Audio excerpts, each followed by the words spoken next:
And that is right. As you sit there and you look and you check out not only that description, but the ticker, more importantly, my new Twitter at Goldman36. That again at Goldman36.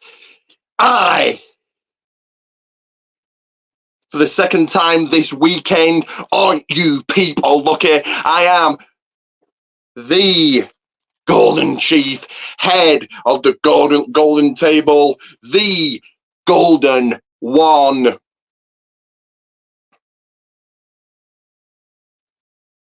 I am, of course, Ricky Goldman.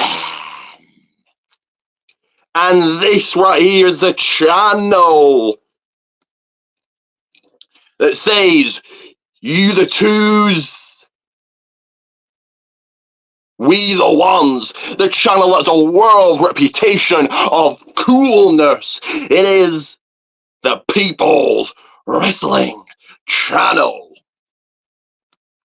Once again, I will say it again, check out that description. What did he say? Check out that description, because this is the Wrestledream watch party. I do believe I'm going to be a guest coming on soon to join me. But do let me know what you're drinking. I'm only on water tonight, water and coffee. Let me know what you're drinking, what your snacks are, what you're eating. Get your comments, questions in, your predictions in. And of course, do like and subscribe. That's of the utmost importance that you do that. You like and subscribe. So it is the 10 minutes before the 0 hour. So the 0 hour on YouTube, so free to watch. And then I will be going onto my Xbox, sitting on here, but watching on my Xbox through my TV. The rest of the pay-per-view on Watch Wrestling Up.live, so free to watch, but do hit like and do subscribe, and we'll get to more after this, after these messages, after these words, after this promo, after this video right here, that one you need to take a real close attention to, and it is right here in front of your very eyes.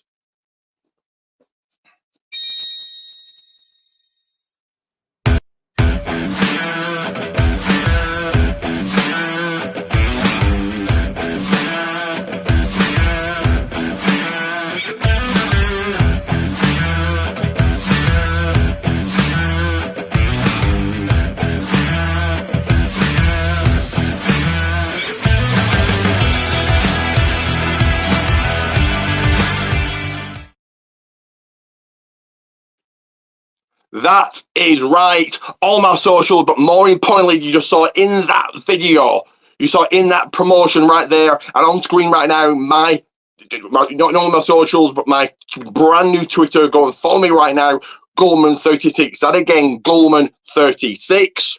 So whilst we wait for a match to start, I'm going to go through what's coming up, and we'll get the promotion kind of over and done with now. So next week, Fastlane predictions, Fastlane watch along, then my journey to and review of TWA.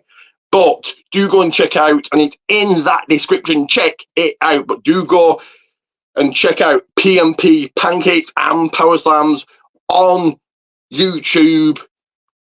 The 600th episode was capped off by a Q&A from John Cena's father. So John Cena Sr.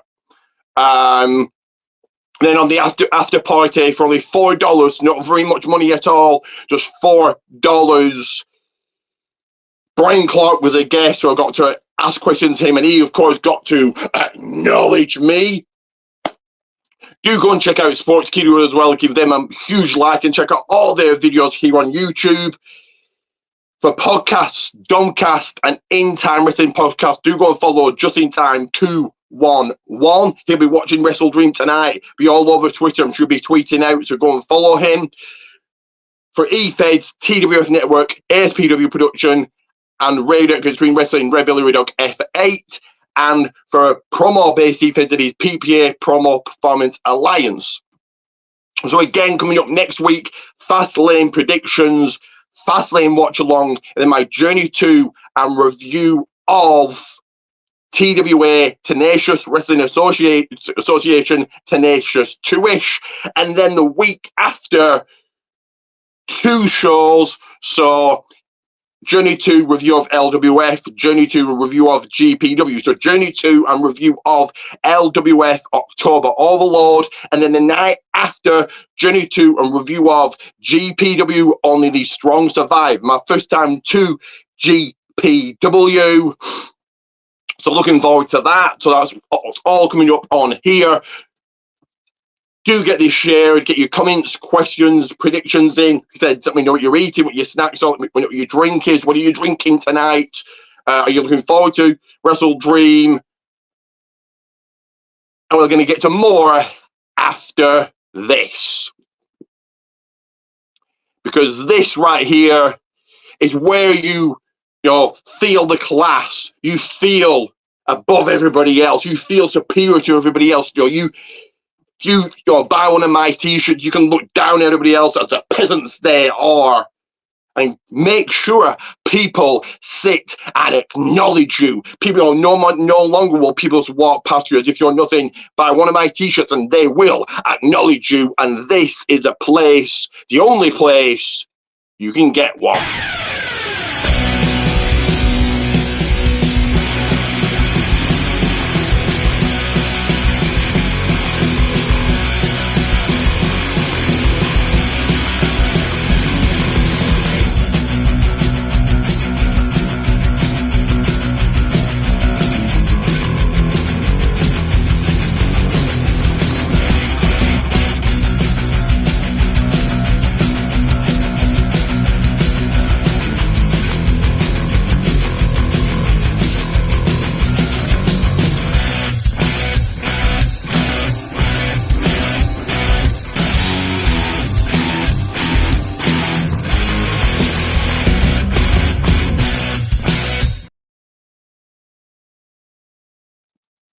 So that is right, Pro Wrestling Tees, Gummins, every single one of those 5 designs you need to purchase, and take a good look at my socials on screen right now. Like I say, more importantly, on X, Goldman36. That again, Goldman36, follow me on X right now.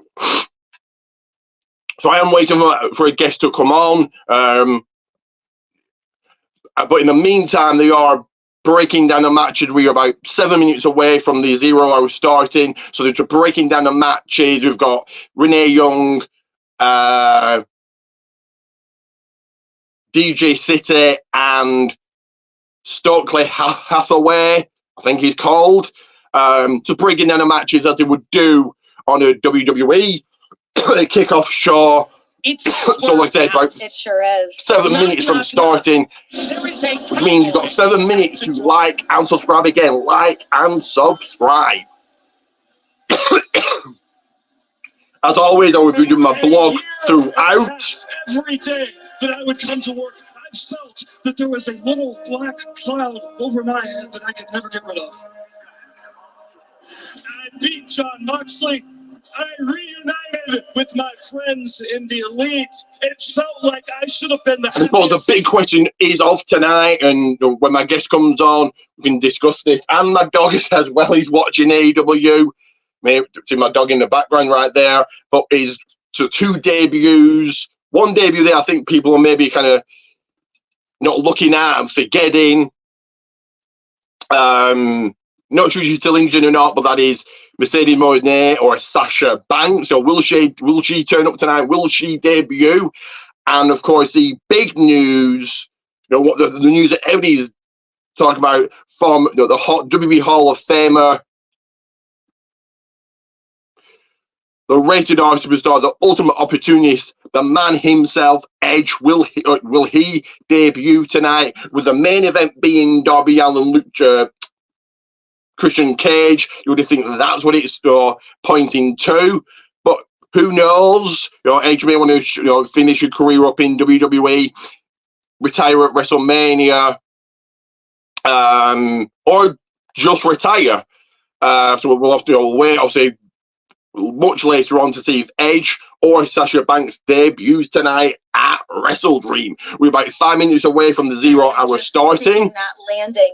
Do you think that Hangman is ready to step up for the challenge and Swerve? I think he's put some cold water on his face. I think he's woken up. I think he realizes what's at stake. And I think he realizes the building and the people he's walking into. I think he's ready to swing. It kind of seems like there's a lot of emotion attached to this matchup. Do you think that that is good for a match, or is that going to get in the way? I think it's great. I think it's fantastic. You need that emotion. You need that fire to get what you want. We've got 4 matches on the African American AEW World Champion. 0 hour on the pre-show and 14 matches altogether. Now it's 4 matches on the walk away the winner, Hank. 0 hour on the pre-show. Is that a good thing? It's free. For a while now on WWE kickoff shows, on main roster kickoff shows, there hasn't been a match for a long while. It's just talking, and especially for WrestleMania, like it's a 2 hour kickoff show, and it's just 2 hours of talking and hyping matches you know that are already made and going to take place.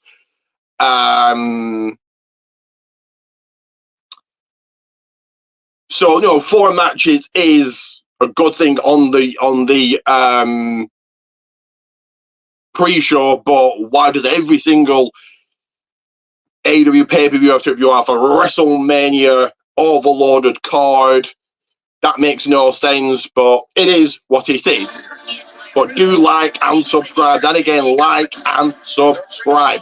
4 minutes away from the 0 hour starting.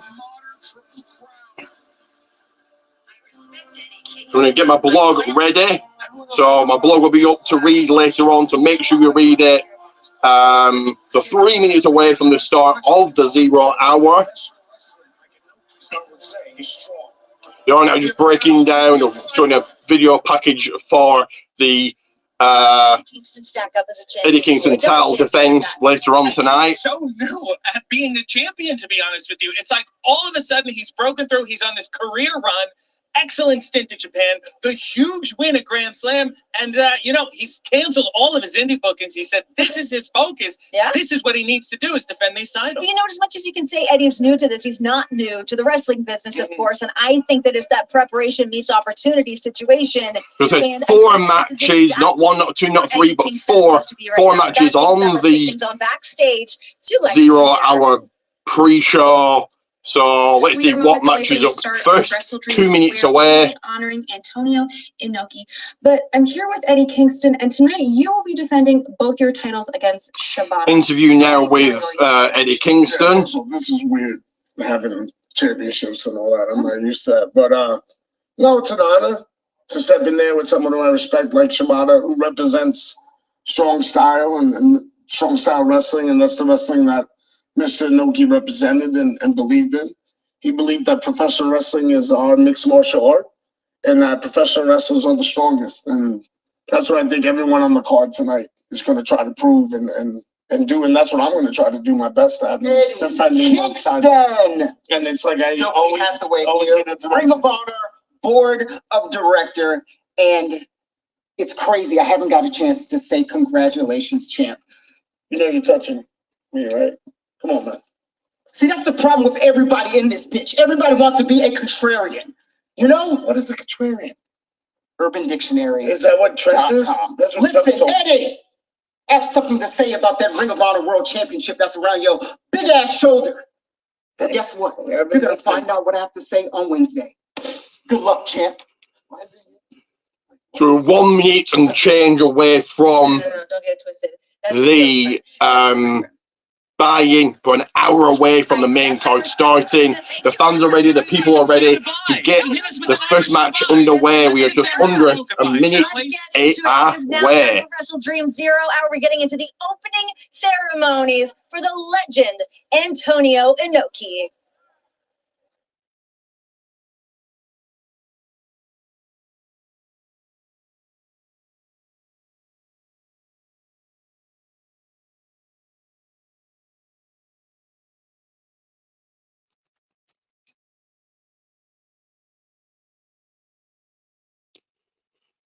Give me a second there. The screen just went completely blank, then completely dark. I'm not sure what happened. There we are.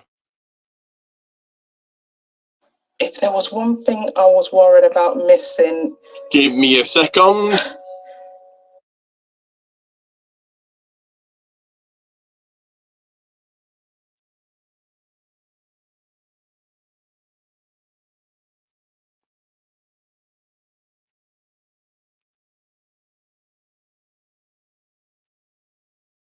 Meant so much to professional wrestling. I mean, he just had all of these ideas that would seem wild. Like, imagine being a professional wrestler and saying, you want to fight the biggest boxing star in the world. Imagine taking a show to North Korea in the East. Me, as an individual, I'm not sure my career would have gotten to the heights that it did if it weren't for Antonio Inoki, what he's done. Antonio Inoki was a legend, a dreamer, a man who paved the way for all of us. And it's all about respecting a man who believed that pro wrestling would be all over the world. And that was Antonio Inoki.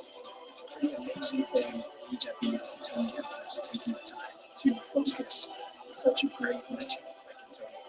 His thoughts and Give me 1 second, guys. completely changed my world and changed the way that I think about professional wrestling now. This is Tony Khan's tribute to a legendary figure in professional wrestling.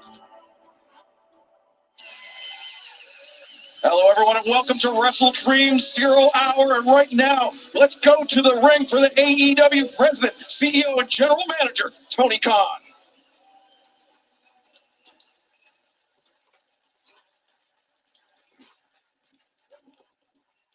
Ladies and gentlemen, welcome to the inaugural AEW Wrestledream.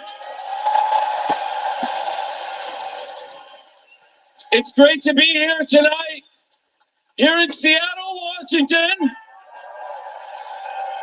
This great pro wrestling city to honor one of pro wrestling's greatest pioneers.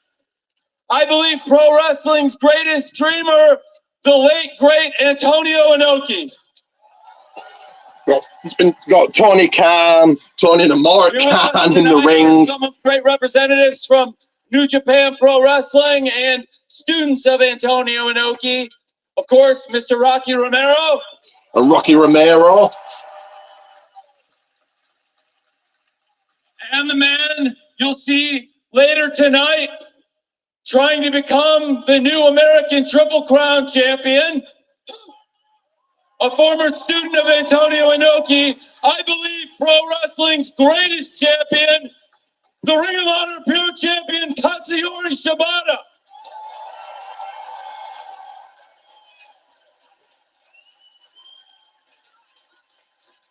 But most of all, I would like to thank Hiroto and Naoto Inoki for being here with us tonight. God bless you both for the wonderful gift of your grandfather's scarf. I can't thank you enough for being a part of this. And now let's pay tribute to one of wrestling's greatest legends, one of wrestling's greatest minds, with the first ever Wrestledream!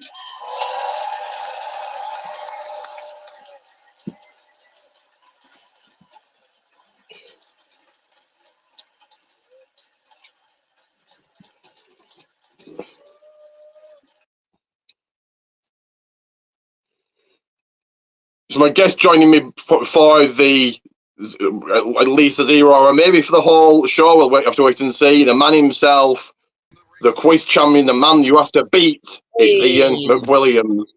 Talk to us right now. All right, yeah. Or if you want me to go back, I'll put on a shirt. Fine, it's right. Better be with your shirt on. Better be without your shirt. Better.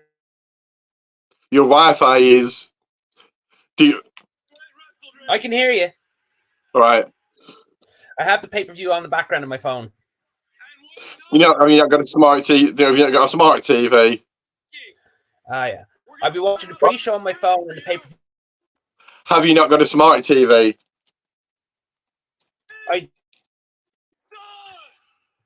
What? Other people are using it. Other people don't matter. Wrestling's on. Screw the other people don't matter there, but they're whatever. Other. But sometimes it's good to watch wrestling in your own privacy. Thank God I've got my own TV to watch wrestling on. And Christian Cage is watching. And Christian Cage is looking at the children of Antonio Inoki. And luckily, I'm lucky enough to have a smart TV, and I can watch YouTube on it, and then watch the rest on through my Xbox. Christian is looking at the children of Anthony Inoki there, and thinking, "Your dad is."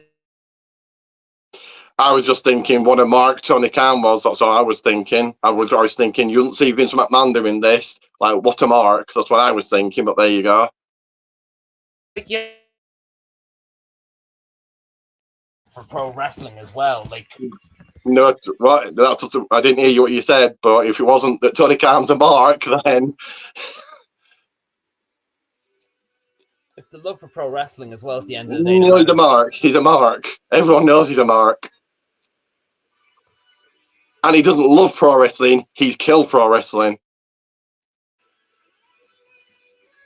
Oh, that's different. So AEW is a success, is it? That's a different discussion for a different day.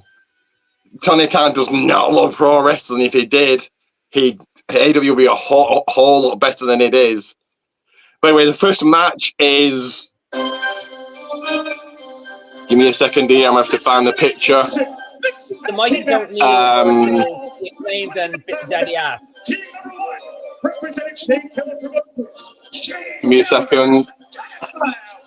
Oh no, it's not that. Shane Taylor, Lee Moriarty, Mercedes. Jobber team number 1 taking on.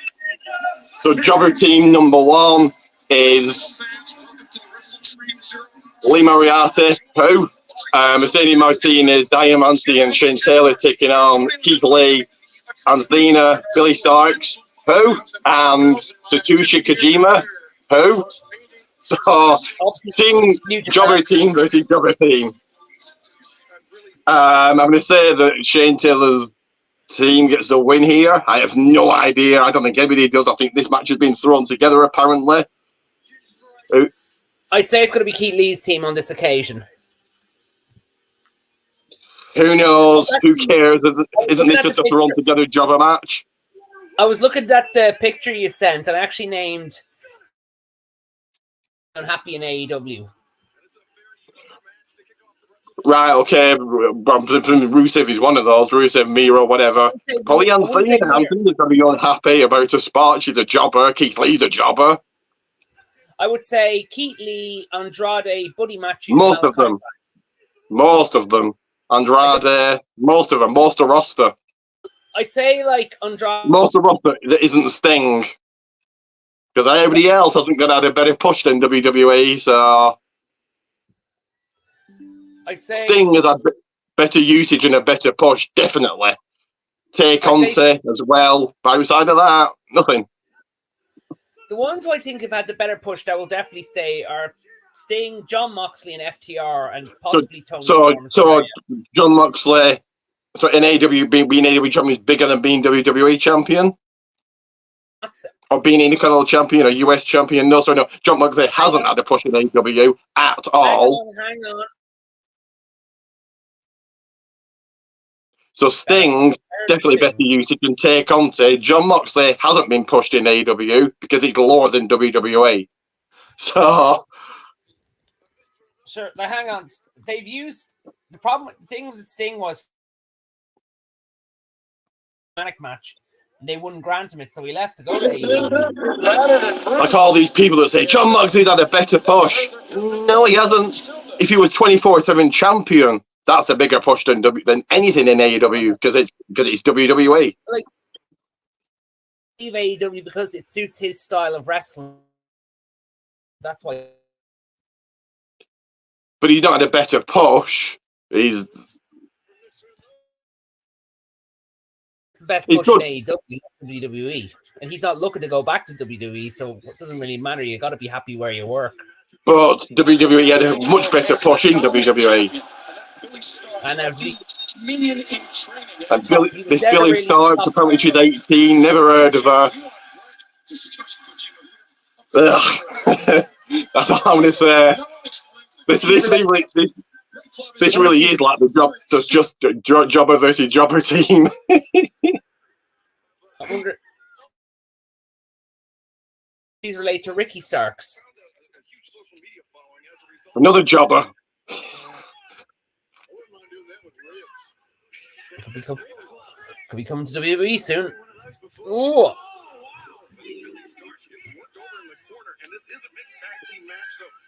Well, if Ricky Starks comes to WWE being a pretty big part of AEW, it kind of shows the. Like I said, I don't mind the pay-per-views. I'll watch the pay-per-views, but outside of that, ugh. Well, the it factor for him coming over would obviously be so. He can acknowledge Reigns if Reigns is still there when Ricky Starks comes to WWE. I'd say if Ricky Starks, I'd say he'll go to NXT first. But if he was to come to WWE, but he seems right, but he can acknowledge his tribal chief and thank him.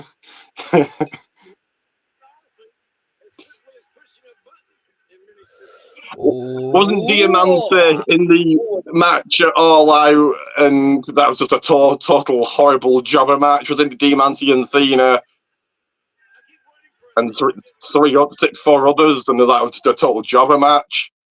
Not jobber match, botch fest. And Athena, Ember Moon, former NXT champion, quite a good NXT Women's champion, and now she's doing nothing. She's on Ring of Honor. She's doing nothing, like I said. Keith Lee, former North American champion, NXT champion, again, doing nothing. Keith Lee. When he went, Keith Lee, he was on top of the world in NXT and went down creek then. First, Shanks had to come in and play. That's not like anybody a shot there. And he wasn't getting over. Like he held win. Yeah, but he still wasn't getting. He still shot Drew McIntyre, and then. Well, I think it was the fact that what killed Keith Lee was it changed his music and it changed his look, and that kind of killed him right off the start, really. The other his health was. He had a heart. He didn't want to do that. Then he got cut. Shane Taylor, was impressed me a little bit against. Was it Samoa Joe faced it all out? I think. I don't think I want to say Samoa Joe. He was okay, but again, him over there. And Lee Moriarty, what team was he in? Was he not in a faction? Was he the Firm? Was it where it was? He was part of the.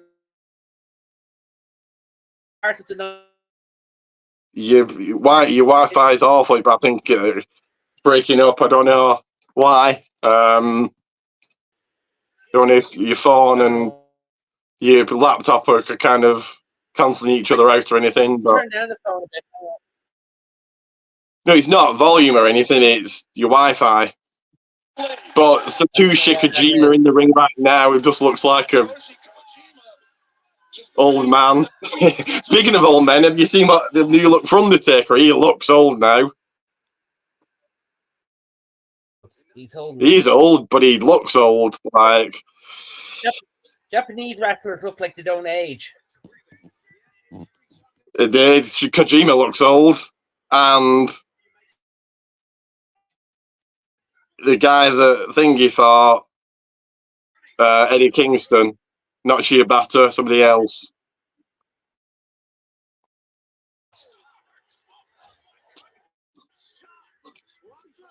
Oh! And Mercedes in Billy Starks, and he said Billy Kay, then Billy Starks. I was actually nearly getting. I was nearly getting Mercedes. I was nearly getting Mercedes Martinez mixed up with Mercedes Monet.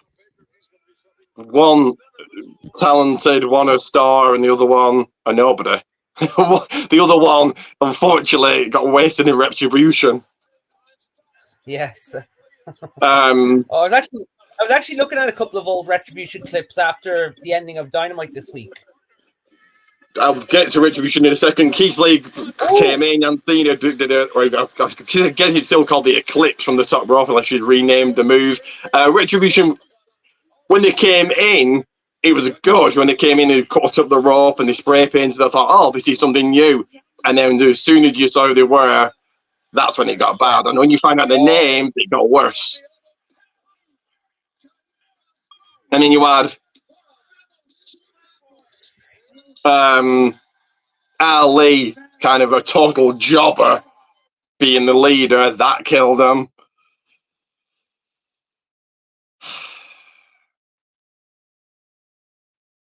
But that was an okay match. Nothing special, really. It was fine. Just a... Yeah. Give me 1 second. I'll put up the...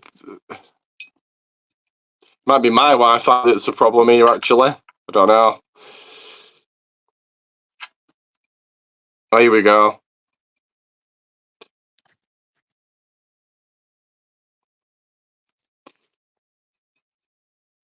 Your man sounds like something you hear in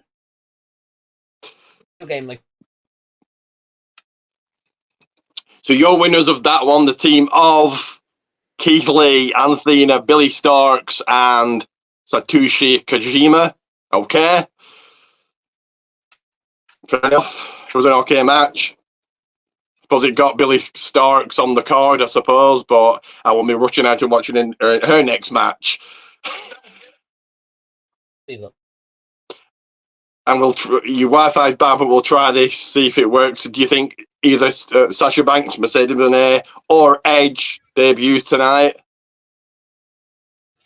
I don't think Edge debuts tonight. I don't think he's going to. Sasha Banks or Mercedes Moné?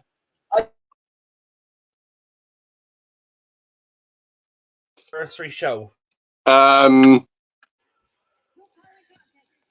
Next match. Oh, did you let you bring yourself in? Okay, that's cool. Then I don't have to do it. So the next match here is Josh Barnett versus Claudio. Moving right along to the next one.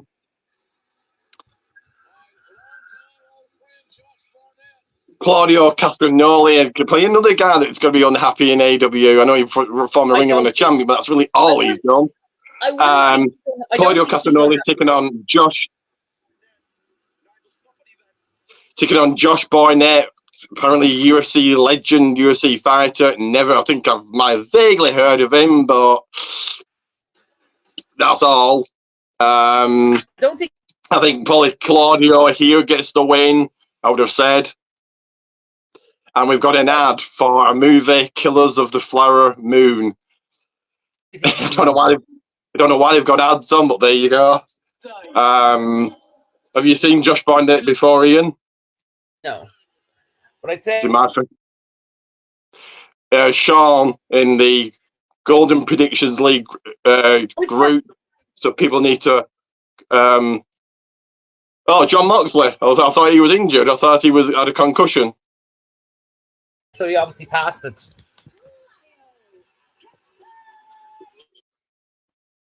And they're so entering through the crowd like the Shield used to do.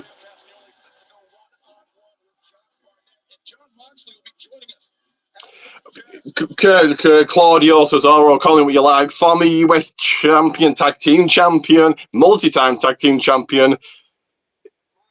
He's on. I would have thought he's unhappy about his position, but who knows? I don't think he's unhappy. I think he's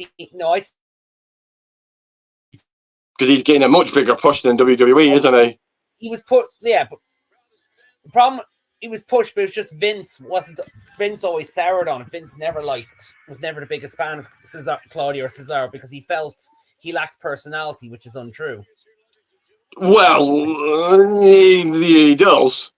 He's a fantastic wrestler, but he was very... Yeah, he's got no personality at all. He's not exactly The Rock on the microphone, is he? He's a better wrestler, though. He's better for being a wrestler. Yeah. So my very first look at Josh Barnett here, like I say, very, very quickly, Sean in the Golden Predictions League group chat was saying that this guy's a UFC legend. And as far as UFC goes, I've seen CM Punk's matches and Brock Lesnar. I think I've seen a little bit of Lashley and Batista, I think. But outside of that, I don't watch UFC. I'm not a UFC fan. So Josh Barnett, I think, like I said, I might have vaguely heard of, but there you go. He looks like Jack, though. Josh Barnett is one of the most dangerous as well in the world. He gets up there, he didn't turn and show his back. The lean, lanky legs of Castagnoli are going to help him in this match. That's what I feel Castagnoli has to do. Yeah, and so I suppose it was it got quite a few empty seats, but I suppose we're still on the pre-show 0 hour, call it what you like. Please still filling up. And they've hardly done anything so far. It's just like a bit of mat-based wrestling, that's it. These two. You keep cutting out. I don't know why. Like I said, it might be your Wi-Fi. But and just every time, it's like a bad picture day. We worked on that this morning. We had about 24 hours. Is it my connection or is it yours? Let me see. I'll come back out and back out. Give me a second. My connection seems to be working fine. Hello, handsome.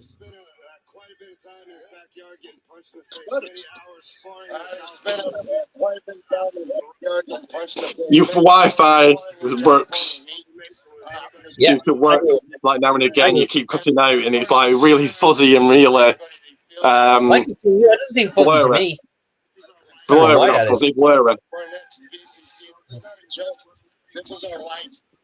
The fans there, you see at the bottom of your screen the QR code. You can... But yeah, very quickly, like we're saying, do you think that Sasha Banks turns up, or if Mercedes Moné was to turn up, I'd say it would be at the anniversary of Dynamite and not this, because she's going after the bigger title. That's true, yeah. So I was just going to say that she's not going to go focus with the TBS women's title. It's just, I think we could see her turn up and maybe cut a promo, but probably not go after. No, I think she'll show up on. I think she'll show up on Dynamite's anniversary to get in the face of Saraya, but like there'll be a lot of history there. Saraya not in a match tonight, meant to be. She won the title on not the biggest show ever, not at all, nowhere near. It was a lie, but still a big show in her home country. She's meant to be a legend, and she's not in a match. Okay. Well, like she doesn't really need to be in this match. I mean, or she didn't need to be at All In. She had her moment at All In, so like she doesn't really need to be there. But she was not at All Out, so this is the second pay-per-view in a row she's missing. Not good. She can't be at them all, I suppose. With the right booking, she should be, but there you go.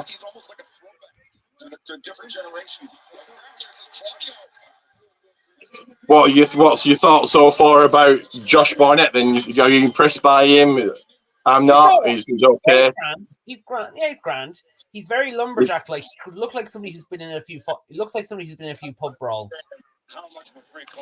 He's no Shawn Michaels. Compared to Shawn Michaels, you can't really. I know. What I was saying, he's no Bret Hart or Shawn Michaels in the ring. But yeah, he's very much brawler type style. Yeah. Claudio's a better man on this occasion. He'll be 4 or 5 steps ahead of you and get your ass knocked out. You saw Barnett employ a kick to the inside leg for the first time, and the second one, oh my God, I can feel that. You can feel the kick. You just feel how hard it is. Yeah. We've got John Moxley on commentary. I don't know if he's clear to compete or not, but no, well, he can't be booked now anyway. So I'd say like it'll probably be clear. He'll probably be back for Dynamite's anniversary. Oh, look. One of the best uppercuts ever is from Claudio. Oh, what is that? Yeah, I'll give him that. He does do good uppercuts. He has a great uppercut. Light him up, Claudio. Octopus hold. Down the stretch, whatever you want to call it. Antonio and Josh Barnett actually want to be a part of the a student. This is like, totally not my type of match. Like very, very wrestling based and mat based and grappling and no. This is pro wrestling, not sports entertainment. AWE Sports Entertainment. It's pro wrestling. It's far from pro wrestling. Did they not have some idiot running out pretending to be Leatherface? Yes, that's not pro wrestling. Everyone's still gonna have a go. AWE Sports Entertainment. Oh.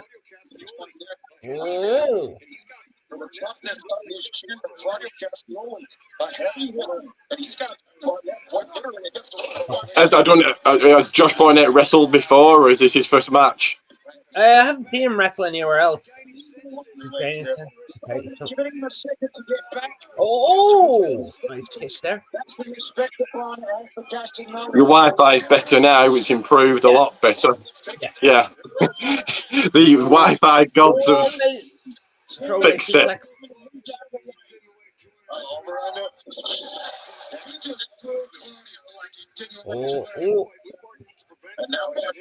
You've got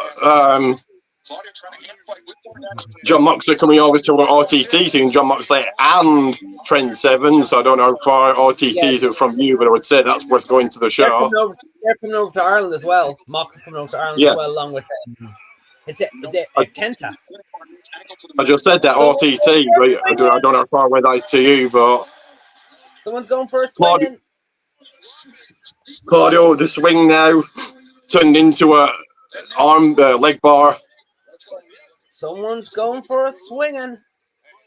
Whatever it is, it's forced Barnett. Quickly to get to the ropes. And break immediately. Have you had a chance to watch No Mercy yet? I saw the pre-show. I'll be watching it tomorrow. That was a decent match, and I hope that Kalani is actually noticed out of this. I know she's in the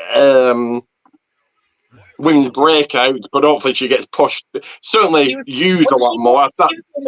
She was on with Dana Brooke. I know. So yeah, they were trying to do something with her, and then obviously they released Dana. Okay, you could have done. They were doing something with Dana and released her, but hopefully Kalani now gets pushed going forward. That was a decent match, I thought. One person that should have probably been in the breakout tournament is obviously Jay Cargill. Oh. Definitely not Jay Cargill.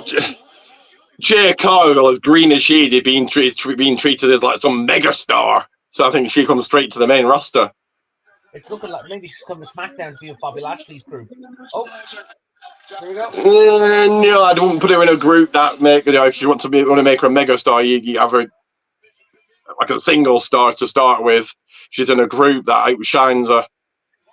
And as green as she is, she's like they're making this like the biggest person they've ever signed.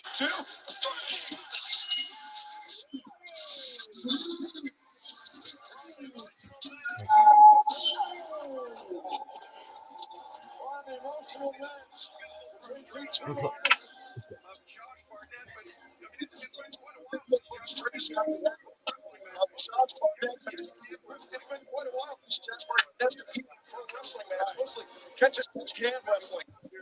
Holy hell, a win over Josh Barnett does not come easy and it does not come cheap. And Claudio Castagnoli has paid the price for it. Get this man a Let's go up on a site. Student boo all you want, Antonio Inoki. A student of Frank Gotcha, student of Billy Robinson, and student boo all you of want. Antonio Inoki. But listen, the boy from Ballard's got something to say.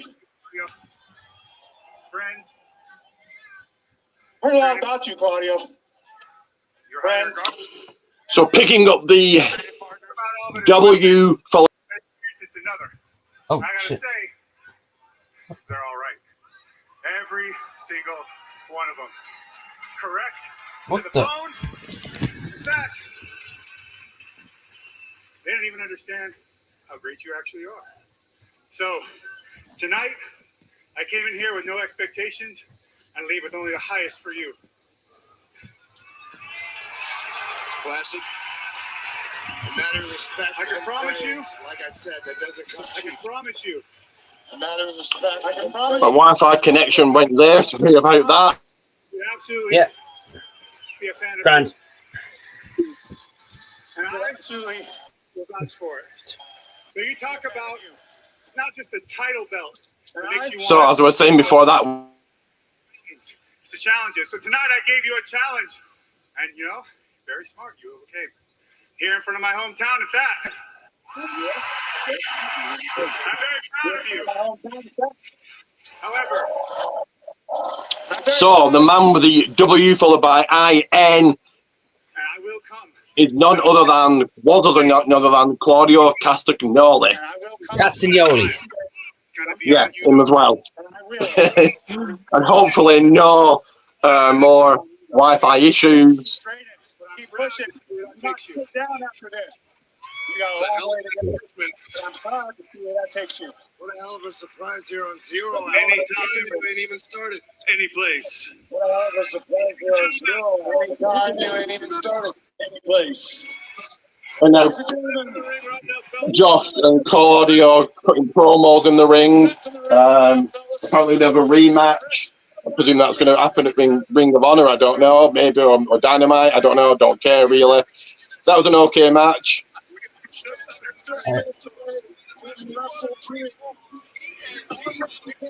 Oh, that's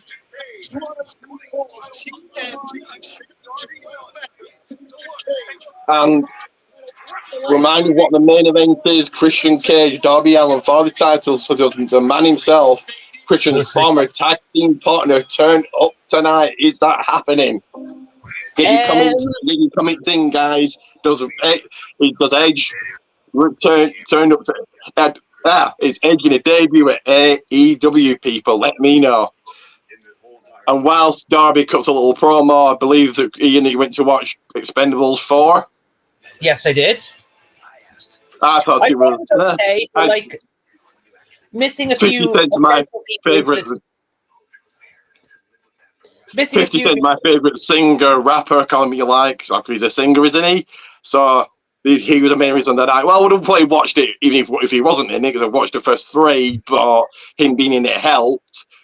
But it was yeah, but What a did you lack think? of Arnie, a lack of Bruce Willis, a lack of Harrison Ford, a lack of Jet Li kind of prevented from being a better Expendables film. Half the cast didn't want to go back. Stallone is well, on the Bruce Willis hasn't he got Alzheimer's now, and Harrison Ford. I don't think Harrison Ford made the 3rd one. He was in the 3rd one, but then he went on to shoot the new Star Wars. He shot the new Indiana. He went in the new Indiana Jones, so he obviously couldn't commit to it. But I don't think he made the 3rd one. I don't think he was the reason people watched. For me, the first one, and that's mainly because Stone Cold's in it. Number 2 is my favorite. Number 2 is my favorite. Two's good as well, but the first one because of Stone Cold. Yeah, Stone Cold is grand. He's in there, right, and he looks like. Now we're going Luchasaurus. It's going to be Luchasaurus versus Nick Wayne. Dino Douche, as Jim Cornette calls him. Let me put up that graphic if I can find it. Give me a second. There we go. I should have really been prepared, but them putting on 10,000 matches, I'm never bloody prepared. So yes, as Ian just said, we've got our 3rd match on the 0 hour. Dino Douche. No, Luchasaurus taking on the 18-year-old Nick Wayne. I would have thought Luchasaurus takes the win here. He's going to beat Nick Wayne, I'm going to say. And many people think Nick Wayne turns heel later on tonight. So we'll have to wait and see if he does. What do you think, Ian? Do you think Nick Wayne turns heel? I think he may turn heel on this one. I think they're going to. Edge is not coming, then Nick Wayne turns heel. Yeah, that could be why it's a main event. Yeah. Good idea. Yeah. Unless Darby's winning. I'd have Christian win. He's just won the title, so that's his mom, damn. But 18 and he's a wrestler. I don't know if he's any good. This is my first time watching Nick Wayne. Have you seen Nick Wayne wrestle before, Ian? I've seen him wrestle a few times. He's a grand. Yeah, he's only 18. Sure, Rey Mysterio started wrestling when he was 15. Yeah, but I wasn't watching back then. I wasn't watching 30 years ago. I don't know how old he is now. So, but it's my first look at Nick Wayne, so let's see if he impresses me. And let's see how he does against a much bigger man of Luchasaurus. Luchasaurus should make this quick as anything, but let's see. We're about to see what should have happened. Oh. Doesn't get out. Will Dino Douche take the win?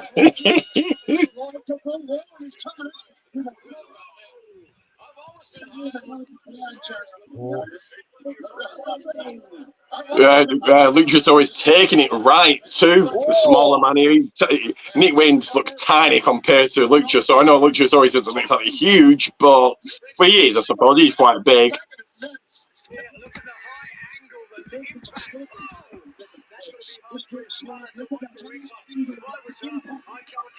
Oh. Nick Wayne definitely needs to get to the gym. Not everyone could be a bodybuilder, but everyone has to probably take a few slap chops here and there. Not everyone could be a bodybuilder, but he looks super thin. I know, okay, he's only 18, so I suppose he's got still a lot of growing to do, but... Probably needs a bit more meat on his bones. Yeah.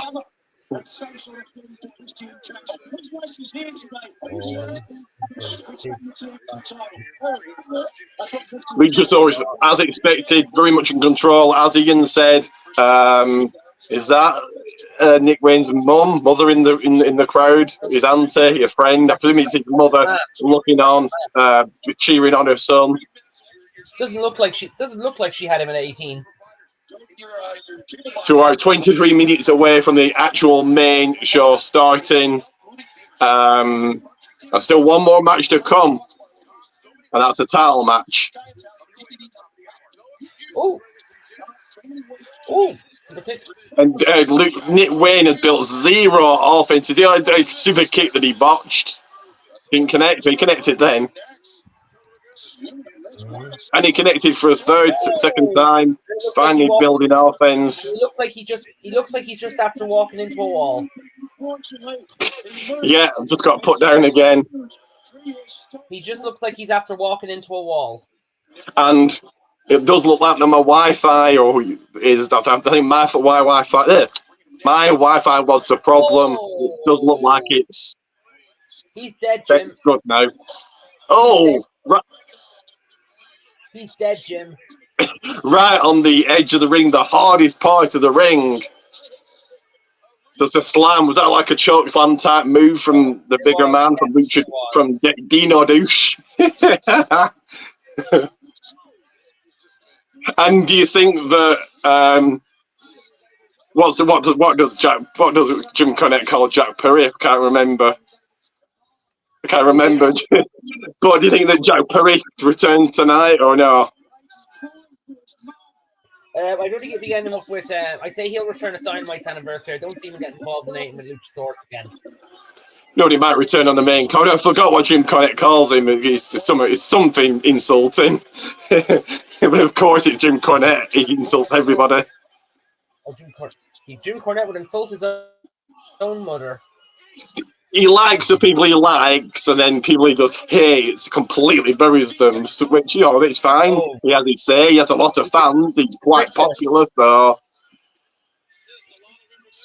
he makes a lot of money from his YouTube channel and his podcast. So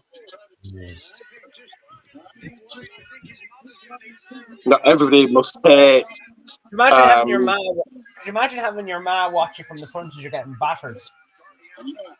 And some absolute mark could have dressed as bloody Orange Cassidy. Oh.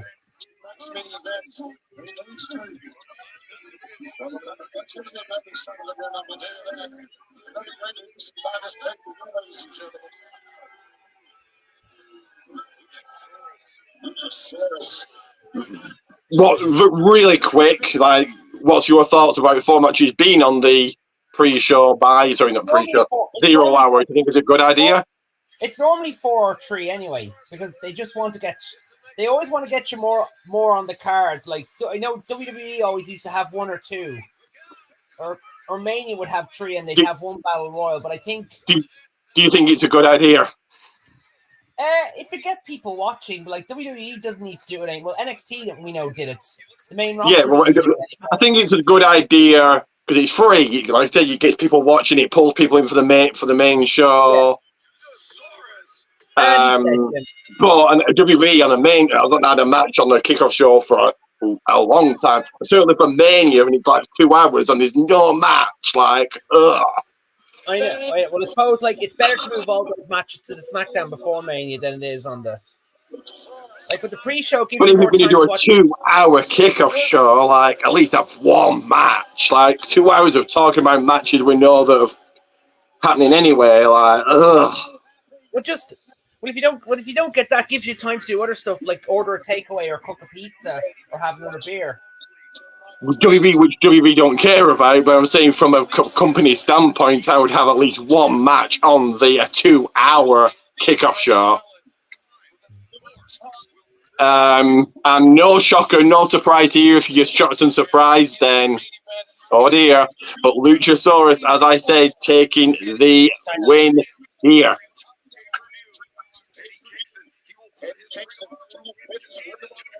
And I'll just move. Give me a second. Move that. There we go. That was an okay match. Nick Wayne. Again, he didn't really impress me, but he's only young. Yeah, he's got many years, but from watching his first match, he didn't wow me. So that's all I'm saying. You've got Swerve Strickland, Hangman Adam Page later on. I think Page wins that. I think. And I'd like to see Swerve give him a bit of a push.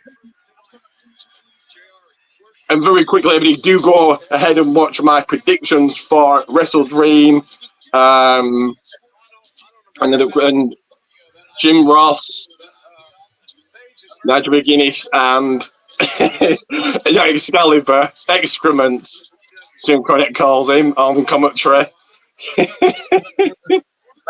Swerve is going to be one of those that he's unhappy about his position. Like, he's okay, held the tag team titles, but after that, what's he done?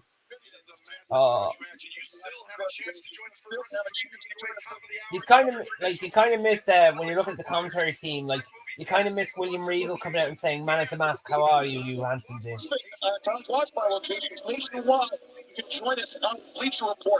A 3-man commentary booth never works. I think you should have at least 2, like 3. And when they have 4, is even worse. But 3, because everybody's fighting for that chance to talk. You have 2 that can go back and forth and easily talk easily. The Mighty Don't Kneel. So yes, give me a second. Championship title match time, and that is for the trio. The Mighty Don't Kneel. For the trios, tag team titles, current champions. My pick here. I think they retain. Billy Gunn and the Acclaim taking on Shane Haste, Mikey Nicholas, big dude, Jabroni, I don't know what that said, big bad dude or something, whatever everybody said. The Mighty Don't Kneel. What's he called? Big bad what? Big bad T. I'll tell you, the Mighty Don't Kneel used to be TM61 on NXT, and then Mikey Nicholas, Let's Go Back to Japan, had a baby. Shane Haste went on to... Well, so who was in TM61? I'll tell you in a sec. Hang on. Look at that.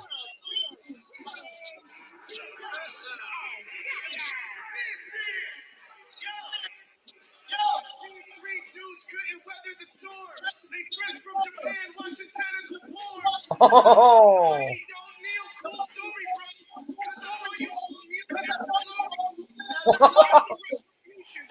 And the price of those belts were only like $6,000 or something for one of those belts. It just looked hideous, and both of the marks all by him, I suppose. Oh, no, he didn't.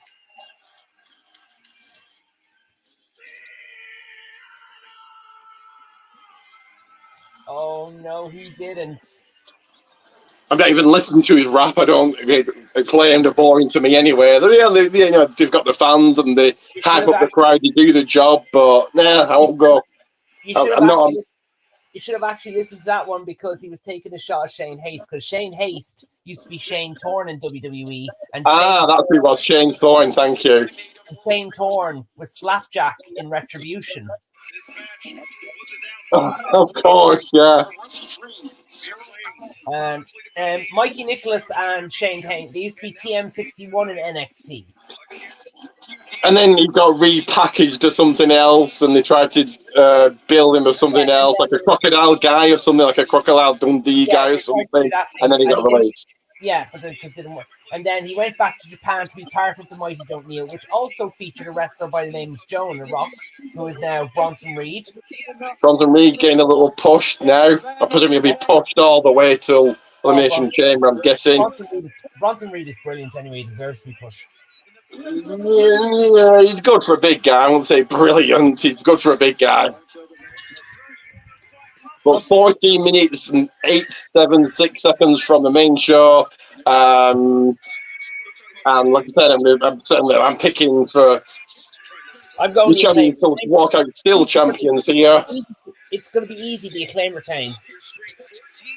And like I said, the price of those belts, $6,000 or $6,000, which is like you say, $3,000 for a belt. No, just no. Go scissor me, daddy. Go scissor me, daddy. This is my first look at Big Dude Jabroni, whatever he's called. So, Big Dude Tito, Big Bad Tito, I think you said he's called. Big Bad Jabroni, that's what Jim Cornette's going to call him.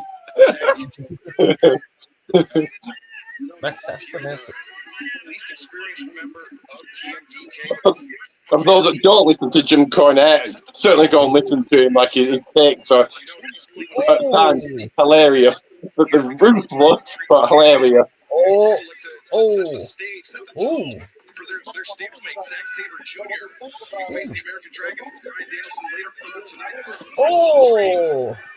tonight. Zack Sabre Jr. was also part of Mighty Don't Kneel. Of course, he's going to be facing Bryan Danielson. Who was Zack Sabre Jr.?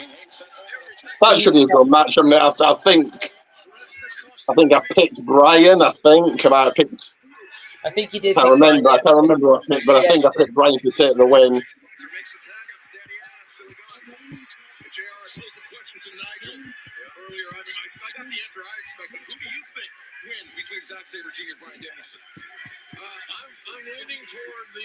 And Billy Gunn, how old is he? I think is he not nearly 60? And like, look at him. He's clearly on steroids, but and he's fabulous for 60. He's clearly on steroids, but yeah.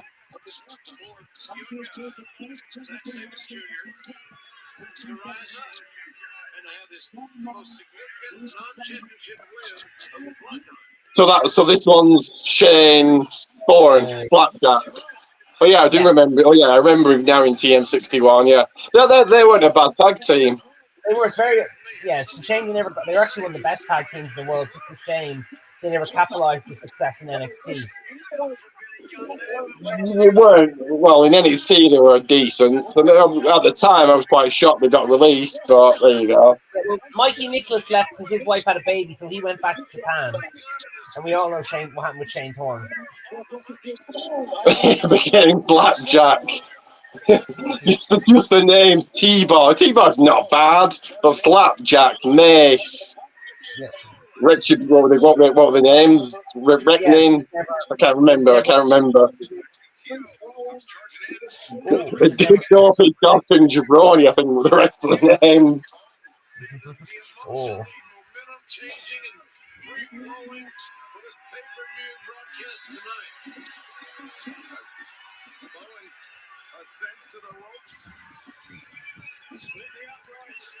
Your tag team champions, sorry, trios champions, not tag team, but they are tag team champions. Okay, trios champions in control. They're doing the bloody scissor. Jesus Christ! Oh, you've got to give the people what they want. The AW people, yes.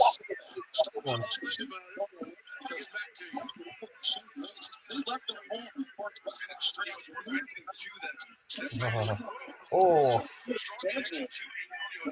Oh.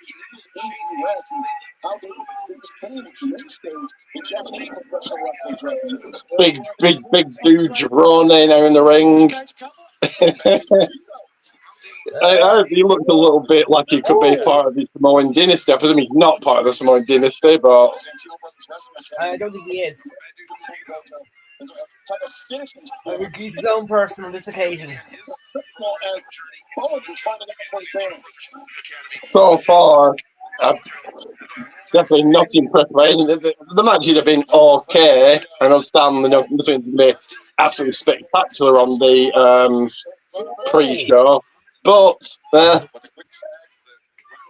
See, the main card will be the highlights of the whole thing. Depends which match. I don't think your Omega's awful in the ring, so that's gonna be a bad match.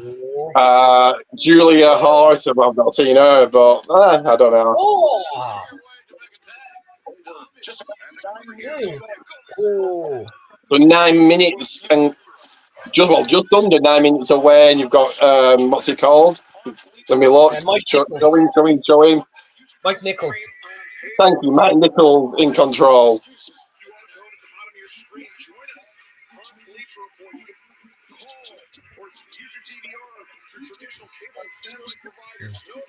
And they could have made an effort with the stage, but I suppose the stage of the stage, people aren't there to look at the stage, but they could have made the effort. Oh.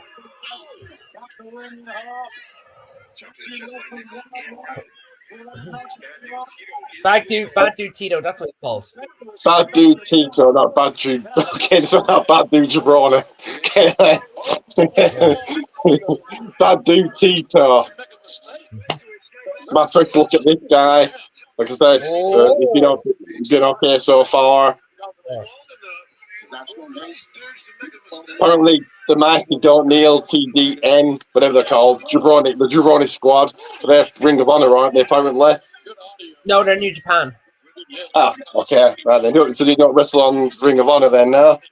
No, they don't wrestle on Ring of Honor. Look, they could wrestle if they choose to, but they're contracted to New Japan. Fair enough. Okay.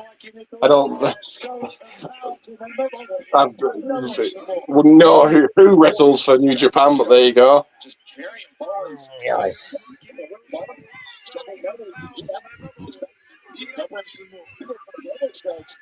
Oh. And Tito dude in control, the other two knocked down Billy and Max Caster. Oh! And now we're into a spine buster, into the cover. One to the tail chin, another not. Yes. Oh. Nope, doesn't get the pin. 6 minutes 40 seconds. And into the did he actually tag Billy in there? Didn't look like it, but there you go. Billy guns in. Oh, he looked like he totally missed, but it's AEW. If there isn't a botch, it's not AEW. Billy Gunn, a Misty famous big jabroni dude, is trying to take him out, going for the German. Oh. Oh. Yeah, that was incredible display of strength by Tito. He's a strong young lad. There's no doubt about that. Any more cohesion. TNT Jagged coming into play. In the corner of the power slam. Shane Hayes. That was a good move, like a kind of a cannonball into the corner. Oh, we go almost. We almost had these champions right there, but no. Anthony Bowen's kicking out. He wasn't going to kick. What? No, he was always going to kick out of that. To the barricades after the barricades. Owens.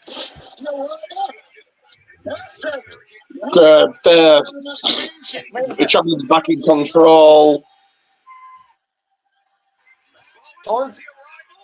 It's a finisher, whatever the finisher is called. I don't know what it's called. Move Jabroni, probably. I don't know. What's the finisher called for Acclaimed? Mic drop, is it? No. Yes, mic drop. Wasn't that Mr. Kennedy's move? I think so, yeah. Oh, yeah, it was. Hey, Acclaim can't even come up with an original ring move name. But as I said, as Ian said, as we all said, retaining and still holding the trio tag team titles, walking out still the champions, Billy Gunn and the Acclaimed. So that's it for the 0 hour pre-show buy-in. I'm not called the buy-in anymore, is it? It's just a 0 hour. 3 minutes and 46 seconds to go before the main show. I wonder what match they're kicking off with. We'll have to wait and see. Also, we know the main event is Darby Allin and Christian Cage. I'd say they'll reveal soon what they'll kick off with. 10 long matches. I'll try and stay up for most of them anyway. Hopefully they kind of it's the match pacing is hopefully similar to All Out. That kind of just speeded through the matches, and I thought this was a lot better. The match pace was a whole lot better. None of them dragged, none of them felt long. Sorry, I'm going to sit back up there because I'm feeling a little bit drowsy. I'm sitting in an awkward position. You don't drink coffee to keep yourself awake. I know. You don't drink coffee. Coffee, all right. I know. I'm sure I'll be all right. Coffee or energy drinks. I don't drink energy drinks. I just drink coffee. Fair enough. The music. Anytime we see a pay-per-view connected to Japan, the music in it sounds like from a video game. Sony Japan. Oh, you didn't watch No Mercy yet, but they called up them for No Mercy is the game. Remember the game 23 years ago on Nintendo 64? I remember very well. Yes, I remember. I got it. I do have a copy of it. The cold opens that. It's kind of they use the game and they're using today's current wrestlers. So it's good. It's a good cold opening. But I had to look, and it's 23 years old. Wow. It came out in 2000. I remember getting it as a Christmas gift. And just think about how the graphics have progressed now from that to 2K23. Graphics have changed big time, but still, vintage video games still have that classic look for you. Yeah, people like the vintage games, but also people are into games looking real. So we've got MJF versus the Righteous later on. They are definitely making MJF the ultimate babyface. So we've got a minute to just very quickly discuss who's the guy behind the mask. Is it what everybody's saying? Is it Adam Cole? What do you think, Ian? I say it's either Adam Cole or someone we least suspect, like a Ring of Honor faction or a New Japan faction.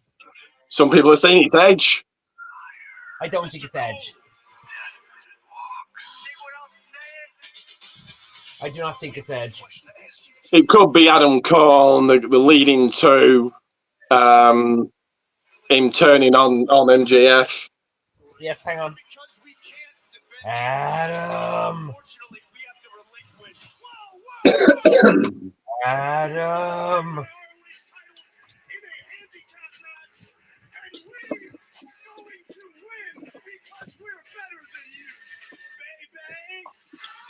Adam.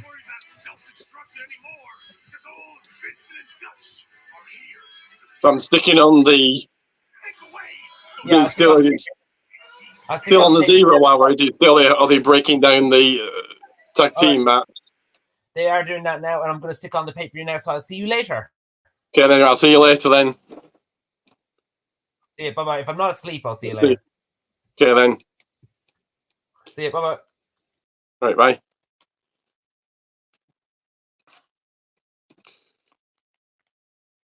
If anybody else wants to come on, let me know. I'll give you the link. Come on, get your comments, questions in. Get your predictions in. Is Edge, Sasha Banks going to turn up? Is anybody else going to turn up? Any of the releases going to... They can't, I don't think, turn up, but who knows?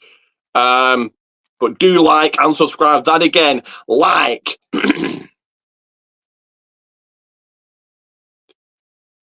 And subscribe.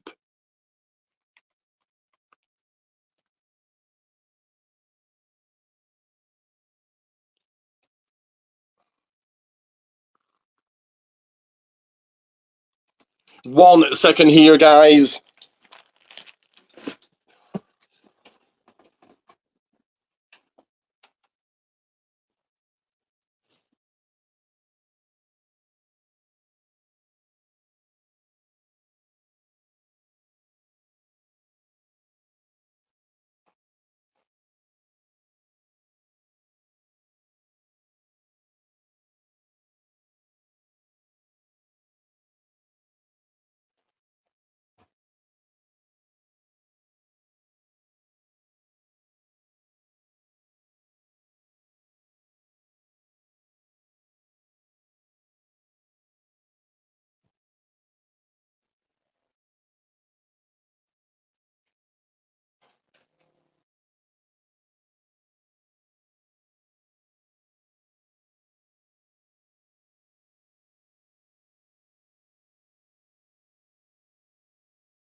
Sorry about that, guys. Give me a second.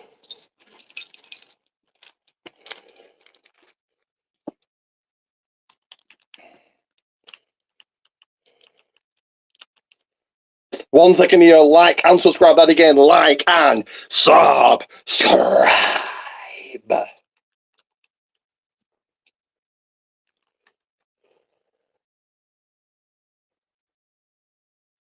Just sticking the main show on now.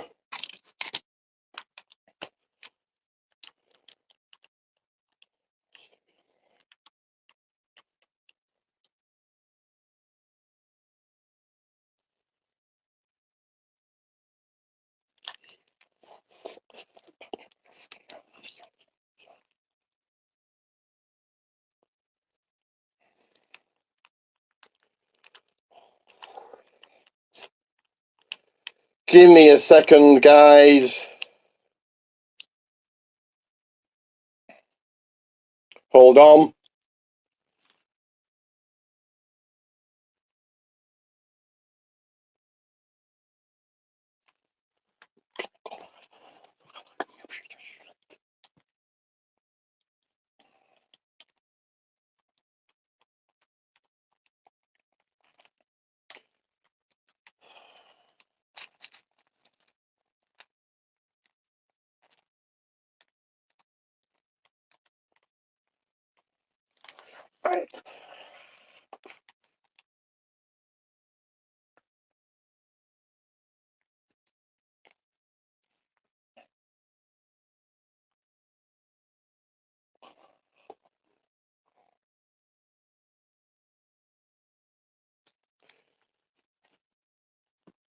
1 second, guys. So sticking on the main show.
One second, guys.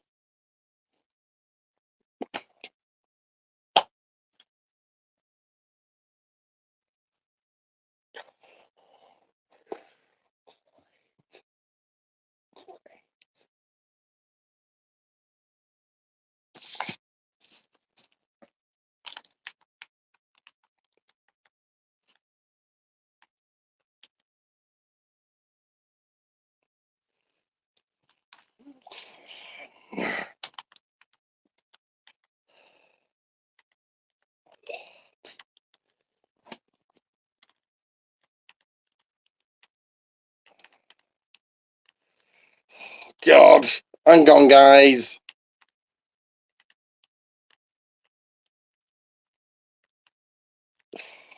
Hell.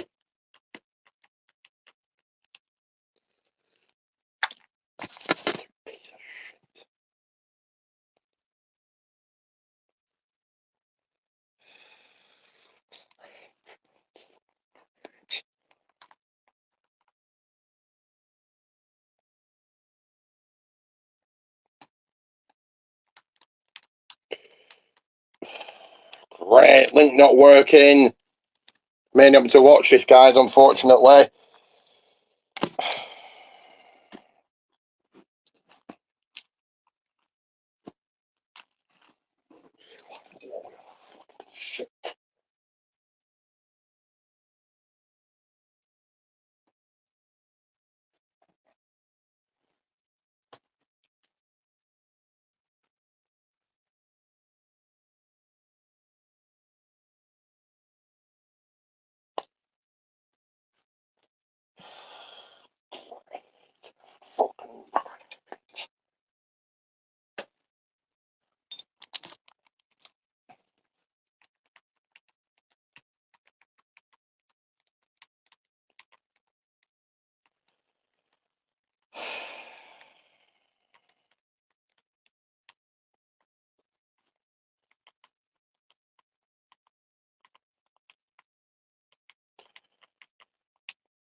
Give me a second, guys.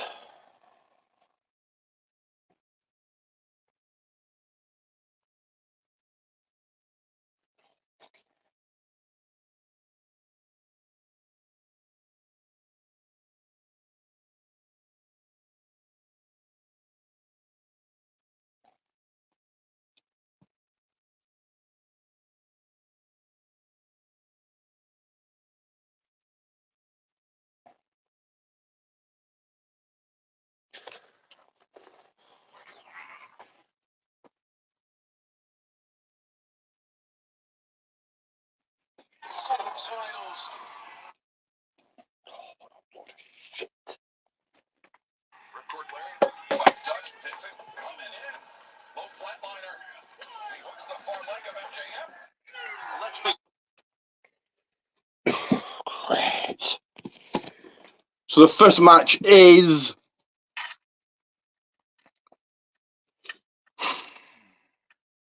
in a handicap match for the the Ring of Honor tag team titles. MJF against Vincent and Dutch, the Righteous. What a shit. These links are awful. They're not working.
Give me a second here, guys.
None of these links are working.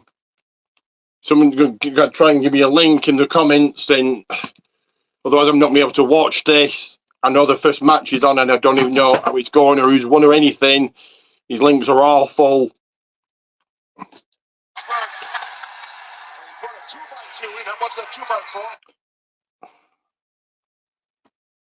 Well, I managed to get our link on my phone at least.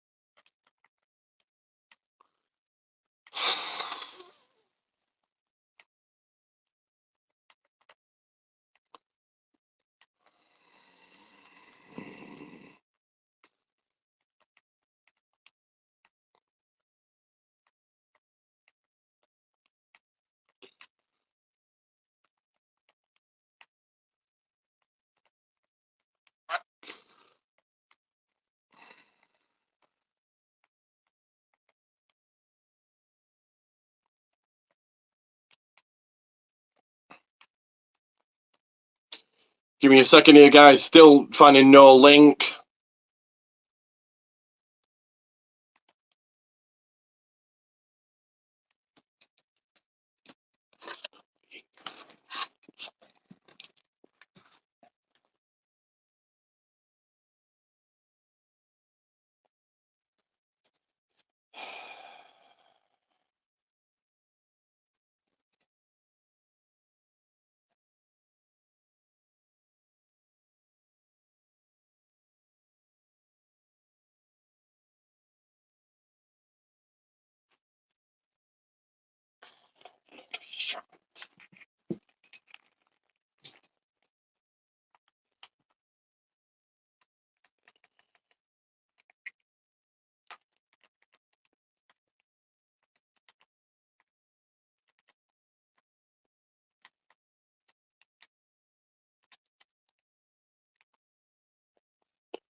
She's gonna need a proctologist. Great. No fucking links.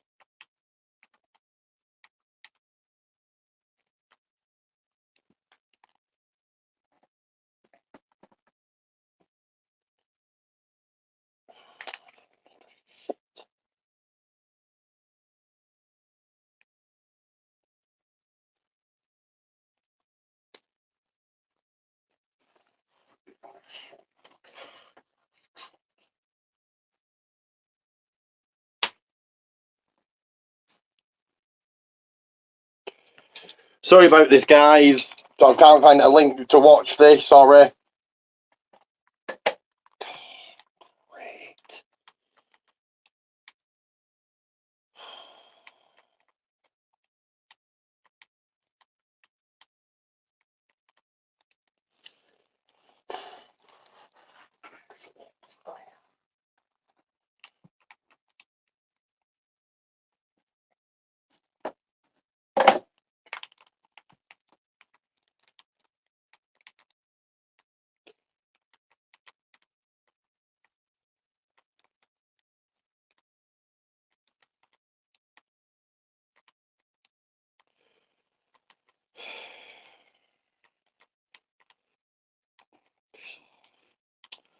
Fucking hell.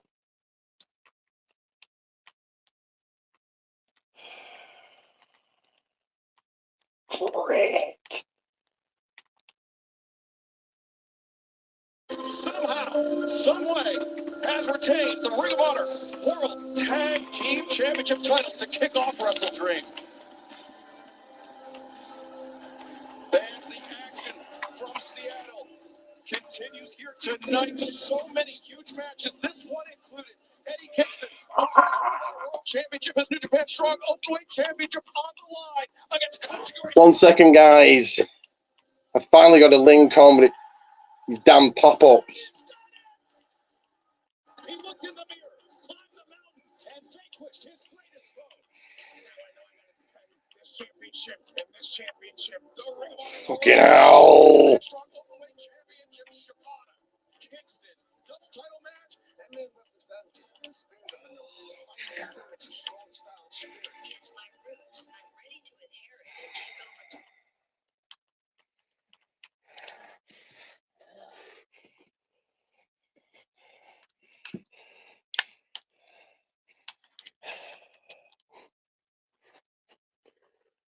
Shit.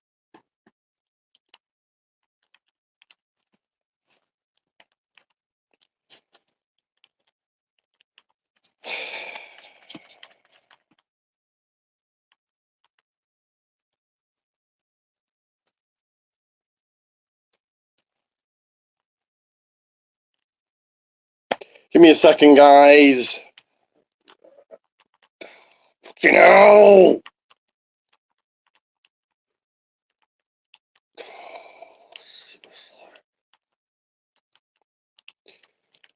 Oh, fucking hell.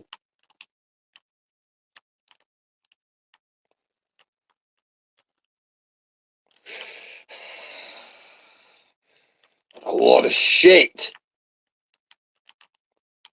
Fucking hell. Seriously.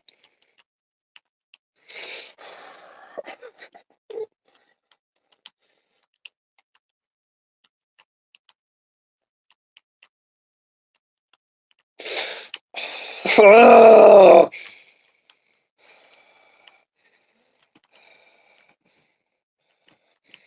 Seriously.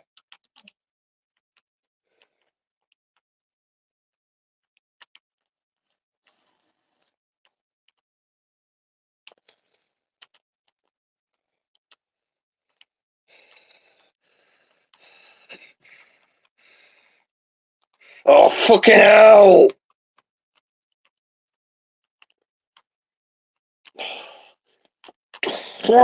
So many fucking pop-ups.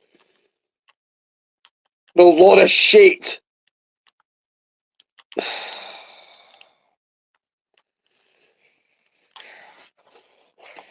Oh, faggots.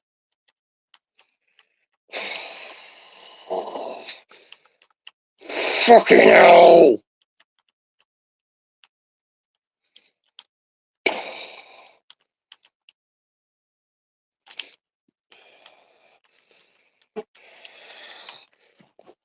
Holy shit!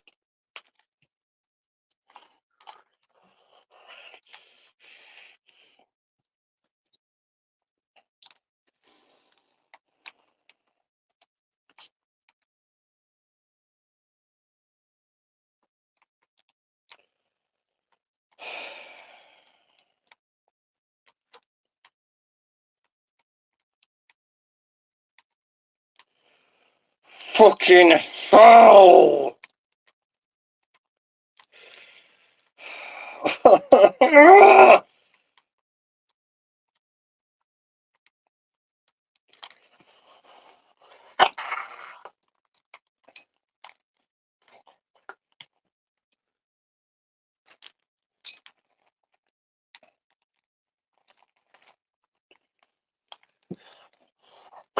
Shit!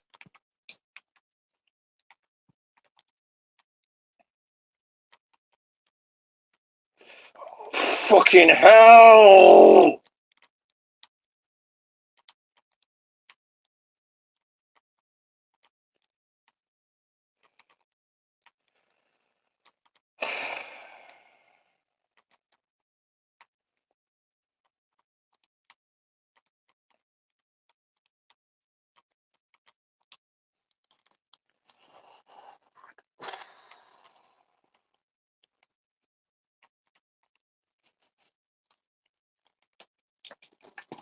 Really sorry about this, guys.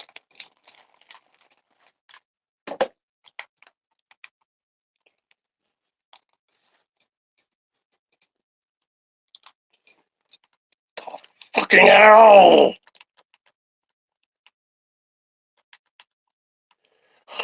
So many pop-ups! Fuck them off!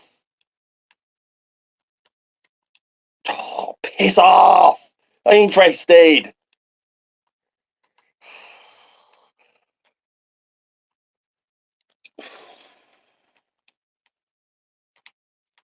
Oh, God.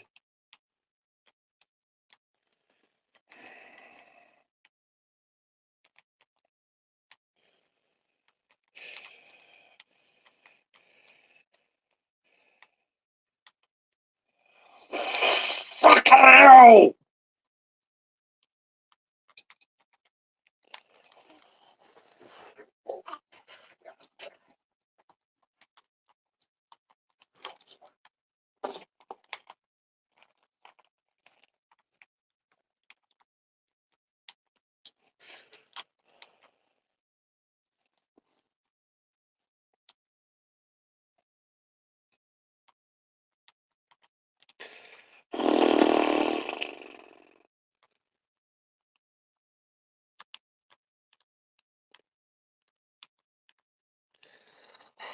Seriously? God. Sick.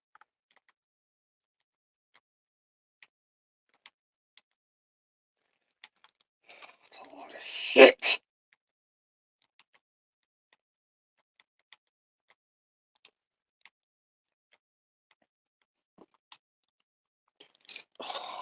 Fucking hell, give me a second.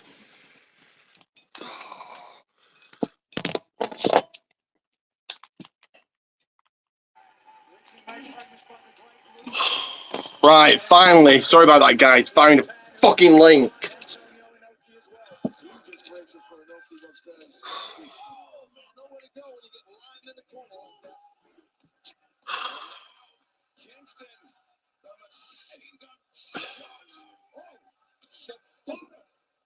Came up and got put right back down by Kingston. Sabata showing that fighting spirit, but the opponent's style, but Eddie Kingston shut him down. A bunch of these men subscribe to the Bushido fighting spirit. Bato Kudasai.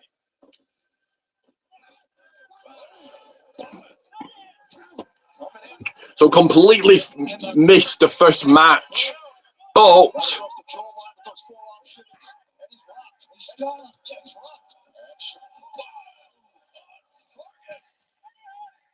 we do know, I did see that walking out still with those 2 titles, 3 titles in hand, MJF did it all by himself, so that means MJF, Adam Cole still Ring of Honor Tag Team Champions. This current match we're on for 2 titles here, and it is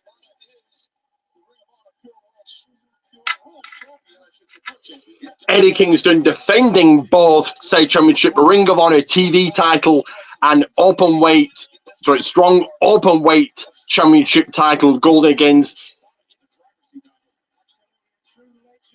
Shibata.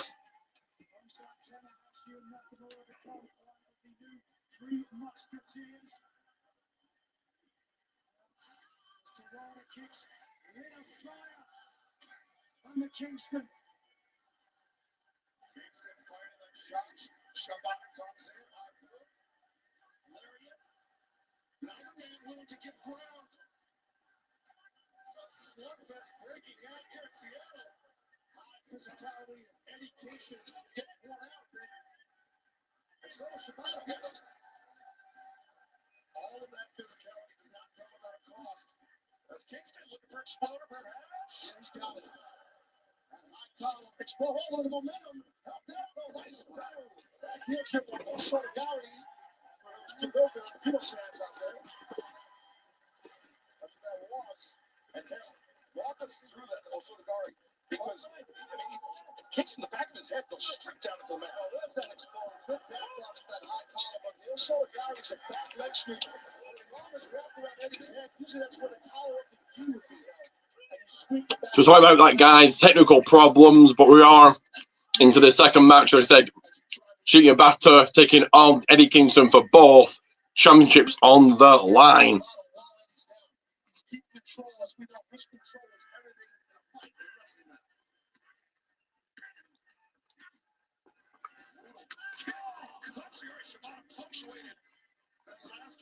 Maintaining control of Kingston's wrist. Shibata perhaps on the verge of establishing a modern American triple crown of professional wrestling. But Eddie's tough. Oh, watch. Wild swing. Shibata makes him pay for it. Shibata, methodical to a T, has controlled Kingston for the majority of this match. Oh, now, over twist. Another hallmark of Antonio Inoki. Inoki for sure. Gotta be careful with this. You've been taken down for a pin. So Shibata very much in control here. Some sort of lock on the double champ Eddie Kingston.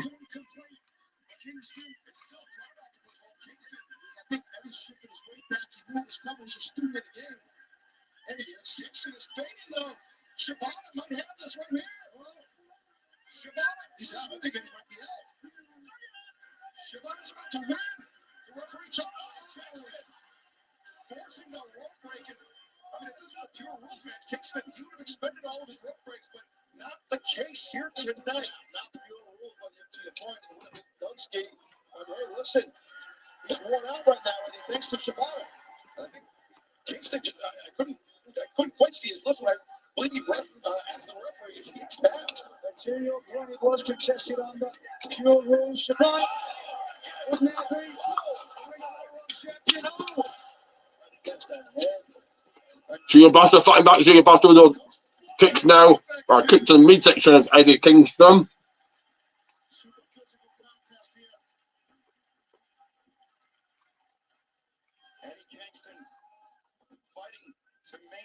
To retain his Ring of Honor World Championship, his New Japan Strong Openweight Championship. Katsuyori Shibata wants to become Triple Crown Champion here tonight in Seattle to honor the memory of Antonio Inoki.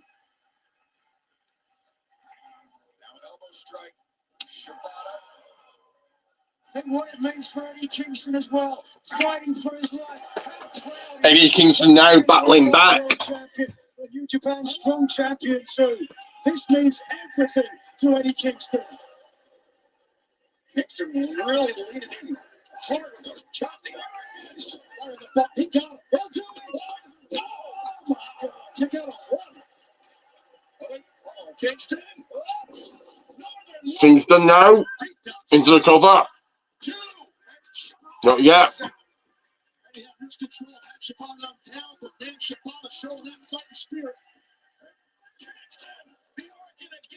Oregon.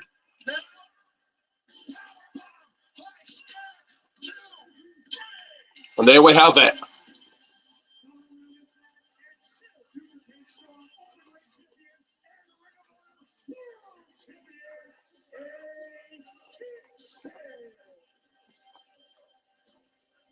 He's that person that I picked in my prediction to go and check out my predictions.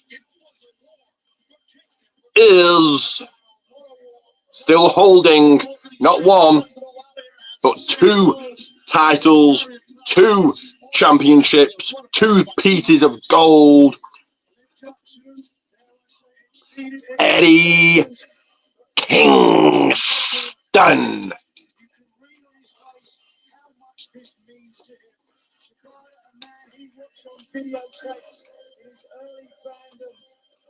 To be in the ring and to be a legend of this ilk.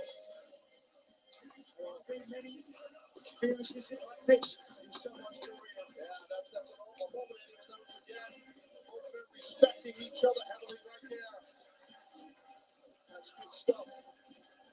What's up with the back a little while? I'm gonna take a little break off the back. That's it. Yeah, you take it. Yeah, why not? Keep your seat on. Don't worry. Keep that seat on. Someone will. Eddie makes the match difference. Katsuyori Shibata. Tremendous display of heart, of sportsmanship, of fighting spirit here tonight. Shibata, he's traveled through so much adversity to be back to this point. Every day, he says, is a gift to him, and it's not something he takes lightly. But fans, coming up next, the TBS Championship is on the line. Chris Statlander looking to defend against Julia Hart. Julia Hart, dead set on. So next up, it is Little girl, you were so young. for the TBS Women's Championship. My first look at her in action. Apparently she's got a lot better, so let's wait and see. From the dark realm itself, from the House of Black, Julia Hart goes on and challenges the one and only current champion on the TBS side, Chris Statlander. Wrestledream, but I have to. I am a fighting champ. I am the fighting champion. And a spooky little bitch like you is no match for Chris Statlander.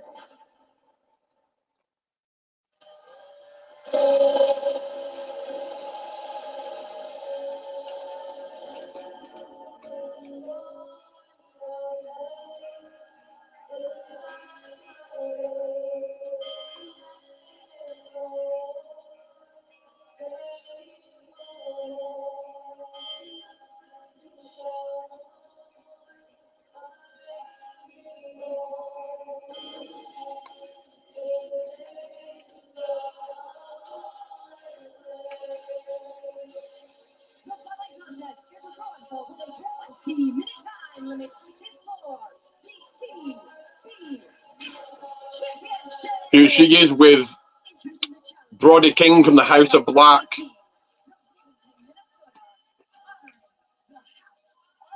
The challenger, Julia Hart.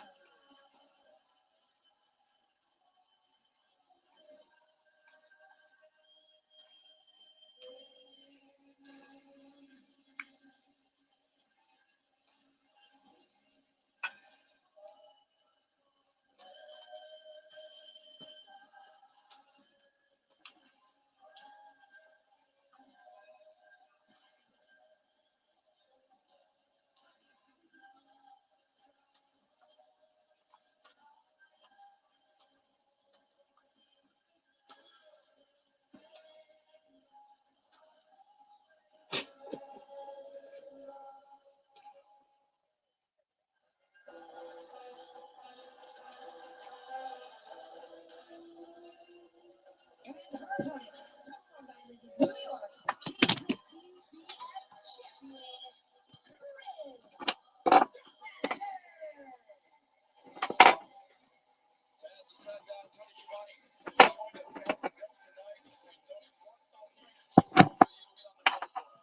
red-hot ladies for the TBS title.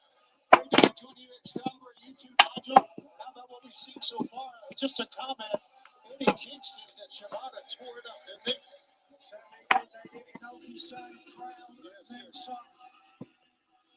I tell you, it's going to take a lot to dethrone Chris Statlander. I don't know if you're going to find a more powerful woman than the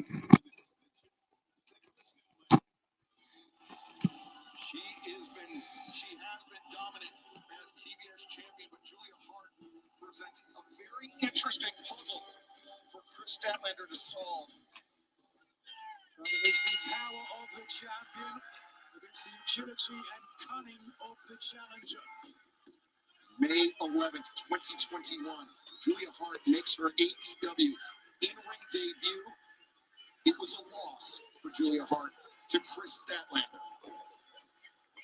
We have seen the change in Julia Hart, and really the change for the better since that time, Excalibur. Most certainly. It was the mist, the indoctrination into the House of Black, and that was the metamorphosis for Julia Hart. She said she was reborn. Didn't see her full potential before. Now over 24 bodies accounted for. Oh, Statlander, the big elbow strike, and now coming in, looking for that knee, but Julia avoids contact. and she had to get out of the way. Had to get away of that power. She was sandwiched in the corner, and that was trouble for her. Great start for Statlander, who's been using her power to advantage. But Julia on target with the kick, but Statlander trucked her with the shoulder block. Talk about it last night, the influence of Malachi Black. Cover. The far leg is hooked. You know, isn't Both women going at it, both women battling, and both women want to secure that victory.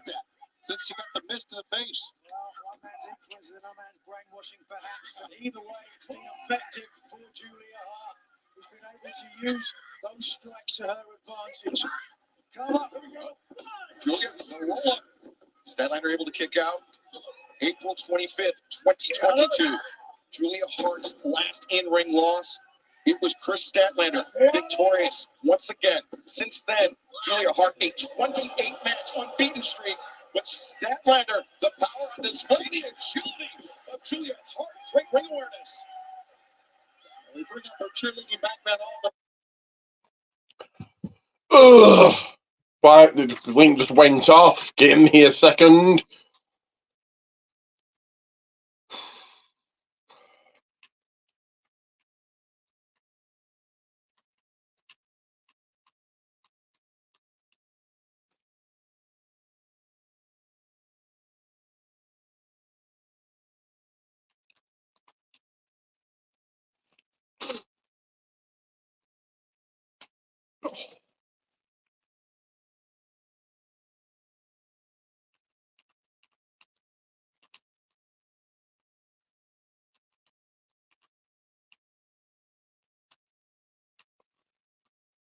One second, but like and subscribe. I'm doing this.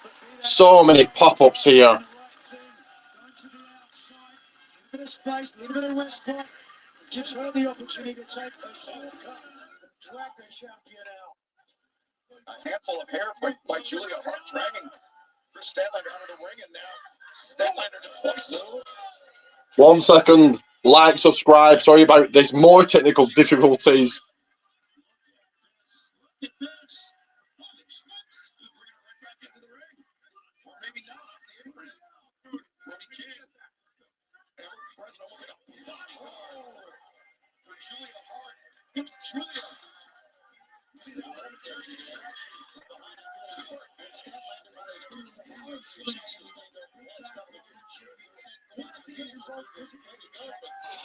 Give me a second.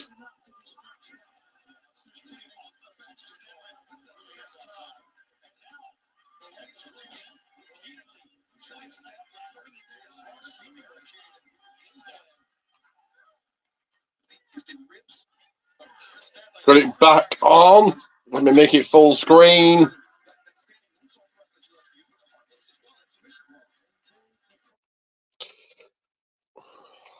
Fucking hell. What the fuck?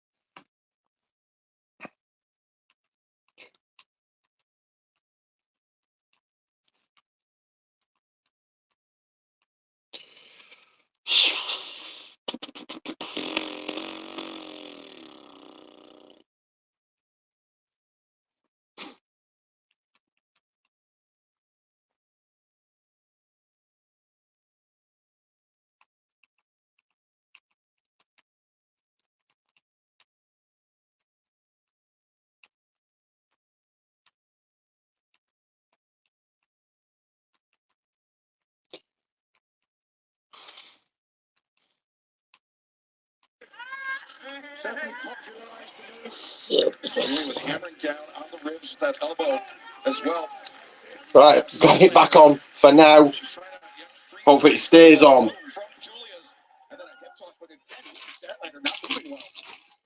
I know Illy just fought outside the ring, the back in, and the champion won on. She is, but she's fighting and battling on.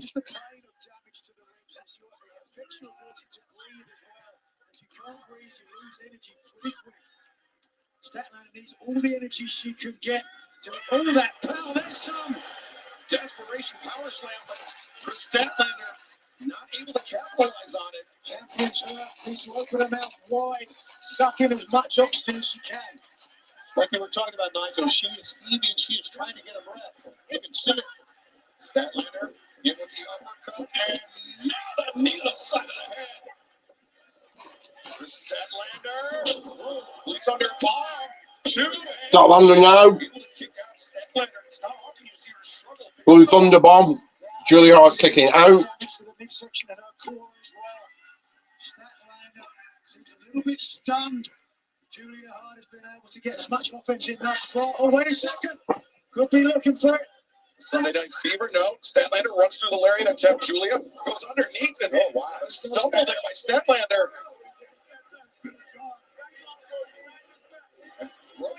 Brody King trying to undermine the confidence of the champion. The champion needs to just walk away from Brody and not paying attention. Julia now from behind. That's Statlander up and she was looking for the miss. Yeah, you could see it. Statlander corner though, so he can get the miss out instead. The right hand. The missed. 1, 2. No. Julia kicking out. She was going for it. You called it, Nigel. The miss, you saw it. She slapped her. Slapped it right out of her mouth. That's a German suplex. A fork in the road for Julia Hart and the House of Black now. For Statlander fighting with a renewed sense of purpose here. House of Black lost Big World Trios titles. They want more gold. They need more power. Statlander took too long. She lets that 450 splash off the top. Both of them to the top rope now, to the high risk district. She hits here, and Julia Hart hits this. Statlander is in major trouble. Statlander called her a spooky little bitch who said she was no match for the TBS champion. She's been a real bitch.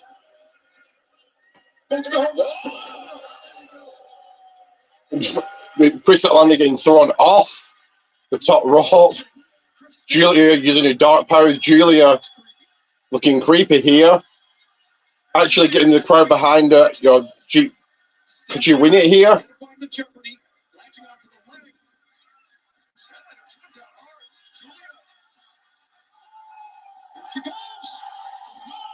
Moonsault. Is she going to do it? Well, she's not. Chris got her foot on the rope. The injury, the compromised ribs. She needed that rope break, Nigel. Indeed, had to. Couldn't have kicked out otherwise. A banshee shriek from Hart. Look, looking for the Heartless submission. Heartless. No, Statlander dropping down. Julia looking for Heartless once again. The crowd actually chanting, "This is awesome." Julie with Chris in a submission, but reversal pain. No, Julia fighting. Chris Statlander fighting out.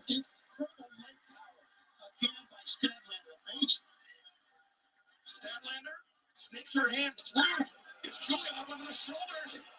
Oh, wait a second. Tombstone pile driver.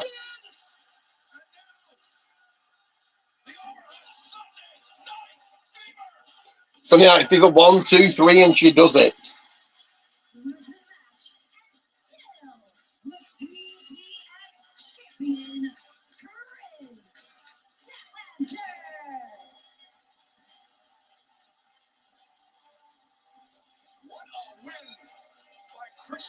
And which way did you bet? Which way did you go?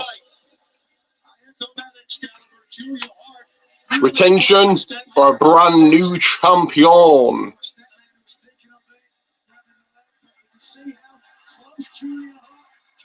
Because the outcome, the finish to the match.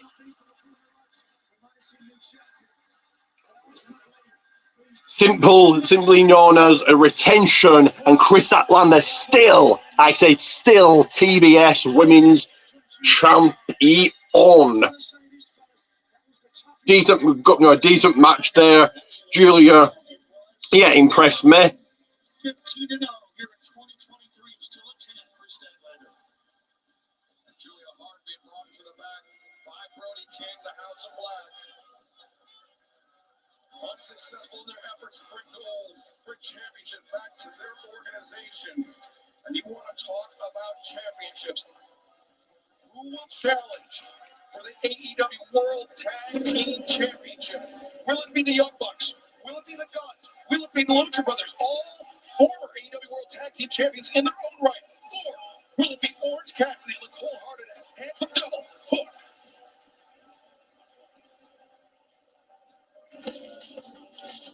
Hey, we should do a tag match or something. Four-way tag team match to determine the number one contenders for the AEW World Tag Team Champions will be Orange Cassidy and Hook versus the Guns, versus the Lucha Brothers, versus the Young Bucks.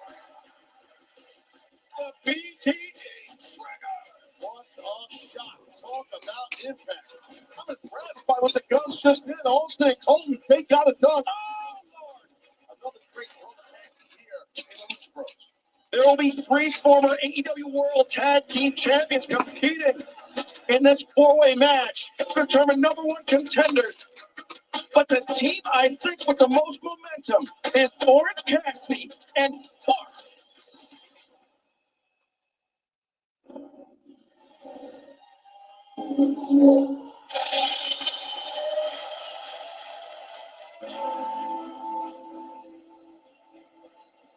Give me 1 second, guys.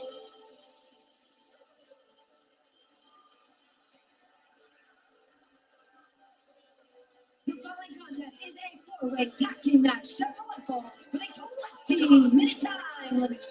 Introducing first, at a combined weight of 427 pounds, Austin and Colton, the Guns. The first of 3 teams that are former AEW World Tag Team Champions. And Nigel, you know that the Guns would love nothing more than to get another shot at FTR to reclaim the AEW World Tag Team Championship, but we can't count out Aussie Open later on tonight. Well, no question about it. Aussie Open up all the momentum in the world to really upset FTR as AEW Tag Team Champions. Whoever comes out of that match as champion will face the winner of this match here. Next, being accompanied by Alex Abraham, at a combined weight of 409 pounds, the AEW International Champion, Rey and Penta and Zero, the Lucha Brothers. Tony, you were with us this past Wednesday night at Dynamite, but I'm sure you were watching. We're making some notes there, guys. But next up here is in fatal four-way action. Number one contendership. Has he ever really been 100% because of all the things he's done? I mean, Four tag teams here. Former tag team champions, the Young Bucks. Also former tag team champions, the Guns. The surprising duo of Orange Cassidy and Hook. And the team of tag of Ray Phoenix or Phoenix and Bender El Zero Me. Oh. Champion.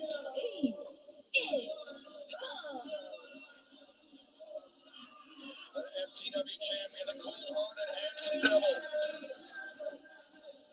El Diablo Waddle, whatever you want to call him. He is Hook, and he is a very real threat alongside this man in this match.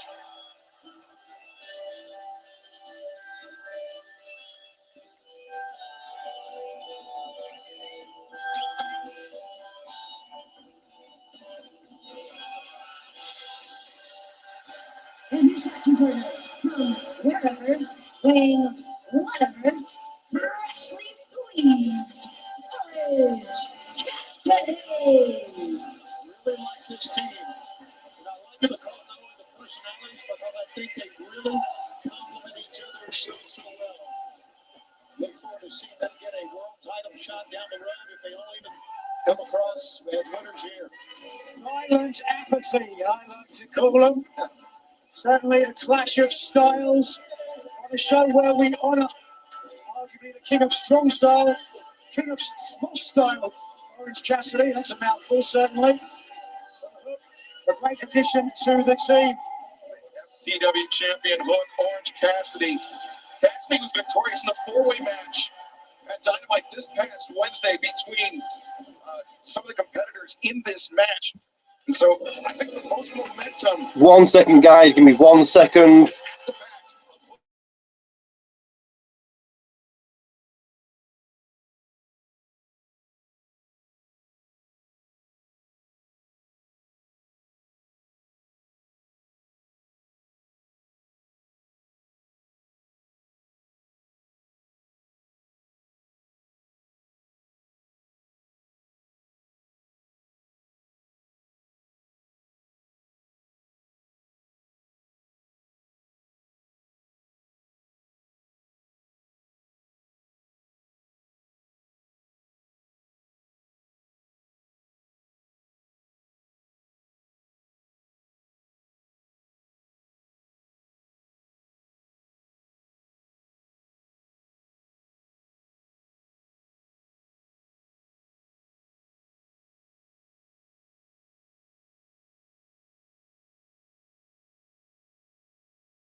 They're the only team that the Guns. These two kids are So here we go with the action. come out and really believe they can win. Of course, they've been the champions before. That is a huge part of it, certainly. And now Nick Jackson, Ray Phoenix starting things off. The switch, reversal, giving us a preview of Dynamite this coming Wednesday on TBS. The ripcord out, overhand shot. Nick Jackson putting on the brakes. They don't want Phoenix to go to the top rope. You know what? He's gonna try it himself. Oh no. We were talking about how is Phoenix 100%. You saw him get the tag in to begin things, right? He wants to start. Oh, look at that. Well, it's really not 100%. The kinesio tape on the back shoulder. Left hand side. Oh, Phoenix, oh! Your preview of Wednesday night. The international title on the line. Wait a minute. What's going on here? Oh, the left shoulder. Yeah. That's the risk that everybody has when you're injured. Oh, wait a second. Tag was made, I think. Cassidy tagging himself in, and you know it's got to be weird for Orange Cassidy. I'm going to tell you tag him. Give me a second. I'm just going to go live on Facebook. Give me 1 second, but do like and subscribe. You know, what we saw right there, guys, was an element that we have not talked about. That is the blind tag. Certainly a factor in every corner. Right, possesses a chat team. There's a strategy in this match, for me at least, is stay in your corner. Fenix collapses. And that shot is definitely that, doing the right thing. Taking in. Oh, wait a second. The gun, I don't want that. And now the guns swarming on Ray Fenix. And Fenix and hard into the barricade. You know, we've seen historically that AEW International Championship almost like a curse that leads to the competitor's body, the champion's body's breaking down. But the guns, cursed or not, 1 second here, guys. It's a sound strategy, like it or not. Whoa. Holton able to kick out. Orange Cassidy looking to push the pace. As Cassidy But the guns are in. The guns are changing the pace and taking charge. The only teams in this match that are not have never held the AEW Tag Team Championship before. We're also the only team in this match that are not related. Of course, former champions, the Lucha Bros, also, and your reigning, defending, current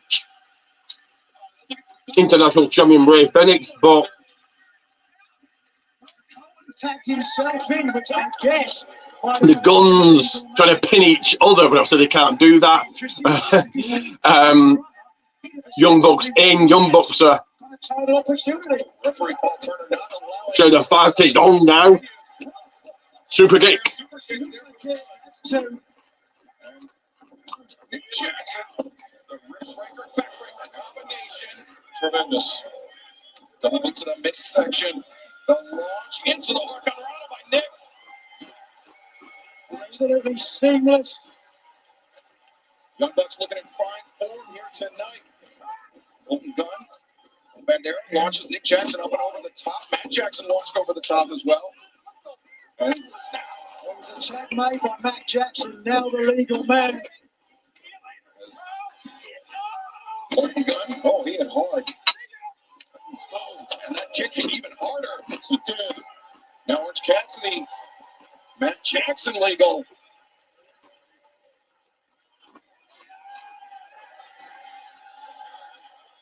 And the FTW champion wants in. And the fans want to see an Excalibur. Hook tagging him. This is a first-time matchup. Cold-hearted, handsome devil Hook. Matt Jackson sharing the ring. Matt Jackson and Hook going at it now.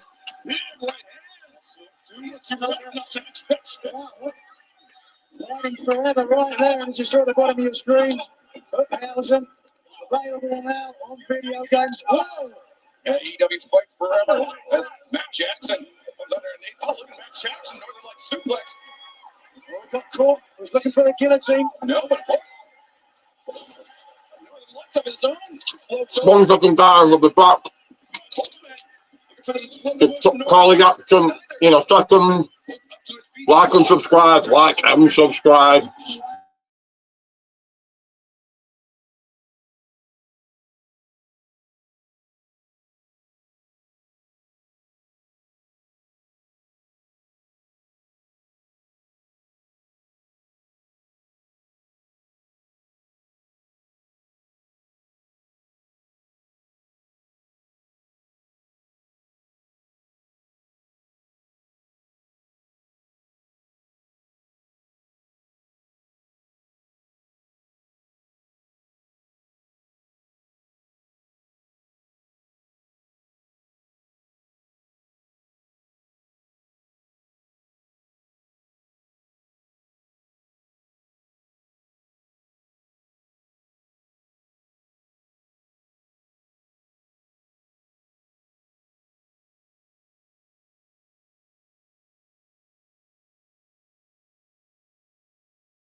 But it did just go live onto Facebook. Hook still trying to win here. Hook battling and fighting on, and just as a champion should.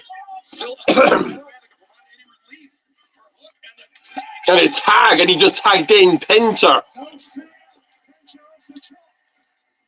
Penta tucks the lariat attempt, turns the corner, sling blade. Another one, this time for Colton. Penta rolls through DDT. Austin Gunn sending Penta into the corner, but Penta backstabs. Trying to cover him. Maybe not. He's not done. Flurry of offense continues. Penta now changing this match. No. Penta counters. He's got a hot plate in Japan. Colton got planted. The lateral press. 2 and Austin Gunn turned around just in time. This late point in the match, it certainly looks as though this is the Guns match to lose. Yeah. Everybody else on the floor. You know, I agree, Nigel. I think the Guns have really risen in this match. They've been the most effective team. Some kick out after that devastating maneuver. Wait a second. Matt Jackson coming in to try and steal it. But Orange Cassidy, DDT. Cassidy up to his feet. Low bridge. Sends Orange out to the floor. Nick Jackson plants Austin, and it comes off the apron. Perpetual motion. Nick Jackson is incredible. Oh, wait, Penta. What is he thinking? Oh, tag was made here. There's that wrong tag. Over the top, a heads-up move by Hook. He's now legal. Along with Austin Gunn. Austin, who started that whole exchange, he hit the quick draw. And now, Rum Rum. Hook, submission, locked in. Austin Gunn fighting desperately. Yeah, but Hook's not letting go. Well, there he goes. Give me a second, guys. 1 second. Be back to all the action momentarily here. Hook still has the submission locked in. Oh, it was a tag night. Well done. And now, Hook down with locked in. Nick Jackson. Nick Jackson to the top rope. He broke up the submission. And now, Nick Jackson looking to cover, but Cassidy wakes him up. We knew this was going to be chaotic. Another tag. Take a look. We can see clearly upon the screen the tag. It was no longer legal at that point.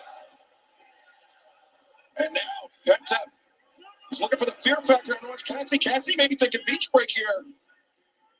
And kick to the face. Cassidy saw his head just rock back. Hook, no. What is Penta? Now, Penta's legal. Or excuse me, Nick Jackson's legal.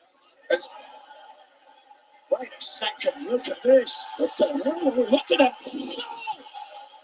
Who got the worst of that? I don't know. Super kicks on Hook.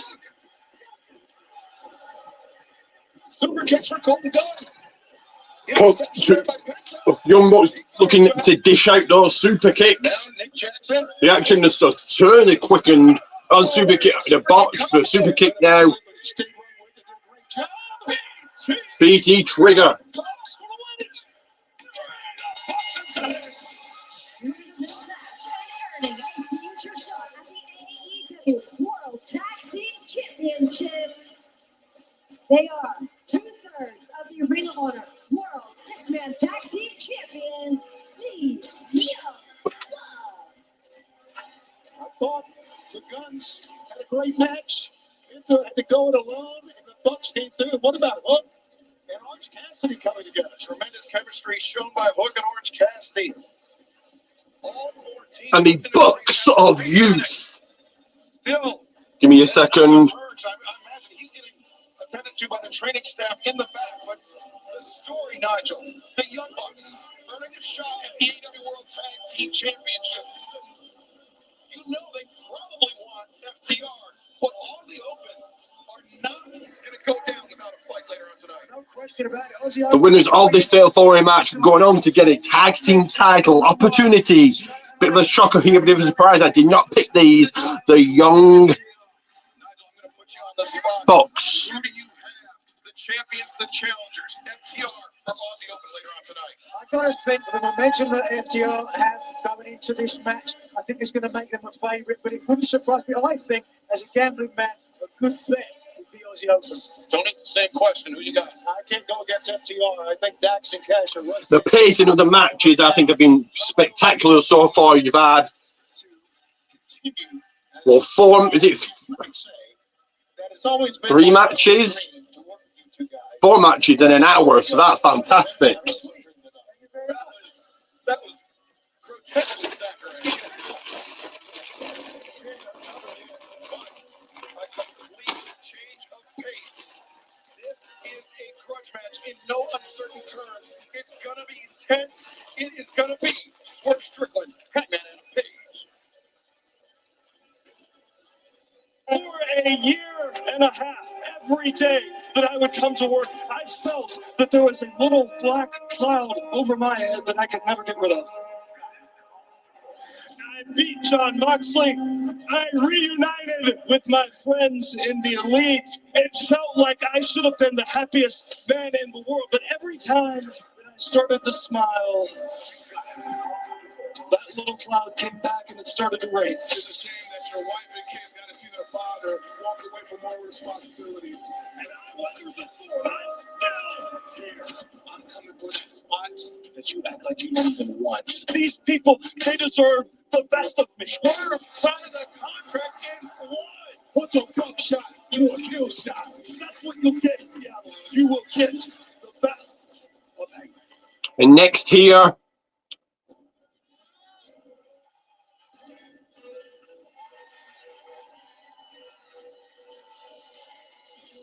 The following contest is set for a 20-minute time limit.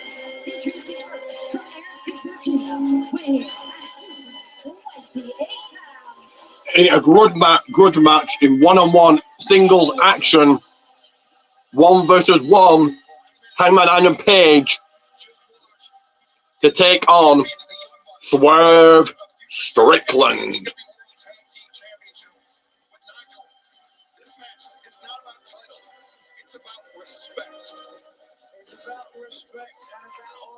Proving that you deserve your place in this company. Hangman Adam Page was one of the first men to join AEW, become AEW World Champion, and then Tag Team Champion as well. One of the men who put AEW on the map. But for all of those achievements, Swerve Strickland believes he didn't deserve the opportunities that he got. I think Swerve Strickland knows better than that. I think it's just mind games that we've seen so much in AEW throughout the years, by the way. Well, I guess we got some sort of home field advantage here, don't we? And his opponent, accompanied by the local embassy from Tacoma, Washington, weighing in at 233 pounds, Swerve Strickland.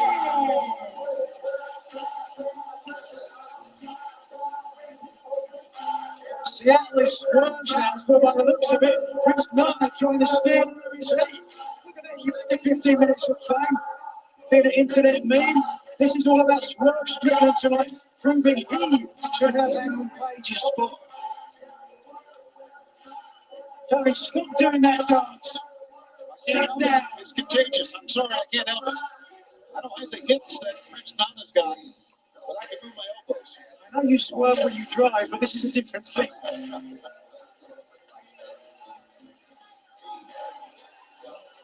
Hangman Adam Page out to prove that in all elite wrestling, nothing is given, everything is earned.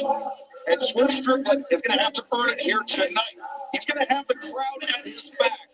Swerve from nearby Tacoma, Washington.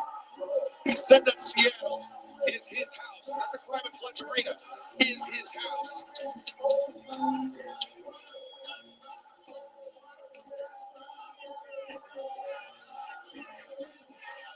Whose house? Whose house? Whose house? Whose house?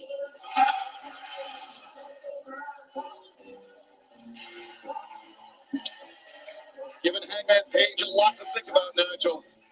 Yes, indeed. We heard Paige talk about the black cloud. Hangman Adam Page to take the win here. Despite reuniting with the Elite, he certainly has something to prove here. Blow away that cloud. You notice that Swerve's got that left hand taped up too. Caliber from that contract signing on Wednesday. Right Hangman Page driving the pen into the hand of Swerve Strickland. Hangman. One would think that Swerve Strickland would be angry, furious coming out because of that. But I think this speaks to how confident Swerve Strickland is. He's taking his time. He doesn't want to make a mistake early. Hangman looking very calm, looking very collected. How long can he maintain his composure? Swerve Strickland is the master of head games, Tony. Yeah, they've shown it. He's been showing it for the last couple of months, couple of years here at AEW, and really showing it today too, because he was smiling at him, like you said, Nigel. He wasn't upset, he was smiling at him. And you could see the look on his face. Honorable tie. Swerve takes the side headlock. Hangman back him to the rope, sending him off. Swerve comes in, shoulder tackle. Shoulder tackle by Swerve to Page. Big and strong he is. Bring up her body strength. Yeah, matches physically quite well with Hangman Adam Page, Nigel. Yeah. Oh, did a Kick right to his face. Cowboy reputation in ROH, fighting anywhere, wherever. Boom. You heard the chorus of boos in the Climate Pledge Arena here in Seattle, Washington. Right, didn't Page the trying to control the action here. Right now, though, Hangman needs to block those out and just wrestle his match. Swerve, turn it around on Hangman. Yeah, you can see that Page is a little bit unsettled by the reaction here in Seattle. He sure is. Listen to that. Page now was jumped in the corner of a mud hole in Swerve Strickland. Swerve said this is his house and Page is here to prove him wrong. They have the 12th man, the vociferous, the loud fan base. Swerve, he said it on Wednesday night. He said the 12th man would be present here tonight. They would have Swerve's back, and that is absolutely the case. Certainly seems to be the case, doesn't it? Indeed. Adam Page, who's very proud, very authentic and genuine, a little bit stunned by this. As Swerve, the T. Harris, and now watching. Let's Swerve back into it. Some unique offense here. Swerve is amazing athlete. Lateral press. Well, that certainly is stunned. Man from Aaron's Creek, Virginia. Swerve going after the nose of Hangman Adam Page, perhaps sensing an opening. Hangman, if his breathing is diminished, it's going to make this test against Swerve Strickland all that much tougher. Anytime you get hit on the nose, it makes your eyes water up. Makes you lose your equilibrium. Swerve now. Swerve coming on those fans, Nigel, to help him out. Get behind him. Off the top second rope. Almost to the back of Page. Strickland's pausing now. Didn't deserve those opportunities. No. Back on Page he is. Every opportunity he's gotten. You mentioned earlier, he had a world title shot. He's been a world tag team champion, ROH six-man tag team champions. He's earned His version of the Three Amigos. And holding on to Page. Oh no. I'm going for some kind of neck breaker. Turning it into German. Page on his feet, turning into a bunch. Back and forth they go.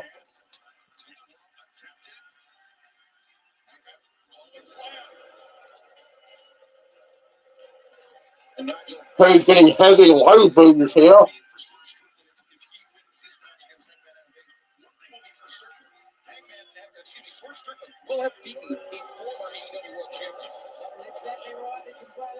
underestimate forever. Features the elbow. Hangman for the lariat connects. One goes down. Perry's back into it now. Nose. I think there might be a slight break or a fracture. Swerve. Oh my goodness! He still got it. Look at this. The power of Hangman is Swerve. Driven into the barricade.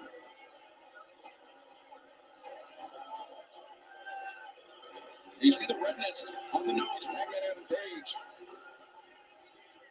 Well, taking a big risk. Taking a moonsault to the outside on to Strickland. Rolls him into the ring.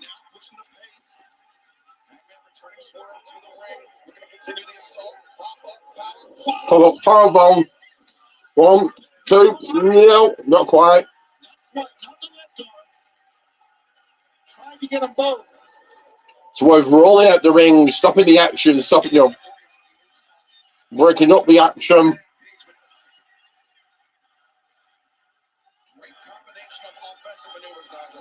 Indeed, was Swerve called Hangman a farmer. They're not looking like a farmer now. Devastating offense. But Hangman Adam Page, he keeps worrying after that nose. He's taking a moment to recover. And now lost his equilibrium. And now, to prepare to see that.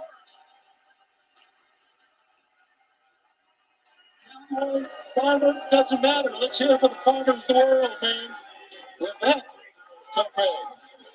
But Nigel, oh, and slam the hand of Swerve into the apron, and now Swerve goes the ribs into the barricade. But Nigel, Hangman breathing with his mouth open wide open. Absolutely. When you get damage to your nose, that's the first thing. It starts to swell up. You can't get any air through your nose to open that mouth wide. And right now, his focus Nigel is on the hand, which I'm surprised didn't try earlier. Well, that's a good question, though, isn't it, though, Sorry? Why didn't he try that earlier? I think he's now... Action now gone to the outside and Strickland Page very much in control. The crowd are absolutely hating this.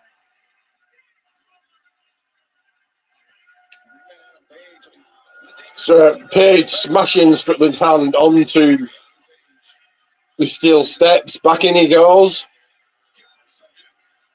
Getting heat from the crowd.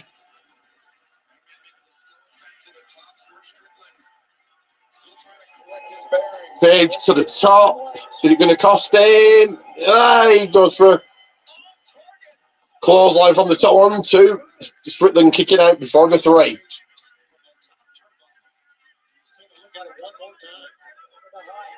Watch the impact. Driving Strickland down. Big hook of the leg, causing Strickland to expend more energy to kick out. Yeah, it was an emphatic kicking up by Swerve. You see him clutching that left hand. And Hangman drove that pin into this a few nights ago.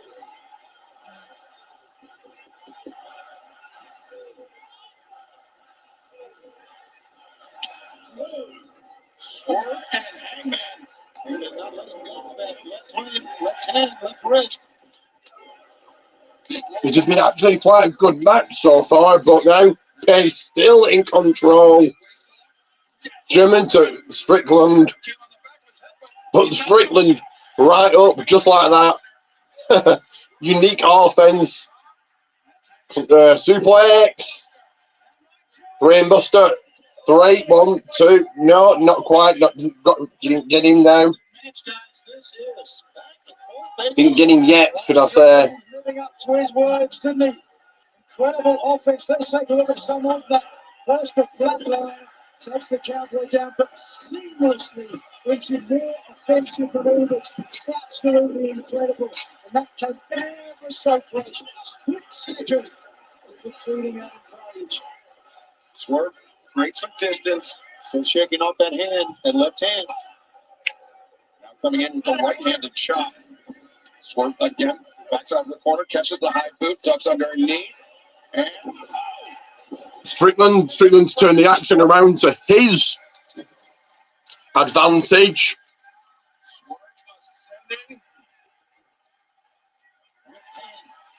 ascending to the top rope to the high risk district. To the damage left hand. Oh, vicious, nasty. Gotta be vicious, gotta be nasty, right, Nigel? He does now. Yeah. Absolutely. He realizes he's in for the fight of his life against Swerve Strickland. Whatever it takes. Surveying the Seattle crowd. But Swerve. Ooh. What shots underneath the jaw of Hangman Page. Hangman holding on desperately to the top rope, but Swerve. Stop! Stomped by Swerve.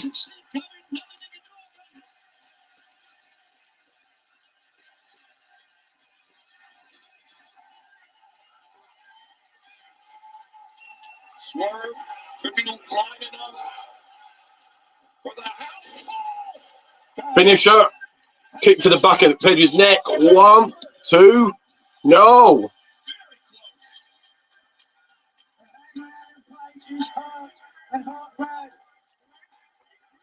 Swerve going absolutely everywhere, taking to the skies. Just watch the force that Cowboys driven into the mat. Remember, we've seen Swerve shatter cinder blocks with that stop. And then the house follow it up. Hangman, so lucky to survive. Yeah, that double kick, double stomp on the traps. Wow. Well, Hangman Page through it. He found safer ground. It may have put him in danger's way. Swerve, the stop, no. Oh, he buckled, didn't Swerve. Now, Hangman, can we think of Deadeye on the apron? Swerve knew it as well. Yes. Now, oh, Hangman going hard into the buckle. That may have hit his nose again. Swerve Strickland would certainly hope so. I don't think it hit the pad that time, guys. I think it hit the exposed metal of the turnbuckle. Wait a second, if he hits this here. Oh, my God. Swerve, no. He's trying that ball driver. Oh, that's so dangerous. Oh, the hand once again. Hangman turning to the hand. Whoa, no. On the steel steps. Oh, my God. The Deadeye on the steel steps outside the ring.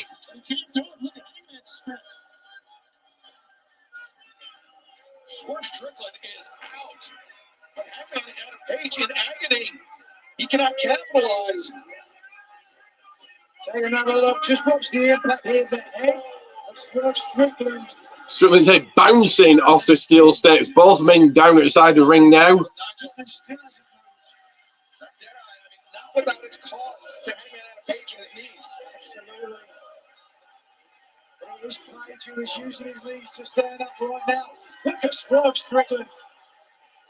Page is the first man up, throws his opponent into the ring.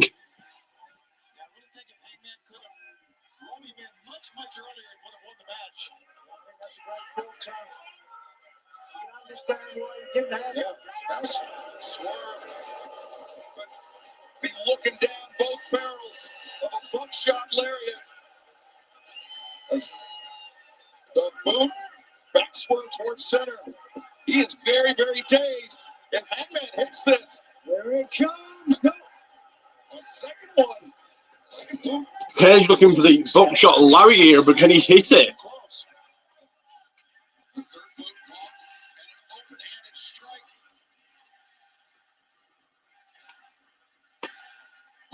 Great match. Vicious. This shows how concerned Hangman Adam Page is here against Swerve Strickland. Doing anything, risking disqualifications. Got the distance. Buckshot lariat attempt. Missed it. Swerve gets him down on the ground. Applies a submission, armbar attack, submission move. Wrenching back. Look at the distance he's got to work with. There's a stomp on it. Looking like he almost broke Page's shoulder right there. Look at the damage done now. Doc Sampson's remover. Doctor checking on Page after that. Position up Sampson immediately attending to Hangman Adam Page. Looks like it was the elbow, hyperextension of the elbow.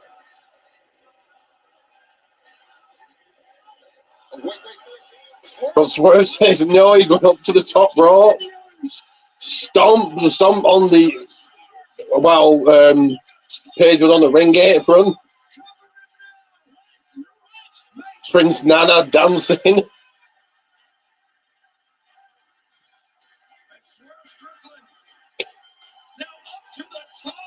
Strickland climbing. 450. Did he connect? No, he didn't. Page kicks out. Strickland turns it into an armbar. That's his only recourse here, guys. He's too far away from the ropes. Strickland doesn't have the full extension right now, but he's close to getting it.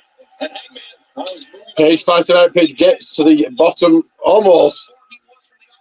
He gets to the bottom rope. He knew that he must be close enough to get his boot on the bottom rope to force the break. Yeah, great call, Excalibur. You are right.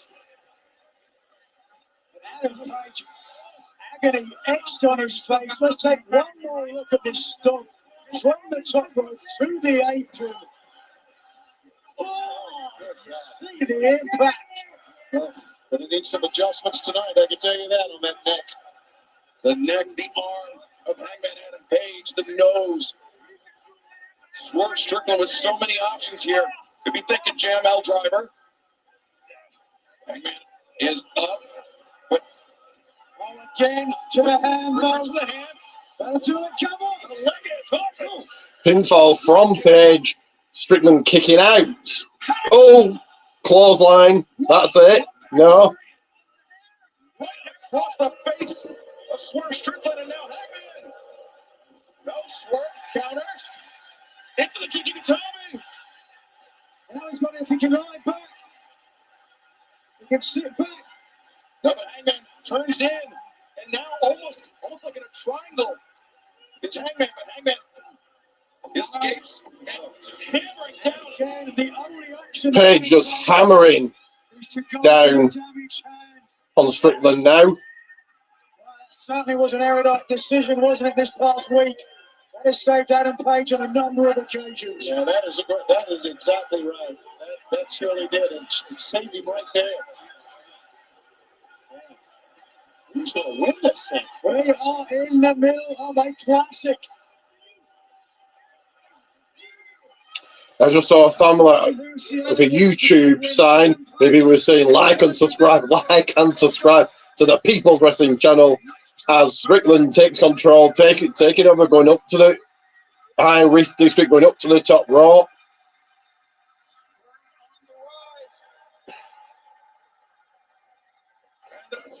We're waiting for the stomp and completely missed. Page looking to follow up with a buckshot lariat and he hits it.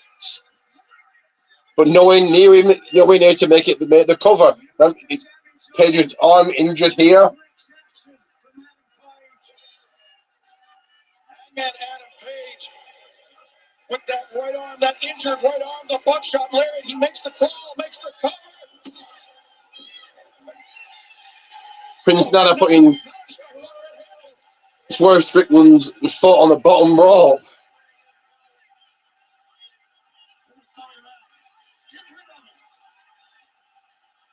Tara's got no choice. That's right.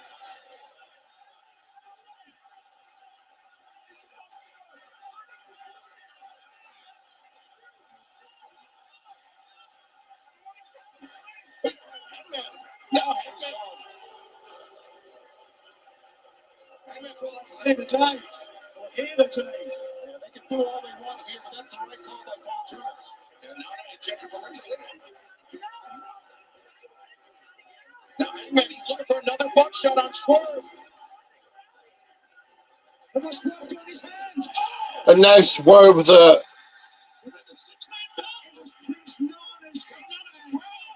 with Prince Nana's crown. Is that going to cost Page the win here? Is it going to cost him the victory?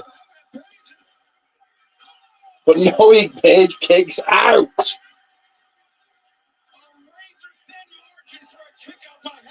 We are watching two men push each other to the limit. Comes a house call. Swerve. Over the years of pent-up aggression, Swerve not done yet. A second. Kick to the back of Paige's neck.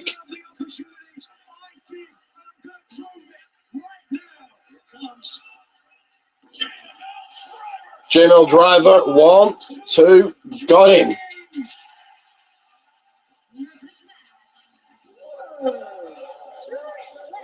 Gentlemen, that was a hell of a match. A hell of a match, a hell of a win for Swerve Strickland.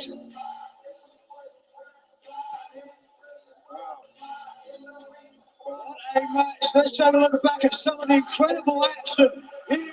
Going to his book of tricks, the buckshot Larry. Should have done it, but the damage to the arm prevented him from getting it in enough time.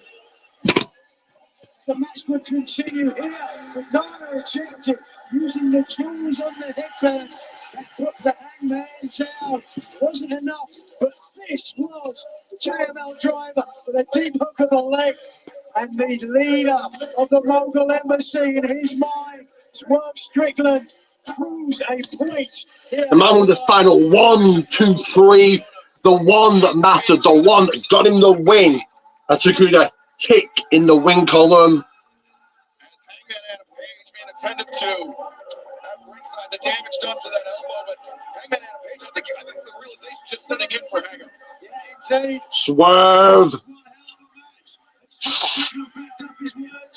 Strickland. To call this match with you, sir. Thank you, brother. Great stuff, great night. That match was.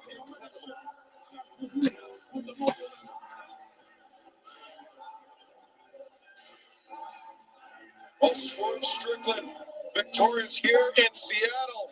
And the stars are out tonight. That's Seattle Supersonics great Sean Kemp. Sean Kemp. And he just witnessed Swerve Strickland back himself up, scored a win over a former AEW World Champion. Swerve Strickland, a massive amount of momentum built here tonight at Wrestledream. And the action continues. Absolute Ricky Starks. He has been fighting tooth and nail the American Dragon, Bryan Danielson, but now he will have to contend with Wheeler Yuta of the Blackpool Combat Club. I didn't lose. And next up here we got. And you never pinned me, so as far as I'm concerned, in the ranking system, it goes absolute Ricky Starks and you, Bryan Daniels. A match like this changes you physically, mentally. Absolute Ricky Starks, not Ricky Goldman. No. But Ricky Starks fights and wrestles Wheeler Yuta.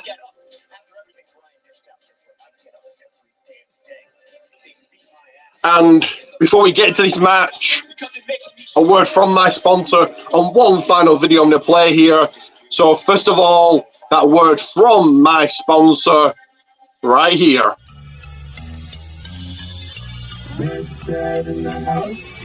Welcome to my store on Pro Wrestling Tees. Check out my beautiful dog logo on this black t-shirt, or how about this waffle on this gold nice t-shirt we have here. And here are a few other designs. We got some on white, some on sand, two-sided shirts. Don't forget to search Billy Ray Dog on Pro Wrestling Tees. Billy Ray Dog on Pro Wrestling Tees. With that on Pro Wrestling Tees, more shirts are always coming. Right, link right there, Pro Wrestling Tees, Billy Ray Dog. You see the t-shirt, so go ahead and buy one. And one.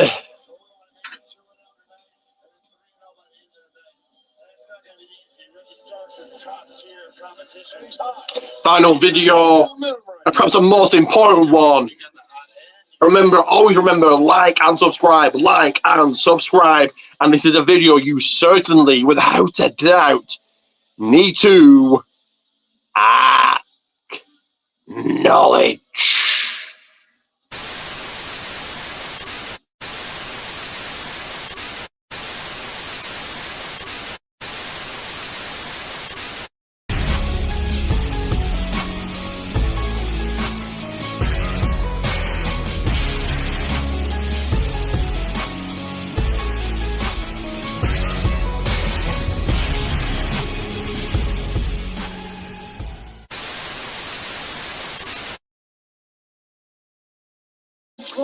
That is right. GWO Gold World Order for life. So here we go with this match. Here we go with this wrestling match. Goes into this match as a favourite. John, what did you say to Wheeler Yuta going into this match? I already got fined earlier for some of the language I used on Zero Hour, so I won't tell you exactly what I said. But basically, don't act like this guy is such a big deal, or he's a big star, or he's a big, he's hot right now. Top tier guy. And, as he was called, we called him a whipping boy. I mean, that's pretty accurate, but I mean, it's not as bad as it sounds.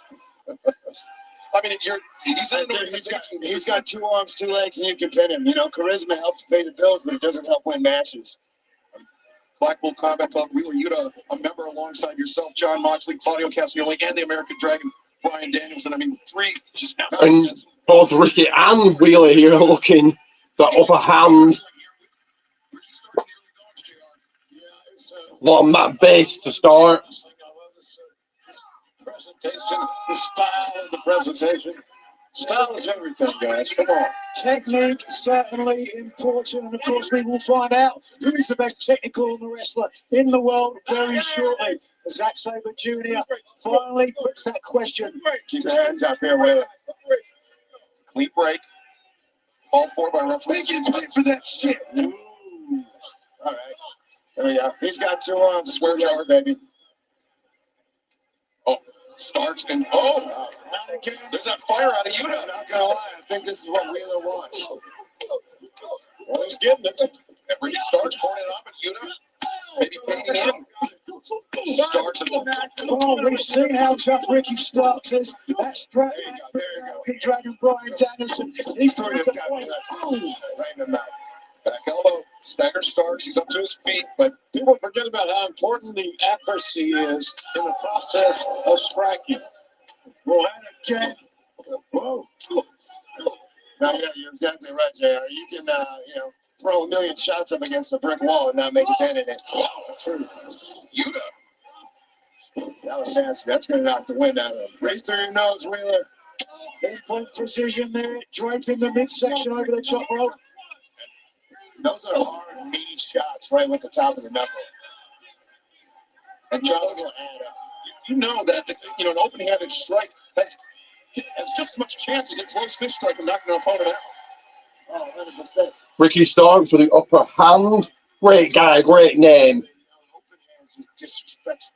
That's why I like it. We, as you saw earlier with John Spartan and Claudio Castagnoli, we show respect to our opponents. We treat people well outside of the ring, we have class. Ricky Starks playing to the people, playing to the crowd. Apparently, by reports, the lowest attendance of an AEW pay-per-view. I think just over 6,000 there. But back to this match, back to the action. Ricky Starks with the chops of right hands to Wheeler in the corner.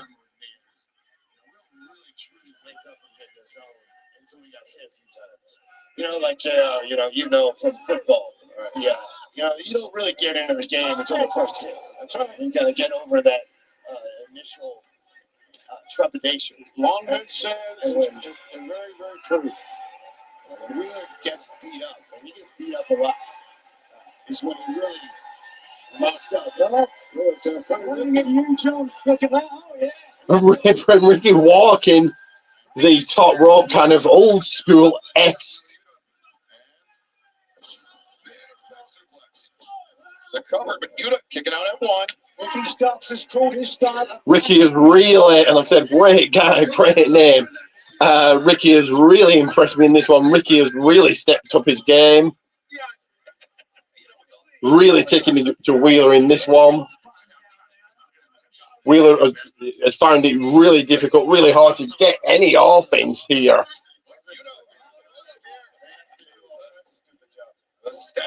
To a real wrestler, showing some great technique. Crucifix pin by Yuta. Starks able to break free. Like I said earlier, Wheeler gets beat up a little. He's not going to wilt under pressure. No, he hangs.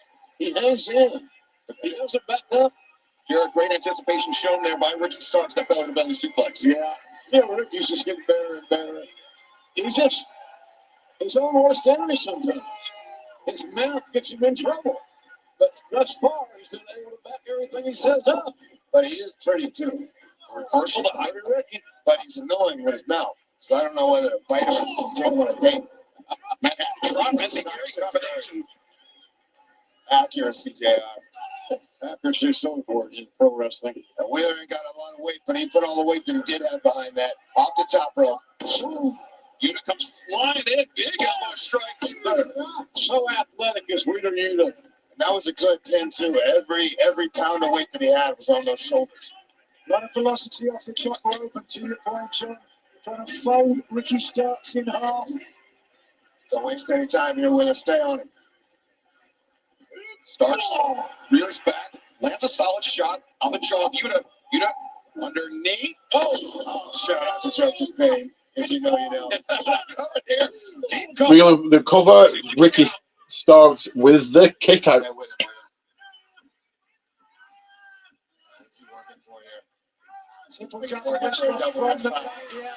Trap his head, Wheeler. Switch hands if he's able to get a Kimura. Starks though.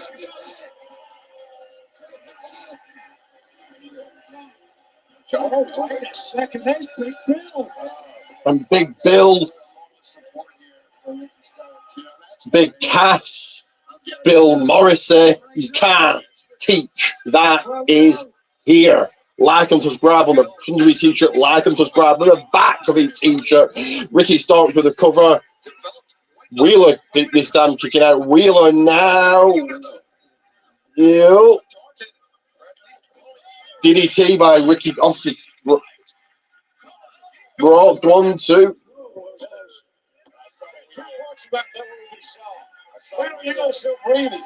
He's a tough son of a gun. You gotta hand it to him. That's all it's important. You can't win a match in the 11th hour, quit in the 10th hour. Really, he will never quit.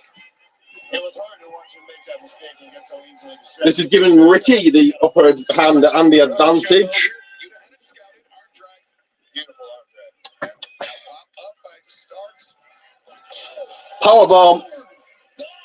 Starks did everything he had into that, and Yuta. He's surviving. He was looking your way, John, when he pinned him there. He might have pinned Wheeler Yuta, but I bet he's thinking about Bryan Danielson. You got to stay focused. Nigel, just as if he heard you, Starks. Oh! Maybe thinking the hammer and handful elbows. It certainly seems that Take way. it one out of the playbook of Jimmy Wheeler. Yuta. I don't know. I think it's just pissing him off. Yeah, he's just gritting his teeth. And he captures the arm. Well, he's still getting hit. It must have not hit him very hard. Oh, actually, see what I'm saying? He's waking up. That's it. Wheeler, there you go. Hard shots. They mean business this year. Yuta accelerates to the right. Like a fourth collar. But unfortunately, for Pretty Ricky, he can't follow up right now. He's following up, JR, just sitting there and watch. Hey, the longer this goes, the more Ricky Starks looks like he's the one who doesn't want to be here anymore. Ricky now up to the top rope. Wheeler pushed him off. He landed on to Big Bill. Ricky Starks on the cover. But I don't think that moment's going on their highlight reel. But Big Bill now. Choke slam. No, Wheeler fighting out, sending him into the ring post. This is going to give Ricky the chance to get back into it. No, Wheeler now. Submission or the hammer elbows.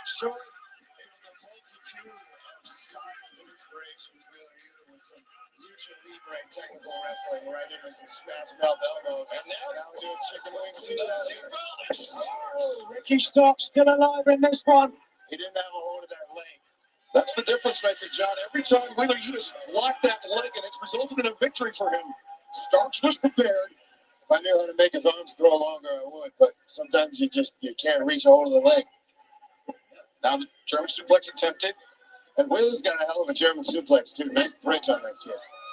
Hanging out to the bottom rope, Starks. Panics. Yeah. Oh, that was solid. Really solid for Pretty Ricky. And now, boom! 1, 2, and 3. Defensively, Ricky Stark. Oh, what can this man not do? Big Bill, I'm not going to lie. Big Bill, a very important assist. Yeah. He headbutted the pole. I don't think he prevented Ricky Starks from crashing and burning on the outside. That is true. I don't want to give him enough credit. I think he was just kind of hanging out and Ricky fell on top of him. I'm picking up a win here on PPV. That is pay-per-view.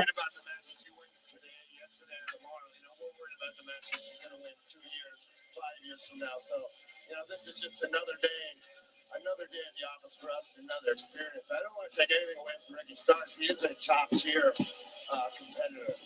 Is the man they name, the man they call, the absolute man, Ricky Starks. It's a great name, great guy. And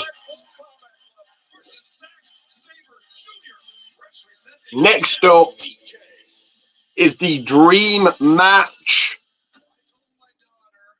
Rock versus Reigns. No. It is Bryan Danielson. I'm a man who keeps my promises, especially to the people I love. it be this one right here on your screens, wherever you're watching. In scheduled for 1 fall. What a fight, what a war, what a match this is probably going to be. Bryan Danielson takes on UK's own Zack Sabre Jr.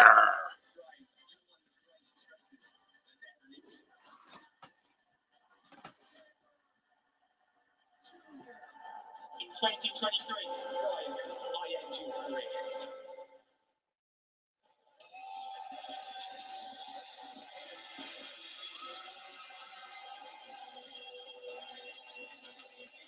Here we go. The cows are coming home, y'all. What was that supposed to mean, Nigel? I'll get to it. This is a dream match. Set for one fall with a 30-minute time limit. He is the pride and joy of the Isle of Sheffield. From Kent, England, weighing 95 kilograms, the NJPW World Television Champion, Zack Sabre Jr. Zack Sabre Jr.'s New Japan Pro Wrestling World Television Championship not on the line tonight, but the reputation as the best technical wrestler on planet Earth is on the line tonight, Nigel. Certainly in everybody else's mind, but to me, it's only a matter of time before the man who was called the best technical wrestler of the 2010s puts any debate to sleep. Zack Sabre Jr., one best technical wrestler of the year from 2014 to 2020. And consider it's an insult, the man who took it in 2021, his opponent tonight. You are absolutely right, Nigel. The cows are coming home. The chickens are coming home to roost. I couldn't be any more excited for this. Everybody here in Seattle standing on their feet for their man. Let's go, Brian. Arguably the best in the world. I mean, what can I say about Brian Danielson? What hyperbole can I bring to the table that hasn't been said over and over and over again? He is the Brian. I'm sure all these wrestlers would like you to like and subscribe. I will say it again, like and subscribe. Get me to that big next big number 310 and get this shared right now everywhere you can.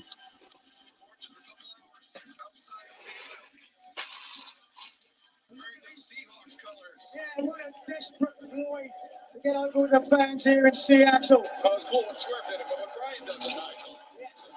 But that's it on him, Nigel, to get over. And look at the look on Brian's face.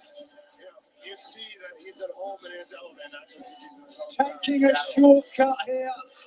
It's actually the second most famous president behind Kurt Cobain of Aberdeen, Washington. Only slightly ahead of you, got Eric. Jimi Hendrix pretty famous too, right? I don't know. Well, you got Jimi Hendrix, you found Eric. Let me think about it. And you know this, for all I know, Brian could kick him in the head and knock his teeth out here in the first 10 seconds, and it could be a good night. But I think we're going to see one of the most just enthralling, grappling, technical wrestling exchanges you'll ever see because of that thing you talked about. So here we go with the dream match, not The Rock versus your tribal chief, your head of the table on day 1128. Roman Reigns in his Zack Sabre Jr. one-on-one singles action with Brian Danielson. There's going to be a lot of grappling, a lot of mat-based wrestling. Probably not really my type of match, but let's wait and see. Certainly not scored on for its solid. Called this the human game of chess. We are going to watch a masterclass. Jesus, I'm pumped up. You know, it's interesting. I will say that, you know, on their feet, Brian is the much more aggressive wrestler. You know, hard kicks and shots and elbows. And on their feet, Brian would be considered the more aggressive offensive wrestler. But on the mat, when it comes to grappling exchanges, I would actually say that Zack Sabre Jr. is a more offensively minded wrestler. He attacks in series and chains. You know, he'll start an attack at your ankle that will end up on your wrist. It's a series of 5 or 6, 7 moves. He'll set traps where he has 3 or 4 options. He's always thinking ahead, almost like a football coach calling a play and letting it play out. Whereas Brian is a more reactive wrestler. He'll let you grab something just so he can wrestle his way out of it on the mat. So, you know, we think most of this match will be contested on. Well, let's take a breath for a second there, John. Let's talk about the elephant in the room, and that's the right arm of Brian Danielson. There is a steel bolt that's in there, and that makes that point stronger. It presents a weakness with the wrist, where the bone can be pushed against that steel rod. And I guarantee you, Zack Sabre Jr. is aware of it. You're exactly right. I hope that he hasn't thought that far ahead, but yeah, the steel rod goes to about 4 inches below Brian Danielson's wrist, and that could be used as a fulcrum to break the upper part of the bone near the wrist. You know, I'm not a doctor. I'm not saying exactly right, but the way you said it was exactly right. The wrist could literally. Wait a second, Zack Sabre Jr. The Octopus are very popular tonight on the Antonio Inoki tribute, Wrestledream. And Danielson counters, looking for a twist of his own, but Zach, nice standing switches by both men. I think what it's going to come down to is who will be able to impose their will. Wait, roll up here by Danielson. Duration. We got to remember, it only takes 3 seconds to win. That's not much time. That is true, too. It's by pin or submission. All you have to do is be the better man for 3 seconds. 3 seconds. These guys know more pinning than Zach, looking for the Jujigatami on the right arm, Nigel. You called it. Yeah, that's going to be a weak point, certainly. That's the left arm. Yeah. Yes. Indian deathlock. Brian puts that on so quick. One fluid motion. You can see he's shaking away at his arm there. That's the left arm. It's the right arm that we will look A lot of mat-based technical wrestling to begin. Fortunately, I find matches like this boring, you know, but not for me. But you know, for other people, that's fine. But I'd love to know you guys who you got winning. Brian Danielson or UK's own Zack Sabre Jr. has unique covers and unique pinfall attempts here. And fighting as Zack trying to turn Daniel here. They both men flattened out on their stomachs. Their legs intertwined. I've seen this before, but I don't know what they call it. Double trap hold from the top row. Double wrist lock. Double wrist lock with Danielson. Transitions on Chichigatami. So they get it straight away blocked. Stalemate here in the early goings. But who's standing and who's on one knee? What does that say? Well, Brian likes to walk on all fours and weird stuff like that. Not concerned about what he does in his private life. It's such a weird movement stuff. And, you know, on this night, tantric sexual stuff. He reads a lot of weird stuff. John Moxley and commentary talking about tantric sex. Okay. Zack Sabre grabbing the ankle of Brian Danielson here. December of 1975, it was the match to determine the world's top technician. Hooking on a submission, trying to make him tap out. Oh, no, not quite. It was a match that haunted Antonio Inoki. He felt like he was just a stick behind Billy Robinson. But right now, it appears that Danielson is a step behind Zack Sabre Jr. Yeah, Zack Sabre Jr. is backing up his words. You know, it's like I said earlier, I think. Into a submission, into a surfboard submission. He's got 1 on 3 now, too. He's going to take the absolute off. And now Brian with his submission. Now Brian with his surfboard submission, or looking for it at least. Who is the better technical wrestler? Tit for tat. You put me in the older man special. Watch this. I'll put you in it too. And he's got it. And now Zack, the strength, the balance, it all goes together. Oh, wait, Zack escapes and controlling the wrist of Danielson. That's the right hand, the right wrist. That's exactly my point. With the extra pressure from the steel joint. As now the traditional bow and arrow, but Danielson over to a big predicament, not even a 1 count. Really nice counter. A quick physical counter. You know, everything, like I said, Zack Sabre, set in motion 6 or 7 steps as options. But Brian counters every single one, which then leads to another counter, which then leads to another counter. I mean, you're watching some serious high-level chess here. What we're seeing is Brian Danielson moving with his right hand. I've been watching Dragon since he's returned from that arm injury. He hasn't used that right arm. He's always tried to focus his left arm. I think he realizes it's not 100%. Crowd split right down the middle here. They don't know who to choose. I mean, just coming off of surgery so recently, that steel rod in his arm, I mean, there's got to be in the back of his mind somewhere. Or is it all a trap? Is it all mind game? First strike of the match thrown, I believe. Zack Sabre Jr. connects with the uppercut. Danielson, nice little lifter. Gets him off a little bit. All good. Trying to think about it. Loose here. We're getting warm. Oh, with the left arm, Brian Danielson tries to come back. And Zack saying, yeah, not so good. And this is interesting, too, because I think Brian has an advantage on the feet. More multifaceted. Hits really hard. Very mean. Very aggressive. Brian's kind of a secret bully in real life. A lot of young kids in a lot. But John, that. Brian Danielson also an orthodox striker, but he's using his left arm instead of his right. And those uppercuts, not quite as effective. Zack walked through that, yeah. You heard him say, why don't you use your right arm? He's beckoning Dragon to do it. Oh, he's biting on it. Oh, he's cost him, yes. Yes. Both men with uppercuts. Uppercuts.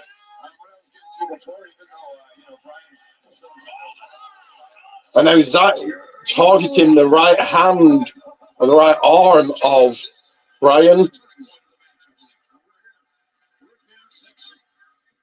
Win or lose. like I say, despite Brian's viciousness, There's the viciousness here, Joe. Look at that. Zack Sabre can shake really hard, and he's put a lot of weight on in the last couple of years, a lot of muscle. Yeah, and he knows how to use that weight. You know, that's a big, long way of saying Zack Sabre actually kicks really goddamn hard. It's like getting a new weapon in your arsenal. Yeah, I think I know that I've got extra weight in the last few years. Yeah, it really made Zack Sabre a lot more dangerous. You saw that earlier, he just shouldered right into that uppercut. Yeah, a few years ago, Zack Sabre Jr., he wouldn't have that type of physicality to walk through a strike like that from Danielson. But now, look at this joint manipulation. Joint manipulation, we know he's great at that, don't we? But sure, Pete Dunne. Oh, ho, ho.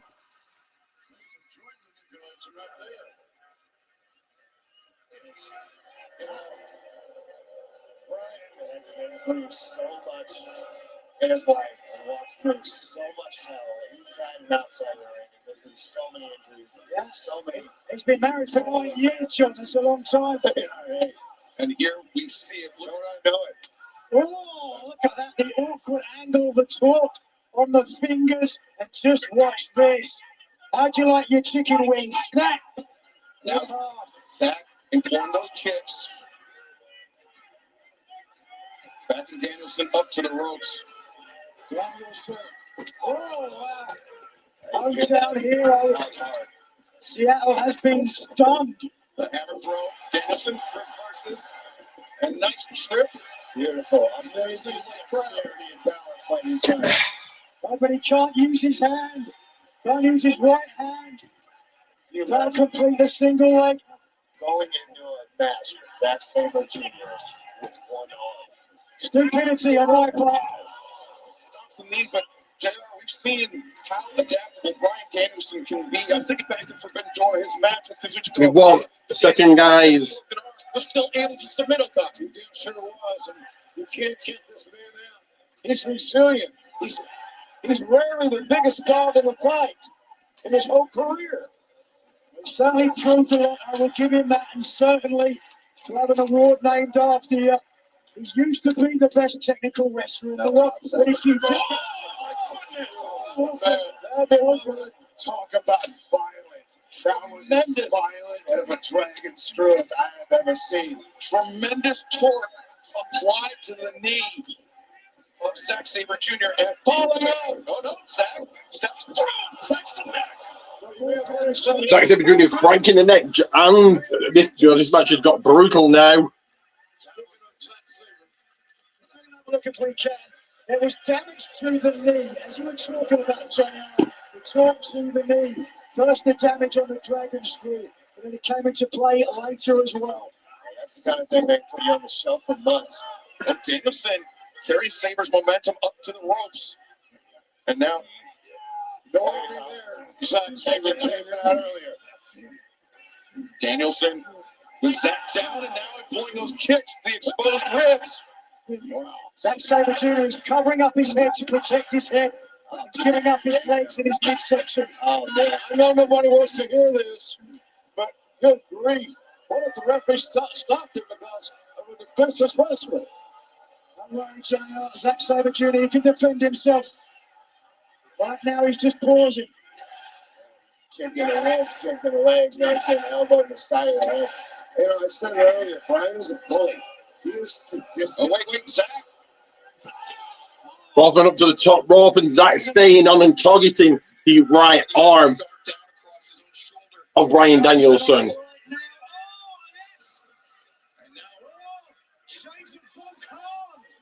Somebody's got to give in this never land that we are witnessing between two of the best in the entire world. How many times do you estimate you've seen Brian Danielson wrestle? Oh, hundreds. You ever seen him give up? No. You ever seen him get the crap kicked out of him though? Many times. Yeah. So we ain't worried all the way up to the Butterfly suplex. Danielson floats over. Danielson with a submission of his own now, looking for the label lock. Very savvy counter. Knew that the label lock was coming. Now the triangle. Zack. Oh, now transitioning in to the label again. Now you got this clinic. Oh. Is this how we submitted Okada? Am I right? Yes, it is. This Sabre, though, trying to use his leg to get his foot on the bottom rope, maybe. Danielson identifies it, now taking the single leg grab with the arm captured. That is inside, but look at the ring awareness. Brian with a single legged Boston Crab. Back into the bottom rope. So Brian to let go. Danielson is hurt. No question about it. The right arm barely able to do anything. But it doesn't seem to deter his thinking. He thinks like a winner. He applies himself like a winner. That's Brian Danielson. So you know this. You're never 100% in this game. If you're going to have any success in wrestling, you got to learn how to function at 60, 70, 80%. And get the job done. Danielson creates distance. Zach. Second one connects. Zach with a little bouncy out there. The intensity builds and these shots get harder and harder and get looser and looser. The adrenaline flows like a waterfall. I swear to you, Brian. Just add it on mine. Now the wrist of Zach. Captured Danielson. Raining down stops. God, this has been a great pay-per-view. I love the physicality. Aubrey Edwards right there checking on Zack Sabre Jr. Seeing if he can continue. Danielson inviting Zack to rise up. Looks like when you countered. Zack. Yeah, Zack's a bit back into it. A very unique pinfall there. Brian now. Take your good, Brian.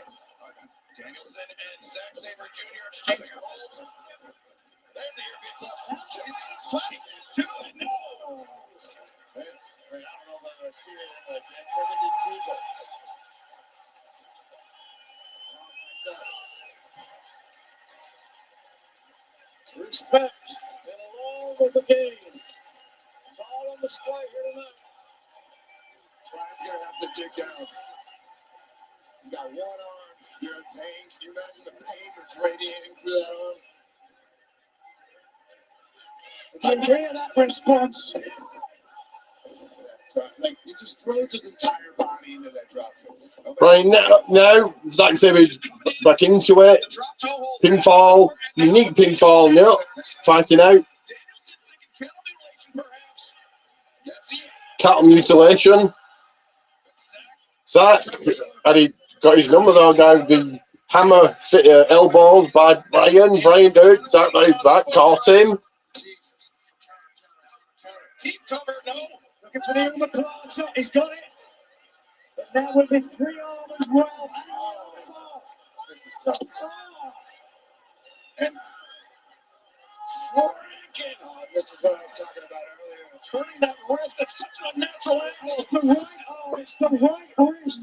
The bone against the steel rod. I'll be honest with you. Steel wins every time. Every time.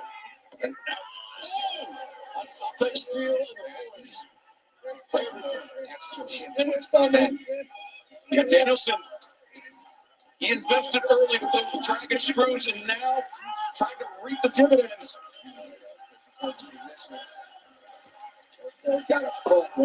Think about what's the great martial artist. Zack now with quite a unique submission to the figure four leg, like he turned it into a figure four. 10,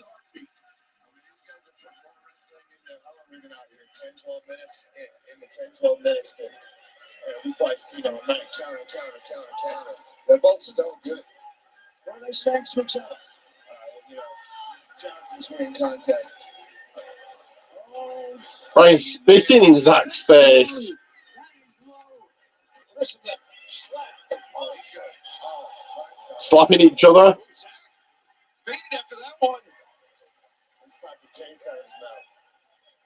I avoided the swear jar there. Sidestepped it. Shows your adaptability.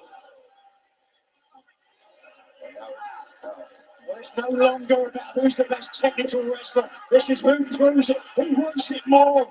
The heels of the respective boots. Who is the toughest? These guys are gonna be icing their heads and their faces later, busted lips and black eyes.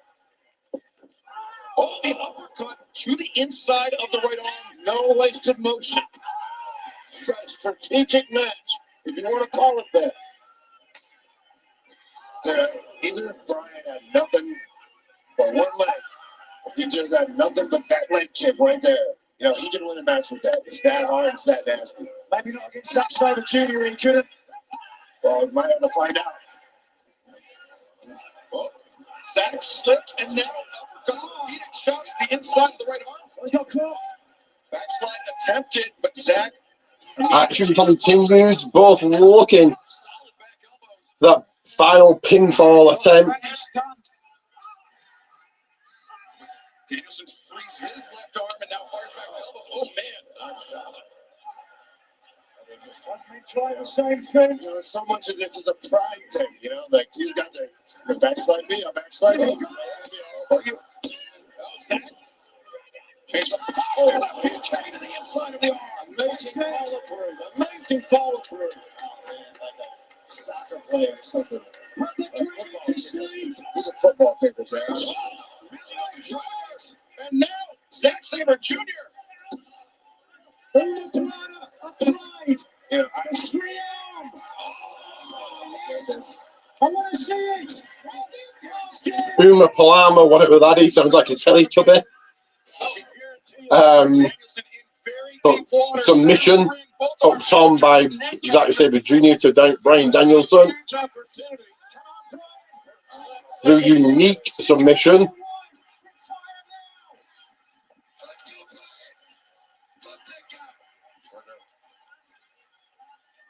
Moxley getting very animated on commentary.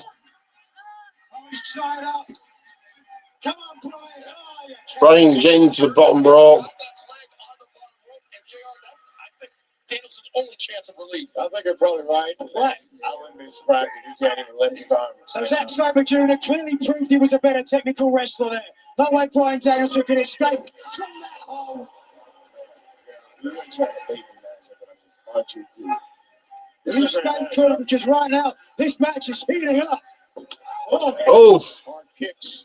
Man, that was cool. We actually made it. hard kick from Zack to Brian. Another one. Danielson known for his kicks, but Zack Sabre Jr. known quite well for his. You pointed it out earlier, Excalibur. Certainly, Zack Sabre Jr. has put on weight in the right places. He's a stronger version of himself.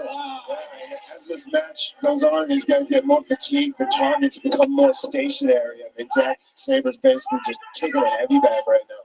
John, have you got a white towel there? You might need to throw it in here shortly.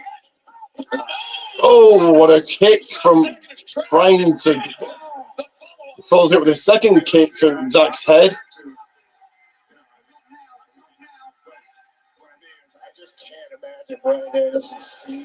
And he stomps to Zack's face, so he's Zack finds it out. Armbar.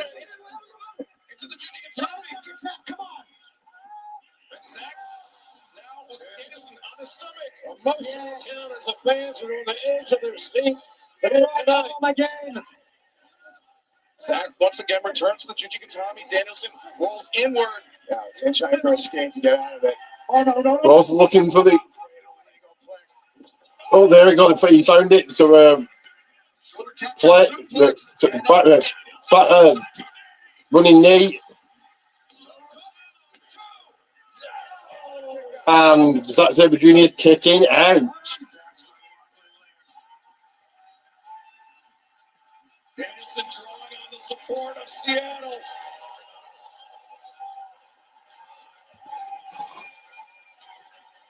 This might be your last big shot, Brian. Three-pointer at the buzzer. And a second running knee. This is going to be it. 2, 3. Good match. You know, a lot of technical wrestling, but something I don't really enjoy. Still a good match. Good stuff, guys. What a hell of a match. That was one of the finest displays of wrestling I've ever seen in my life. It happened once in 1975. It resulted in a draw between Antonio Inoki and Billy Robinson.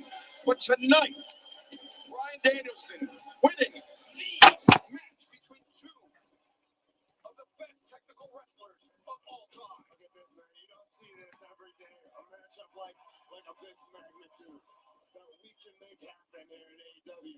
An atmosphere like this in Seattle. I mean, Bryan freaking Danielson and Zack Sabre Jr. right here in the ring before our eyes. Look at this just once for everybody. Absolutely. Victor goes the spoils, as they say. Taking on the winner's portion of the money. The man with the win. The victory in his pocket. Bryan Danielson. I don't blame him for not wanting to shake anybody's hand right there. You know, after a loss, after a big loss like this, you don't want to talk to anybody. You don't want to see anybody. You know what I say? Run it back. Give us part 2. Yeah, I'm here. Let's do it. What a wonderful presentation of pro wrestling between these two cats. Hell of a job. It's Sparta King, man. And this guy right champion, we're doing Demetrius Johnson. This Tuesday on Twitch TV/Crown, it will be Kenny Omega versus Demetrius Johnson. What? They're not fighting.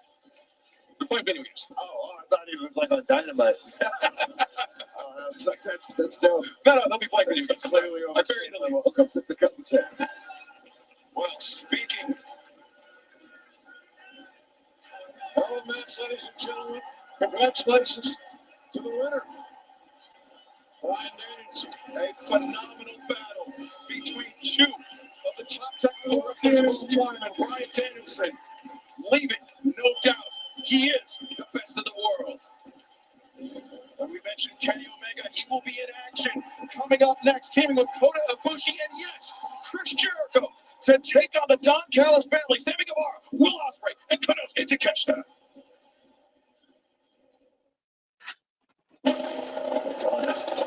You stabbed me in the back.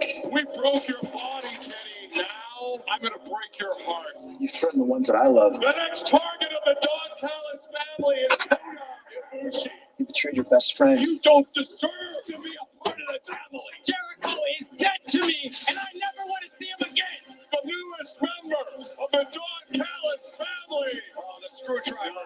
Now, Kenny Omega, Jericho, Omega, Ibushi unite to take out the Don Callis family at Wrestledream. I've also got another family member. The best wrestler in the world, better than the elite, better than you. You are going to face the Don Callis family that's never been stronger. See you in Seattle. We're going to finish it once and for all.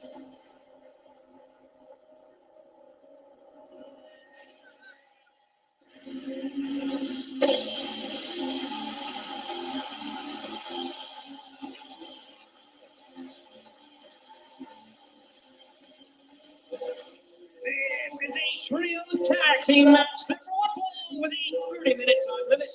Introducing the participants first. Winnipeg, Manitoba, Canada, weighing 225 pounds. The Ocho Chris Jericho.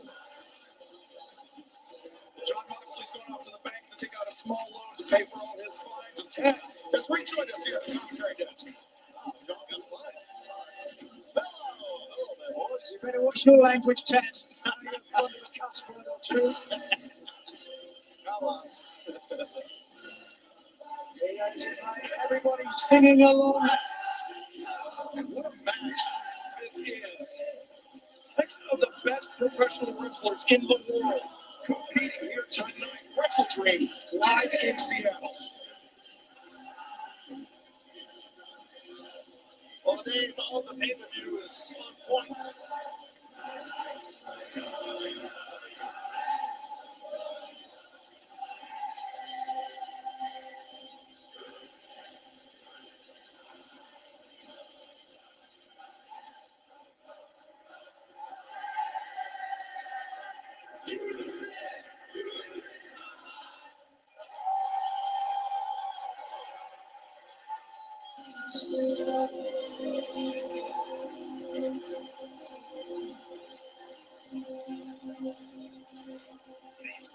He too is from Winnipeg, Manitoba, Canada. Weighing 224 pounds. And his Kennedy.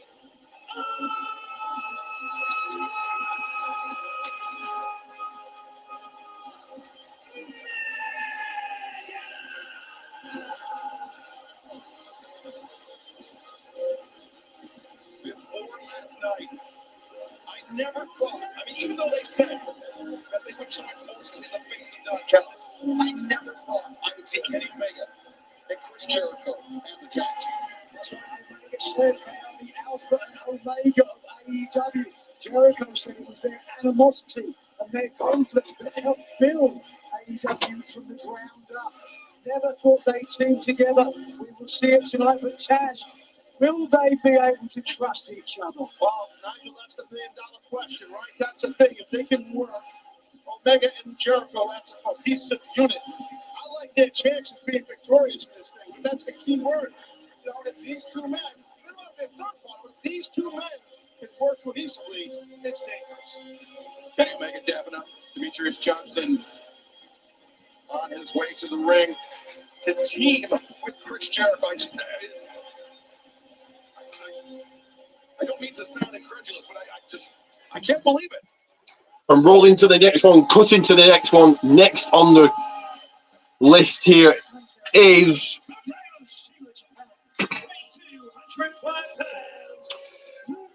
the Don Callis family, so consisting of Will Ospreay, Sammy Guevara, Kanazaki Takeshita, fending off against, matched up against Chris Jericho and the Golden Elite, Kenny Omega and Kota Ibushi.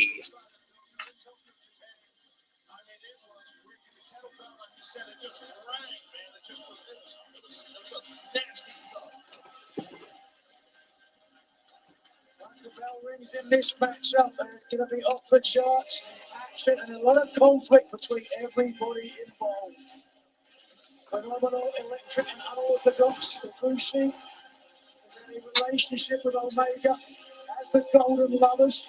That strength of bond, world-class matches together and against each other. A ride or die team, if you will. And only have their cohesion tonight. And that is a fact not lost on Don Callis. He said he was going to hit Kenny Omega where it hurts the most. Attacking his friends, attacking his family, attacking a man that Kenny Omega cares perhaps more about than anybody in the world in Kota Ibushi. And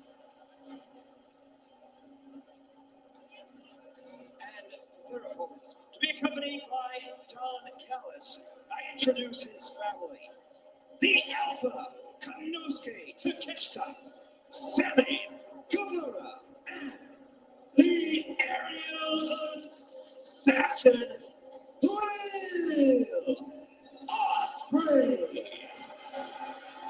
It was Forbidden Door earlier this year. Will Ospreay, with the assistance of Don Callis, defeating Kenny Omega, winning what was then known as the IWGP United States Heavyweight Championship. But then Ospreay said he doesn't compete. He doesn't fight to honor the United States. He renamed the title the United Kingdom Championship. And to this day, he reigns.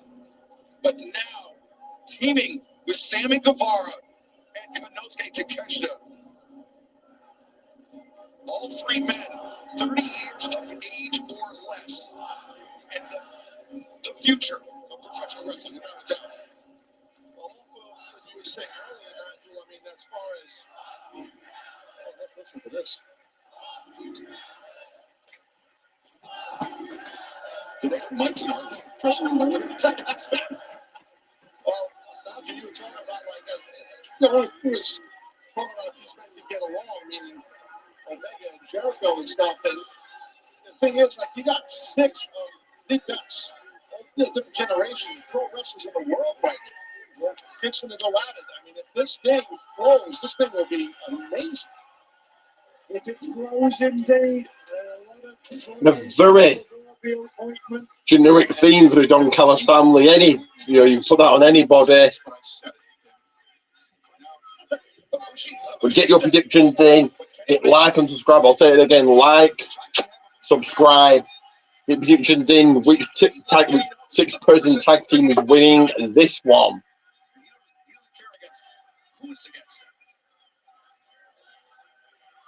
Callis, the apron to whisper some words of encouragement.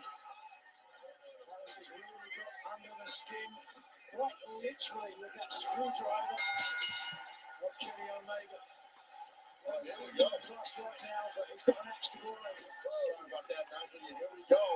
We've seen this before, Excalibur. These two men that are kicking this thing off.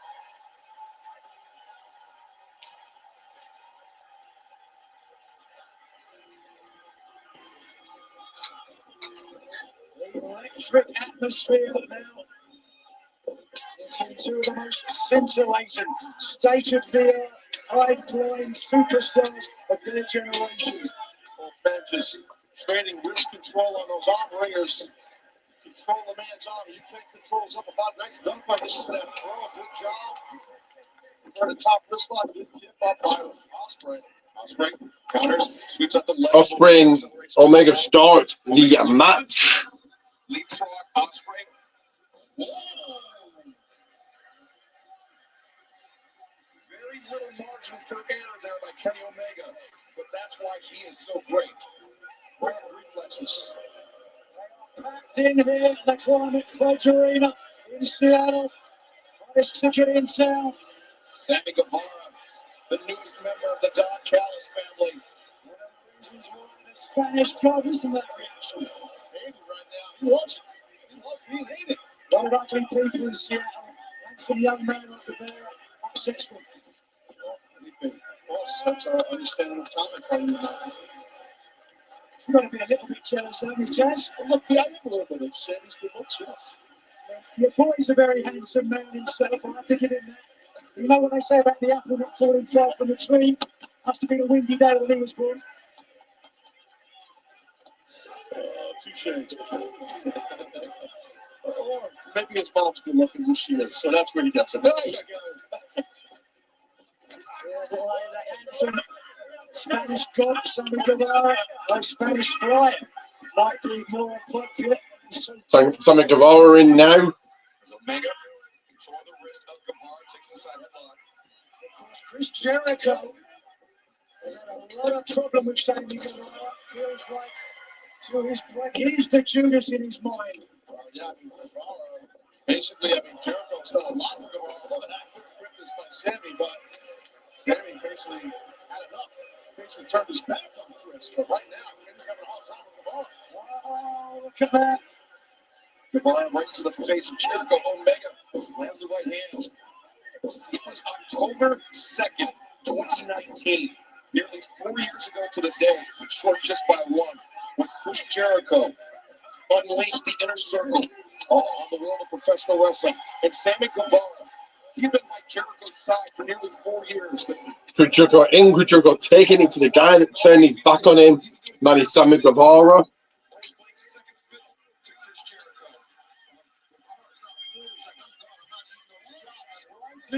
Absolutely. Guevara running away. Will Ospreay comes in.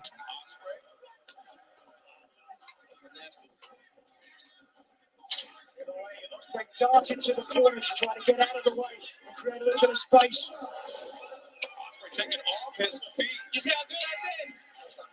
That's the voice of Sammy Guevara. So damn good. Screw Jericho. He sucks. Guevara joining the commentary team now. Taz saying he's going to put over Sammy. But Jericho and Kenny double teaming Ospreay. That's Kenny Omega. Elbow to the back of the head of Will Ospreay. Again, that's some nice shots right there to Ospreay's head. Another strong shot.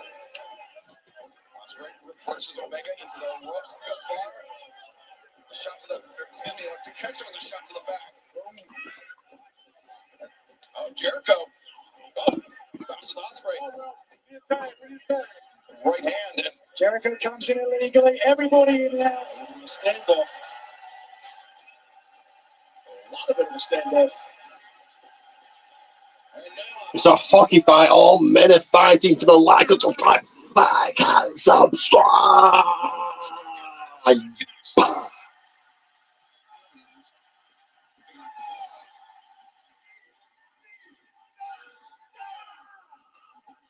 Nissan and homage to Inoki-san.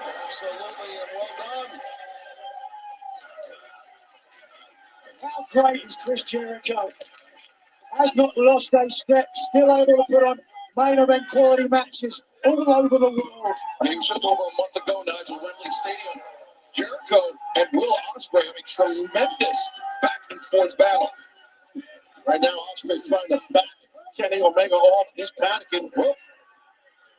And Ospreay taking advantage of Omega's distraction. Attention, and he comes through with a kick. That was tremendous right there. Oh, wants to be a commentator. Nobody wants to be a commentator. And now, Konosuke Takeshita and Will Ospreay both boosting to the face of Omega now. Oh, Takeshita. Oh, that was a juicy one. Takeshita catches the eyes. This is a different tactic than we're used to seeing Konosuke Takeshita employ. Undoubtedly, the influence of Don Callis. There's no question about it. Callis, one of the most vicious men in the history of the sport. Oh, Takeshita line connects. That is what Takeshita in, and Jericho really looking his age, really, the user getting on him, but Takeshita's come in and he's changed up the pace. Kota Ibushi is in.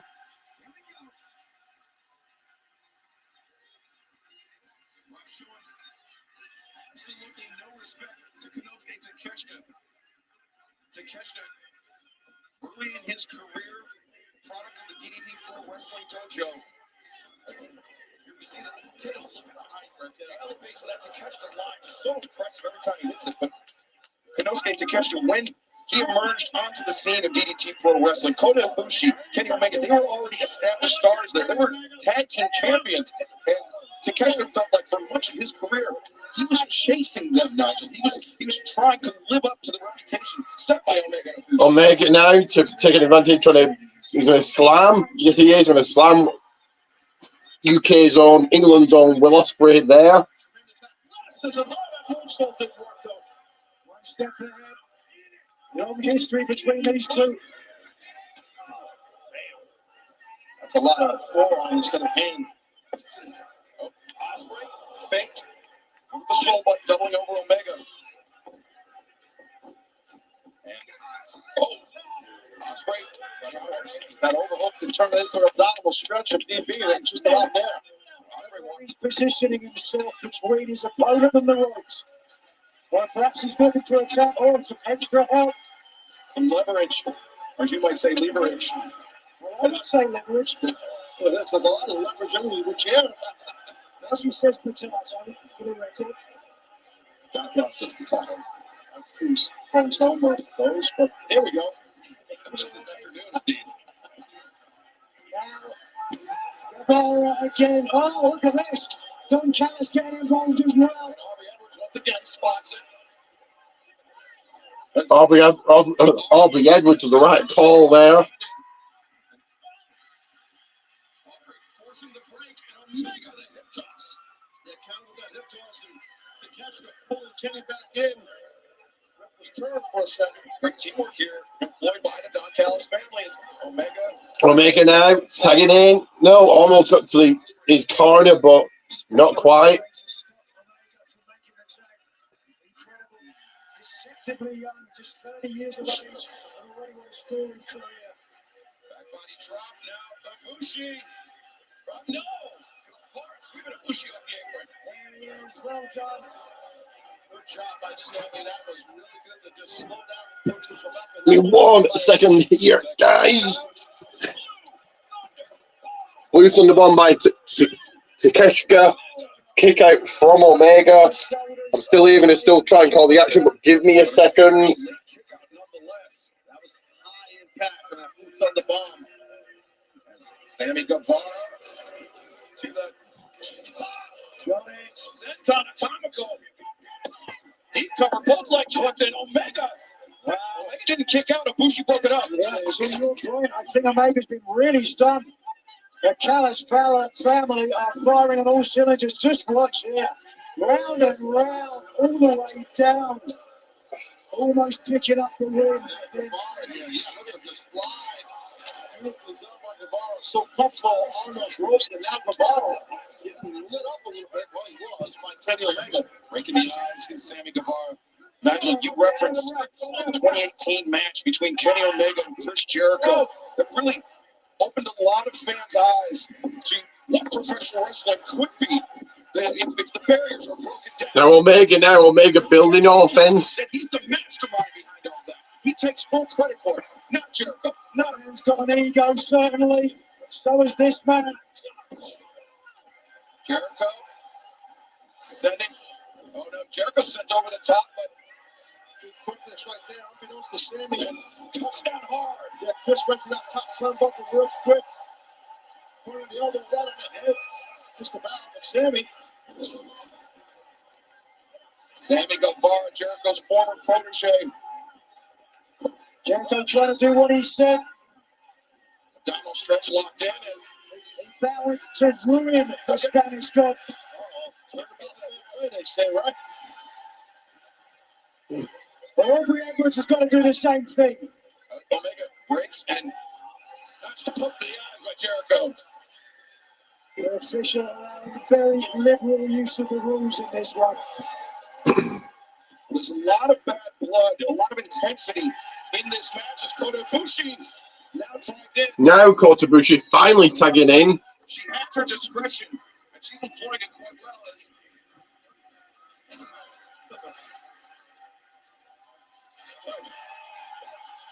the Golden Sex Club. That might's gonna make Sammy jealous. And Ibushi with a high round kick. Ibushi tremendous kickboxing, boxing background. Watch out.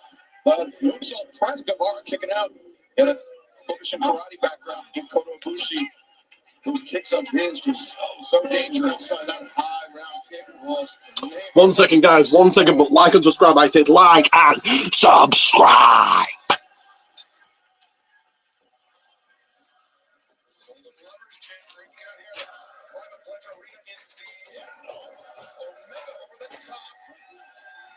This is what we knew they were going to have an advantage. Yeah, you're right, Nigel. You can see it. All three men's faces. They know Guevara's down. And they are feeling, they are soaking in this live crowd here in Seattle. Ibushi and Omega. Synchronized as Jericho. Oh. Link just went off. Give me a second, guys. 1 second.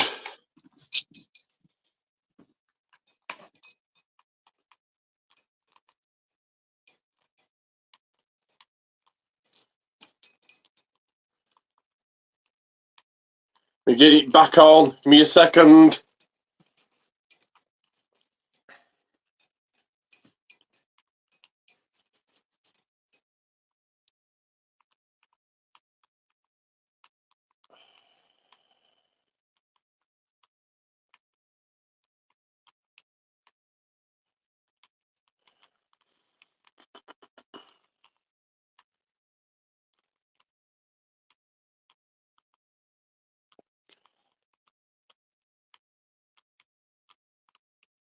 One second.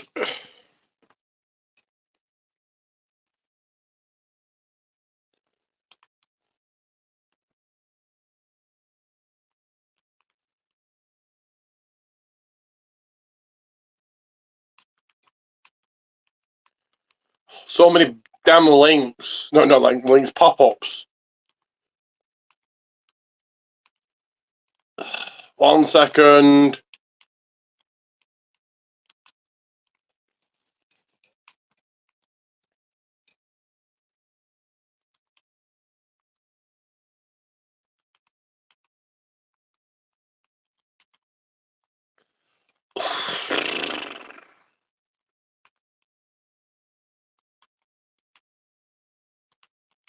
Kota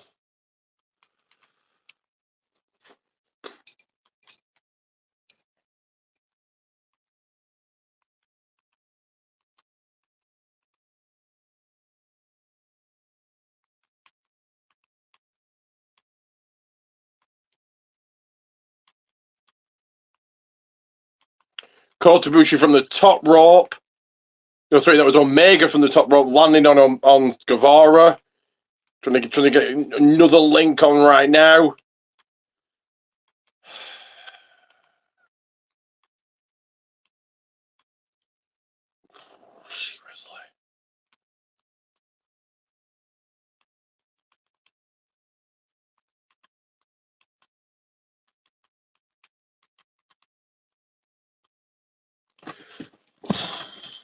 Oh,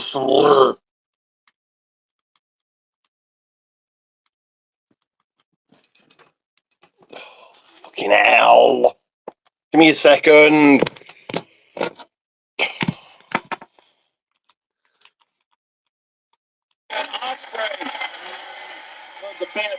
Omega and Ospreay going at it. Individual DOMCASTs to unite Kenny Omega and Chris Jericho in a common cause. Snapdragon turned Ospreay inside out. Loves Guevara. Sammy comes flying in with the cutter. And that was a snap cutter for sure. Most men hurt. Guevara had to go a long way to try to complete the cutter. He got there, but didn't get all of it. It was enough though to drive Kenny down, and now Ibushi, he's throwing a powerbomb right on the back of his head again. After that suplex earlier. And a couple kicks there in the corner. The heel team in control now. 1 second, guys. 1 second. Guevara going for the cover. Jericho kicking out. Jericho's firing up. Jericho dishing out shots. All three opponents.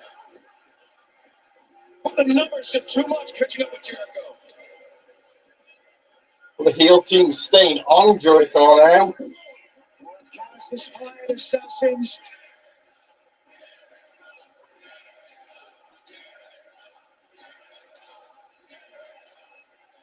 And while all this is going on, Kota Ibushi.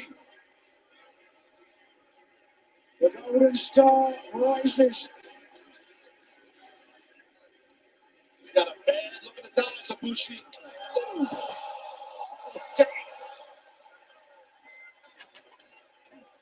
Absorbing the contact from Sammy Guevara.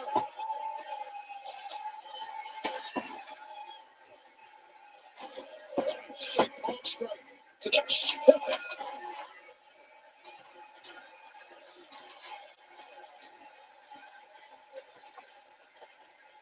1 second, guys. 11 years for this moment. What a shot. Ibushi looked too over eager, but no. Stumbles. Gets back on his feet. What's that chest is there? Great impact back to catch them. But Ibushi went out of his own.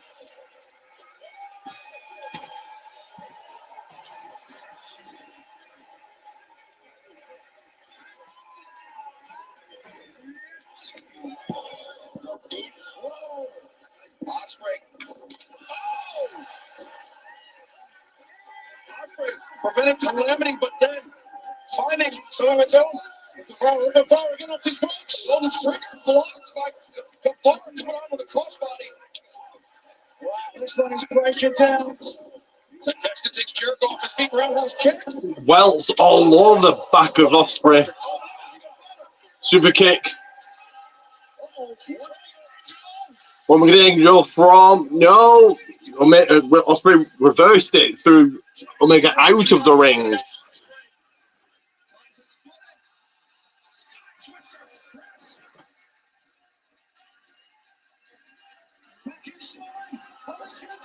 Guevara with a hands on trunks, but no. Jericho able to kick out. Almost stole it. Sammy almost stole it.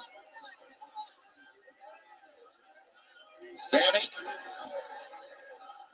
Looking overzealous, charging in. Jericho waiting with the foot.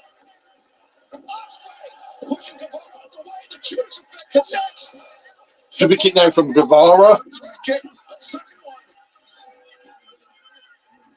Ospreay effectively neutralized by the Judas effect. Referee Aubrey Edwards attending to Ospreay.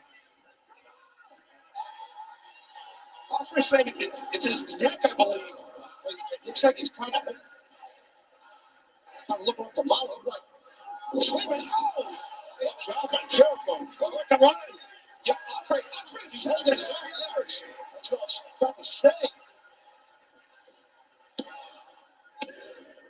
Oh, well done, Will Ospreay, saving the match for his team. Yeah, no, I agree. That's exactly what happened. Like it or not, it was smart by Will Ospreay to do what he did there. And kind of anchor down the referee. All right, all sorts of time for Sammy Guevara. Ospreay. Is that United Kingdom Heavyweight Championship in his hand? Guevara now. Sammy Guevara has Jericho up on the shoulders. That's incredible strength. GTA now, the Jericho into the walls. Lion Tamer. Don Callis with a weapon. Gotta get that Sammy for that cover. And Ospreay, he's trying to restrain Omega and Ibushi simultaneously.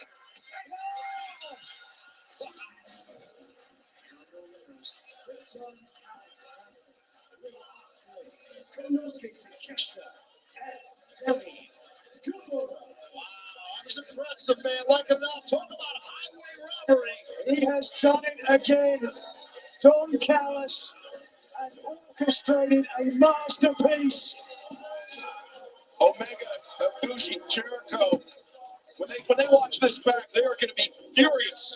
Even more furious if that's somehow possible. With Don Callis.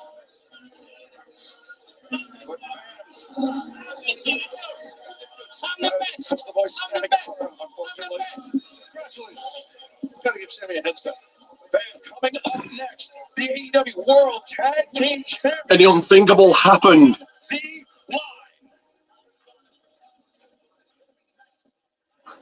With a pinfall. Like Sammy Guevara and Chris Jericho. I picked the Don Callis family to win. My prediction was right, but I never predicted that. This time is for the richest prize in professional wrestling, the AEW World Tag Team Championship. Best bastard tag team in the world. The story of Aussie Open is its monumental mountains that we climb again and again. We're going to beat them again 1 year later. We work harder than anybody in this business to show that we're the best tag team going in the world today. If you bring that gold onto the first, we are everything we say we are. Going to show up. Give me a second, guys. Back momentarily.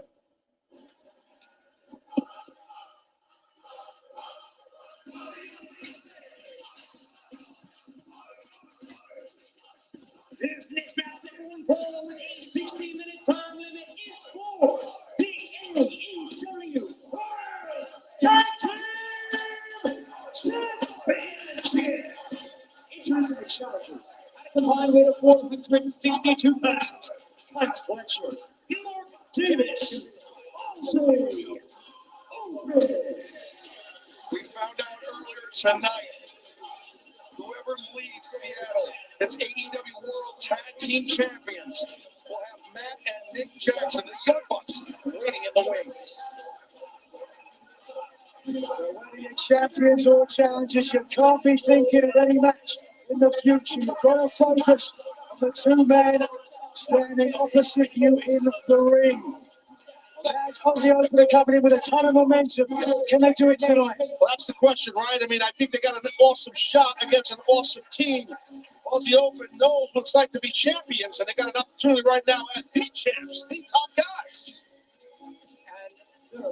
From Asheville, North Carolina, at a combined weight of 443 pounds, they are the AEW World Tag Team Champions, Dax Harwood, Cash Wheeler, and Teddy O.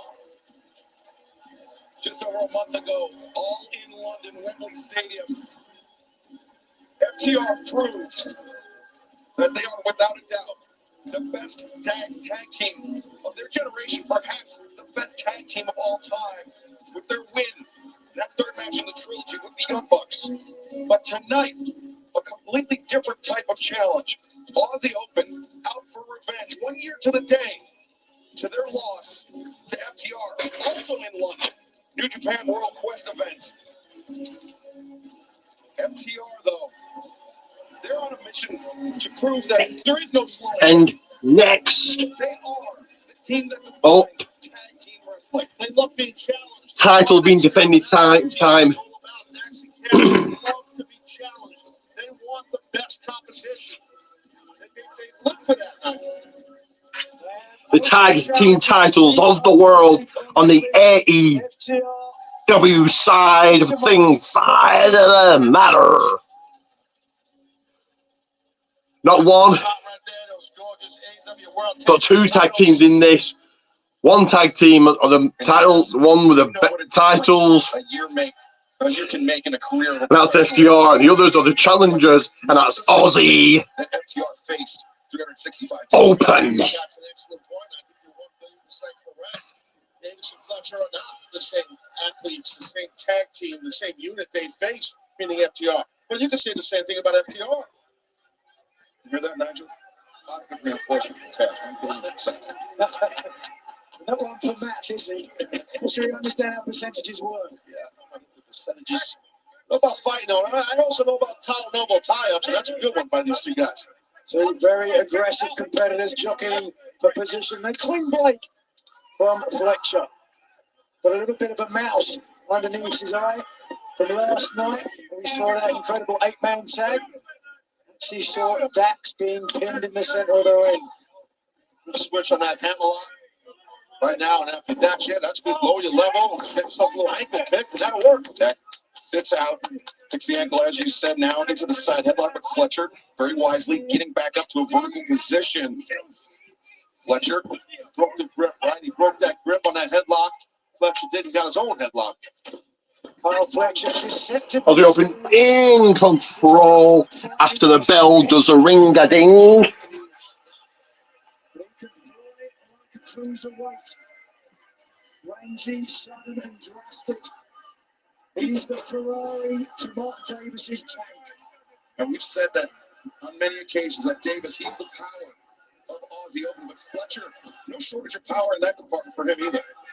No, I mean, to the point you're making, to the height and the range that Fletcher has helps. All right, look at the quickness right there of Dax switching on that wrist control, gets that side headlock. Look at the quick movement here. Second rest and nearly tripped there with a body block attempt. Oh. Well, the key to any great professional wrestler, as you men know, is having footwork. You can tell the mark of someone who's green or is not polished on their footwork.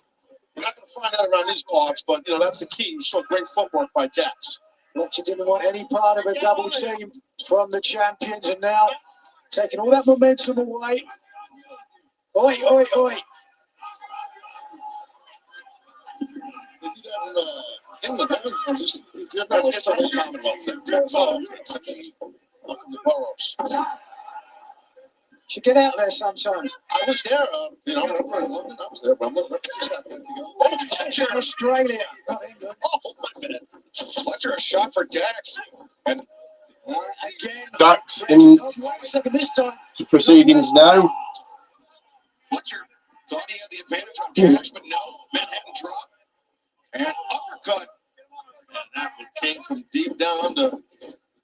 And what a shot. Body drop by Cash Wheeler. Get a tall athlete like Fletcher and you get a backdraft on him to get that type of height. You got to really pop your hips. Drop toe hold right there. Watch that. That's coming across the back of Fletcher's neck. Got off again. Give me a second here.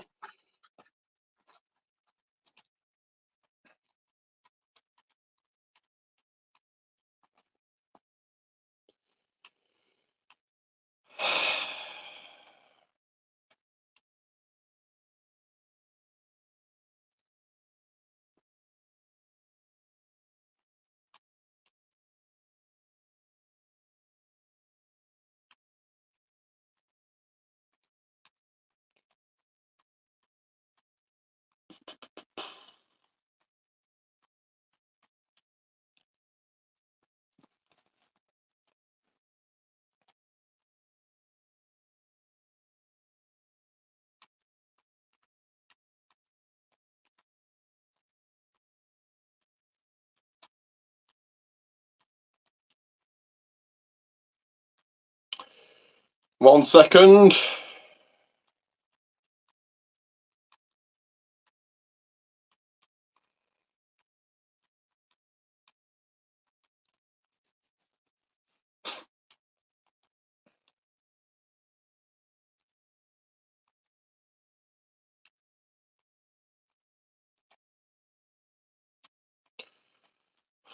So many pop-ups.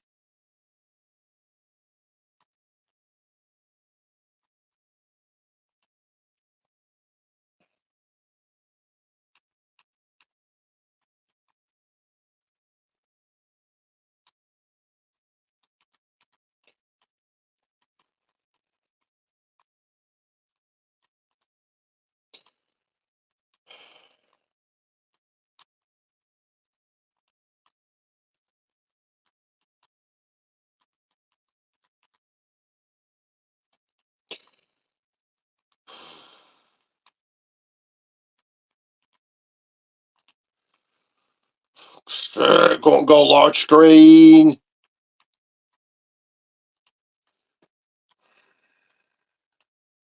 FTR are back in control though.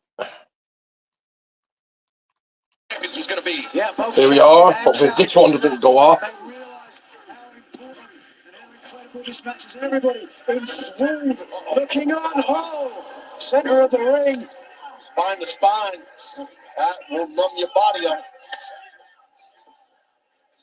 Now, Dax Harwood out on the floor right in front of our broadcast position. He gets hoisted up by Mark Davis. Fletcher and Davis meet. Smashing the spines of Aussie opening. Once again, so difficult to do. The deeper waters of a match. To have the cardio and power to run around the ring, both men, both teammates, and drive their opponents back to back. That's tough to do. Just carrying that weight, you know? Yeah, well, to that point, though, Chaz, I think to me this match is either going to be won or lost late. Oh, not even a one count. This is going to be won or lost late in the match. It's the team can find the opportunity and capitalize, because this one, just watch this. I don't know what Aussie Open's game plan is, but I suspect it's all in service of the Coriolis, that tag team finisher, which does affect the opponent's back. It targets the opponent's back. And Davis, the slam and senton combo, and the kick to the spine. He is impressive, this big man, Mark Davis. United Empire members, as Cash Wheeler tries to fight back up to his feet. And another thought that comes to mind by targeting the backs of FTR, especially of Cash Wheeler, you neutralize the efficacy of the Shadow Machine. Indeed, you've got to have that core strength to lift your opponent up, and also to get those knees up. This has been great strategy as this match has developed. So Aussie Open have turned it around to their favour again. That's exactly what Davis and Fletcher want to do. They want cash. They want to cut the ring in half. Tag team wrestling 101. That's how this is done. You know, listen, Cash knows what's happening. That's why he's fighting his ass off. Cash fighting. Delivered into the jaw of Fletcher. Davis shaking up on the corner, but wow, it really is fighting. And sure is. He knows he's in harm's way here. Fletcher. The swing and miss, opening Fletcher up for the chop, the uppercut combo, and over. Fingertip away from the tag, and now Fletcher. Slingshot City here, levered over the top, spilling out to the floor. Now nothing but air and hope between Wheeler and his tag team partner. And Davis throwing Fletcher back into the ring so he can make the tag and prevent Cash Wheeler from making his own tag. Shot up right there across the top rope. Into the Davis covers. A lot of weight on the shoulders. That was a desperate kick out by Cash Wheeler. Some of for that creative offense that I talk about as Wheeler clutching at his ribs. A very awkward landing, not flat to the mat. Mark Davis, the like and subscribe man, with the like and subscribe headlock on Cash Wheeler.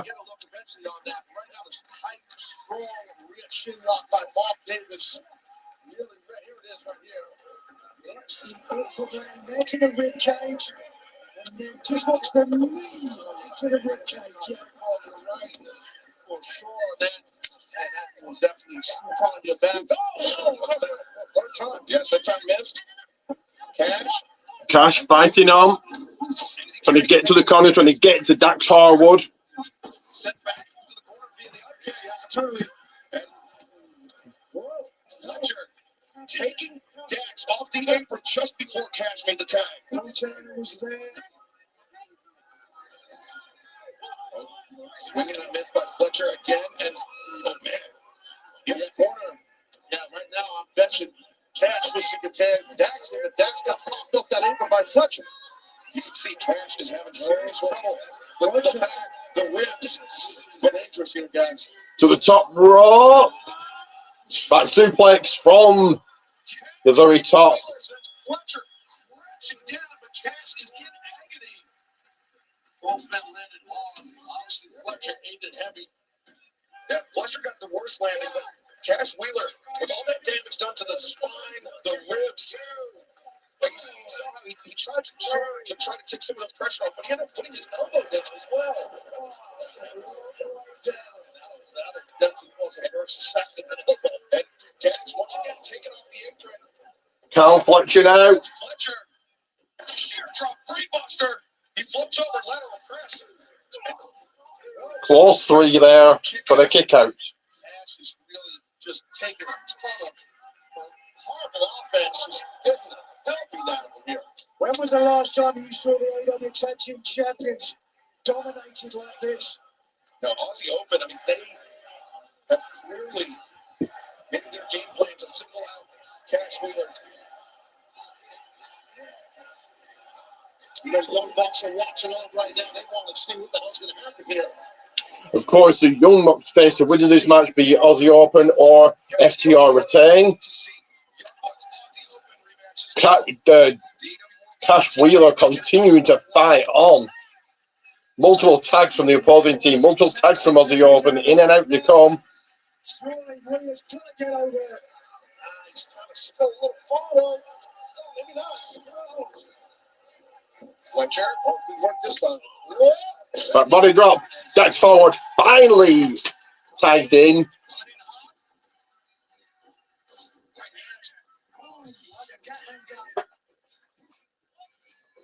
Davis got dropped as Dax continues to keep the pressure on Fletcher. He's just running all across the ring. Forward first as Fletcher comes in. Uh-oh. Dax Harwood taking it to Carl Fletcher now. Clothesline. Mark Davis in. Dax heard the footsteps of Kyle Fletcher. He caught him with that lariat. Once again, neutralizing Davis, getting him out of play, focusing his fire on Kyle Fletcher. Now goes underneath. Nice reef through right there by Dax. Fletcher, lariat, Dax. I wanted to give any ground. Davis, reversal. Dax once again. Wow. Almost like a replay of what we just witnessed. And now to the two big play to the two bigger men in this match, Dax Harwood. Mark Davis fending off. Mark Davis with a big boot. Harwood with a clothesline. Mark Davis now. German suplex. Harwood taking Carl to Suplex City.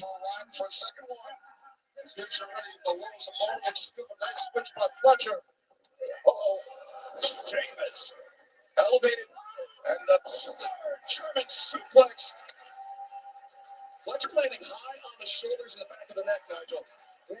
Carl taking a stop by Suplex City. In the corner of Dax Harwood. He's got to do this one alone. Cash Wheeler took a ton of punishment and unable to continue in this match at this juncture. Yeah, you can see the sense of urgency off of your point. Oh, Dax, because of that, again, another German to weaken Fletcher. The sense of urgency to just peel off and pop off moves by Dax. If you are Dax Harwood, what's going through your mind now, though? Can I do this on my own? Do I try to control my opponent? Oh, mistake. Diving headbutt by Dax Harwood, and that just shows a sense of desperation. I think by FTR very rarely do they head to Real cohesive tag team. Offense from Aussie Open here. Double team move. Is that it? New champions too? Not quite. Not yet. Sure how Dax kicked out of that, but it was impressive as hell. And now, finally, no. I thought I saw the bottom of my screen. Cash Wheeler getting out from the corner, but he's still out. Just watch this. I talked about it before. Creative, innovative, and Eddie effective, but not enough to take the titles tonight. Shows how important his tag team titles are to the champions and the challengers. Roll up by Dax. 2, and Fletcher able to kick out. Dax thinking power mount. Fletcher thinking escape. Bring counter wrestling on both sides. Dax slingshot. That's what he got him. Just getting a shoulder up and kicking out. Compulsion by Fletcher. No matter what, get off your back, right? Pop your hips to the sky. Get off your back. That's a good kick out. Well, that was funny what you said. It looked like high angle, back in the net. Oh, sorry. There you go. That's the key. Good kick out. Yes. Dax, it's got to make you wince every time you see someone driven into the mat like that. It does. It brings back horrible memories, but thanks for bringing it up. The powerplex stopped by Aussie Open. Uh-oh. Step down the air, book of tricks. Cash Wheeler back in. Double team move from the top rope. Drop kick into the cover. 2 the new champions. No.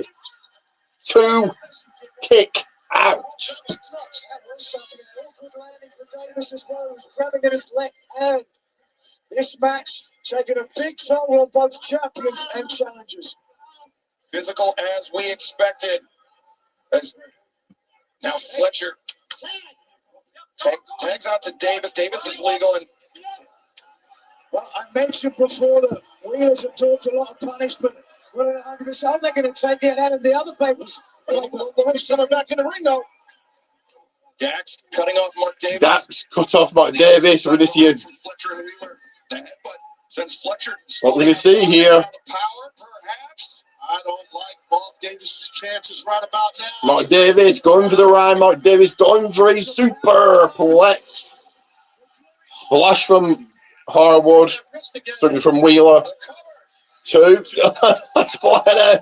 Interrupted the count was Kyle Fletcher by a splash from the top rope.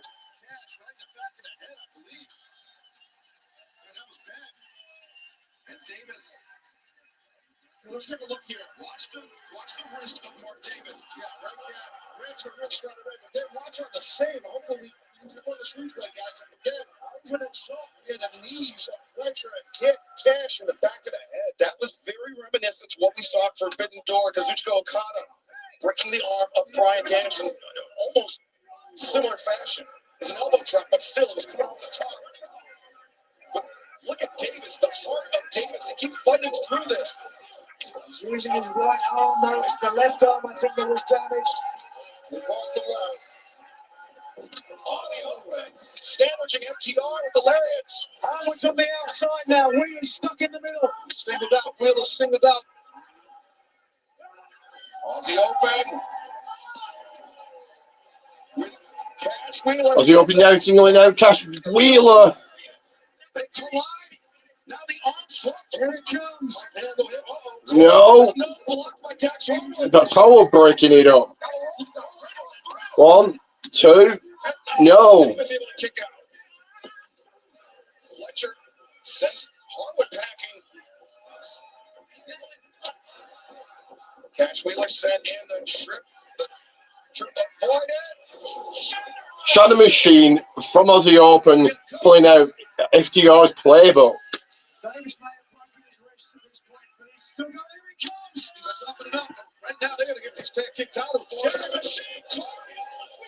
Tony Olaf's moves. Howard back in again.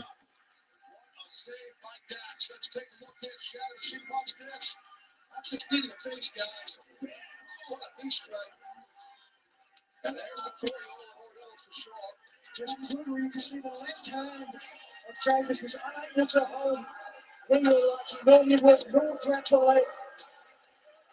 Davis is a tough man. And gutsy performance by Martin. Gone off again. Give me a second.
Carl Fletcher now. Suicide dive onto FTR. Match still rolling along and continuing. Give me 1 second. Won't go full screen. Really trying to get it. Don't click on it straight away. It brings up a damn pop-up.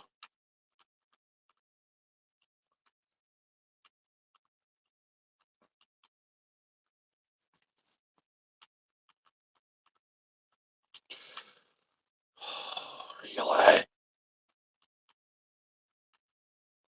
Shot Machine from the top rope. That should get it done.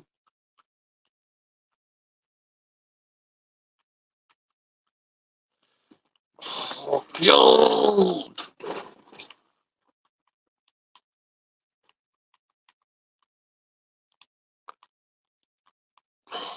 Sakes.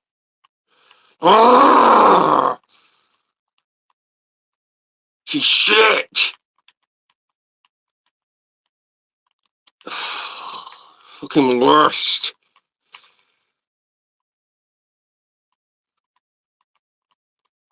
Respect shown to Oh, but think about what FTR had to do.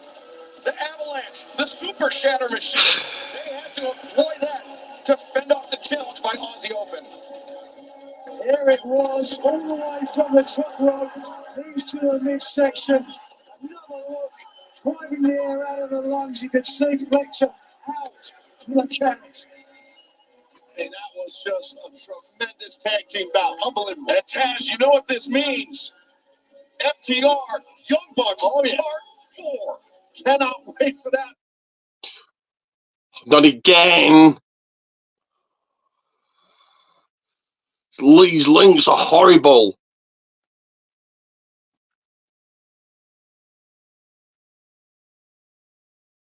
Meantime, I felt validated as when I was TNT champion. Then you got a guy like Christian Cage. He's got the one. And leading to Young Bucks, FTR 4. Still keeping a championship each, FTR, and it is main event time. And do we get him? 2 out of 3 falls for the TNT Championship.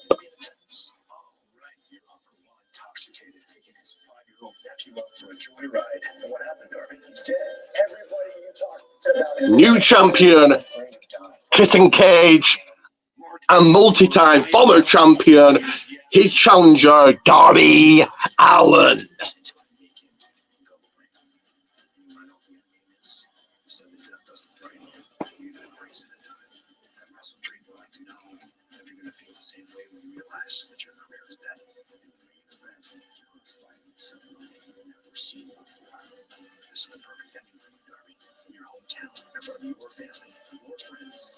Home defeat of the reigning defending TNT champion, Christian Cage. And he's the rated R Superstar Edge, going to make his AEW debut. It's main event time for Wrestledream. It is the champion's prerogative. Though traditionally they enter second. Bit of a flex, a power move to enter first, Taz. I like it. I like what Christian Cage is doing. He has Luchasaurus. Former TNT champion in his corner here. I mean, what the hell? I was just, I like it, man. I like this kind of flex. Like Christian coming out first in the hometown of Dolph. What do you think about it? What incredible shape Christian Cage is in, Taz. And look at this. He sent Luchasaurus to the back because he wants to prove he can do it on his own, and he absolutely can. Incredible shape. Christian Cage has done for turtlenecks what Britney Spears did to Biscuit Fox. Oh, interesting analogy. I like it. Definitely like it. Luchasaurus victorious earlier. Recognition of the true champion there, Excalibur. 106 days. Give me a second.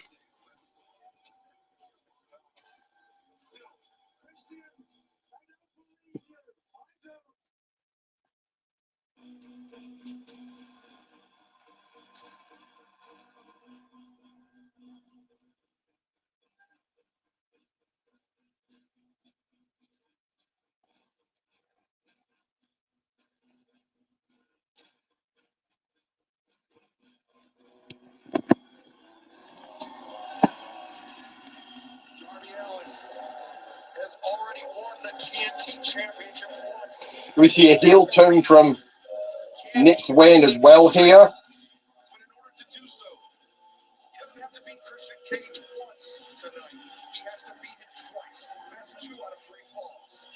There's your Nick Wayne right there in support. Oh, Darby Allin. You see Nick, his midsection is bandaged up.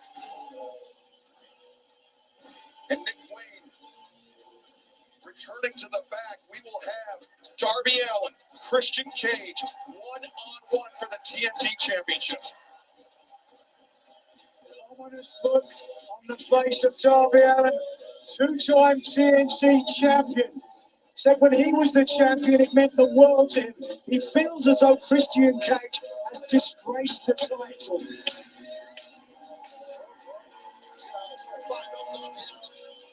his hometown, had a tormented life. That's what drives Darby Allin. He knows Darby very well. Way back here to the beginnings, more or less, Excalibur of AEW. Issues we had, meaning Team Taz and him back then. Well, right now, let's go down to the ring and the Dapper Yapper, Justin Roberts. Ladies and gentlemen, this is your Wrestledream main event. A 2 out of 3 falls match for the TNT Championship. Introducing the challenger, born and raised in Seattle, Washington, weighing 175 pounds, Darby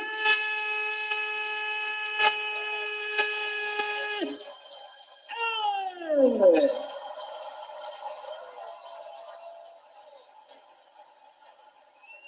And his opponent, from Toronto, Ontario, Canada, weighing 218 pounds, he is the reigning and defending TNT champion,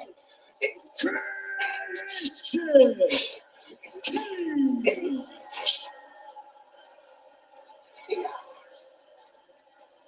Christian Cage Just rated R superstar, the WWE Hall of Famer,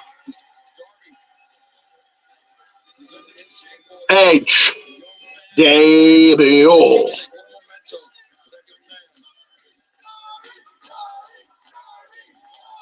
That's very cool of Darby, but now he's got to deal with a demon in the TNT champion in Christian Cage.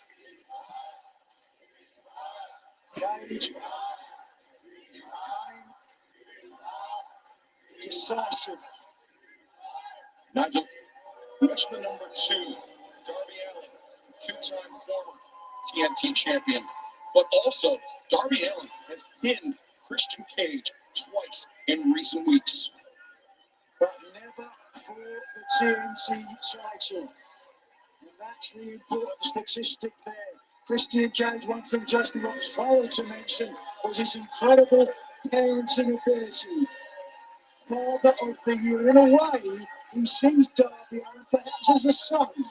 Not a legitimate son, kind of like one of those embarrassing sons you find out about many years later. Like a tough love type dad, right? That type thing. Well, something like that. Maybe a type of son that casts your mind back. Here we go. Main event time. Who walks out champion is Edge here. Is he here tonight at Wrestledream in Seattle, Washington? Is he here? Is Edge here? And you must like and subscribe. Edge wants you to like and subscribe.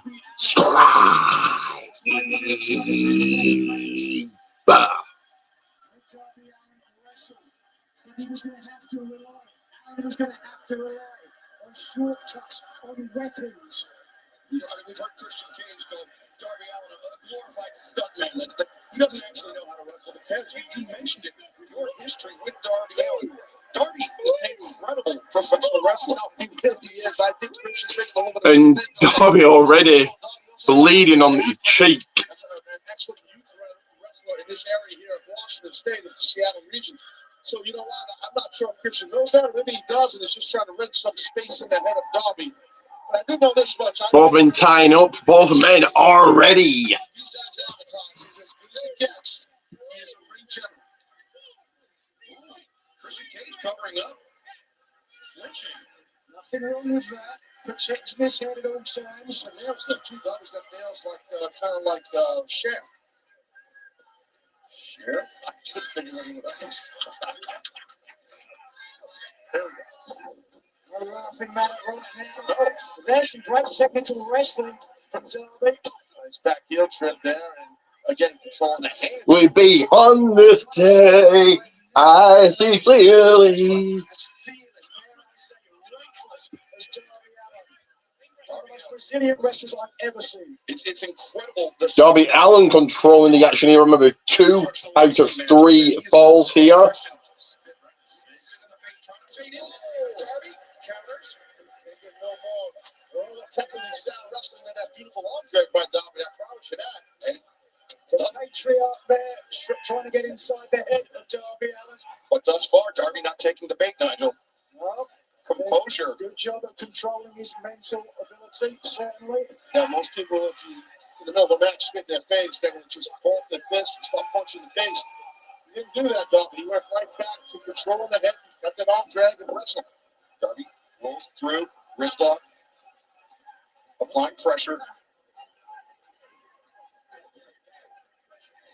Yeah, right now getting control, and that's a 2-on-1, 2 hands on one wrist. Good kick up. Oh, what for a kick up. And Darby headlock. Yeah, dropping to the side headlock. You'll see that done much, but that was done perfectly by Darby. Darby, oh man, slowing down Christian, but hanging on, and bringing his hips forward to bring more weight down on the back of the neck. You control the head, you control the body, and that's what Darby did to Christian. Got Nick Wayne on Mother looking on this match. Do we get a heel turn from Nick Wayne? If we don't get Edge, we get a heel turn from Nick Wayne, as Ian said hours ago. And if you want a shot at Ian, you want to take him on for the pushing me back into you. When you take on Ian for the Quiz Championship, let me know. I can get you on. We'll set up a quiz. You can try and dethrone Ian for that title. But Christian has come back into this match right now. Christian Cage punching the chest of the challenger. This is the thing with Christian, guys. Oh, wow. It's the poise, right? He's got that poise of a champion, that poise almost an experience, the poise of controlling the pace of the match. How many pay-per-view main events has Christian Cage been in versus how many has Darby Allin? Christian has been in this situation before. He has the composure, the poise, as you said, Taz. Look at that physique. For an old man, Christian is pretty. His arms are pretty big. Seattle, Washington, obviously not appreciative of the physique of the champion, nor the conduct of the champion. I mean, it just looks. Seattle's not known for the best physiques in the world, let's be honest. Hold on. Darby looking for something.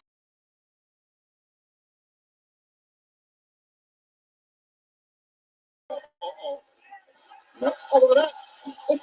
He's got the roll in his eyes. Roll up.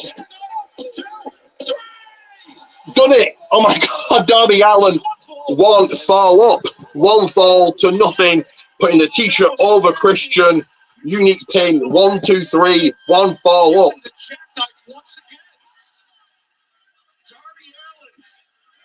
He's beat Christian Cage the 2 times he pinned him with this move. A sharp knife pin. And he pulled him in before the jack that pulled him in towards the middle to prevent his feet, his own feet hitting the ropes. Think about this. Darby Allin has defeated Christian Cage 3 times in recent weeks. And now he is 1 fall away from becoming 3-time TNT champion. That will definitely affect you mentally. I don't care how much experience Christian has, all the championships he's held. And there's Nick Wayne's mother. I told you why she was here. And she's going to blow the kiss. Oh, a right smile. Interesting. I don't think she can shake her head, but we can all read those lips. I mean, you have to remember Nick Wayne's mother. She was present there when Darby Allin was training at the Buddy Wayne Dojo, the school of professional wrestling that her late husband started where Darby Allin began his career. Christian Cage, a dirty right hand, dirty but effective. I don't blame Christian for doing that. The referee was trying to separate the 2 men, and then he got popped. Now he got popped again, dog. Christian angry now. Christian pissed off that has just happened to him.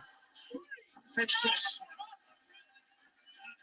Right now, Christian knows Christian's going right after Darby now, just throwing him into the turnbuckle. 1, 2, looking to looking to make it 1 apiece there. Cannot afford any more missteps. Oh yes, vicious is the right word, Nigel, because Christian Cage is not trying to out wrestle anymore. That first series, that first fall didn't help him. He got out wrestled and he lost. Now he's pissed. He's desperate to hold on. Allen got lucky with a quick roll up, and now the patriarch of AEW is going to show some tough fatherly love. Is it luck if it happens 3 times, or is it skill? And also, Nigel, really, he did out wrestle Christian. Watched that series throughout the first fight, really fully out wrestled. We're going on punch, no, we're not. But he did. And he's Christian stomping Darby now. In that regard, Darby Allin has 1 point in this match. Christian Cage has 0. Yeah. The past is the past, fellas. Let's focus on the present. And the present sees the patriarch, statesman of AEW.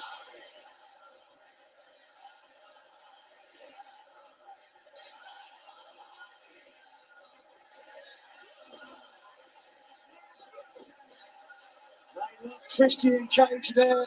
I think that was Nick Wayne's mum who started that chant. Christian Cage once again breaking the face. Christian breaking the eyes of the challenger. The facial features of Darby Allin is Christian. He is all up. He's just twisting the head. You have to admire Christian Cage, you know, to show this sort of fatherly love to Darby. Christian firmly in control now. Darby trying to heal the hands of Christian Cage away from his. Darby trying to fight out. Darby 1 fall away from becoming TNT champion. Starting the versus sends Christian over the top. Christian gets his footing on the apron, and now Christian now. Link gone off again. Give me a second.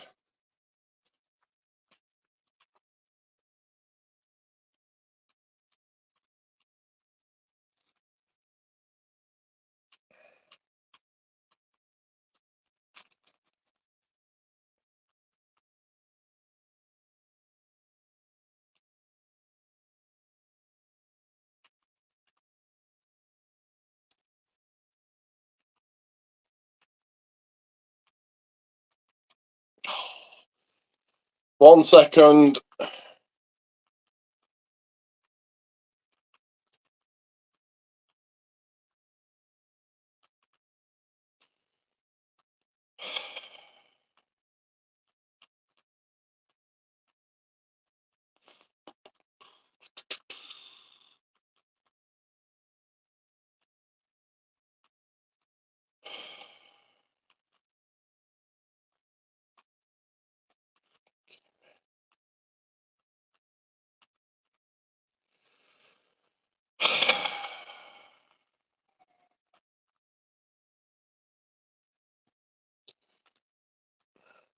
No. I'm trying to make it big screen. It just bloody won't.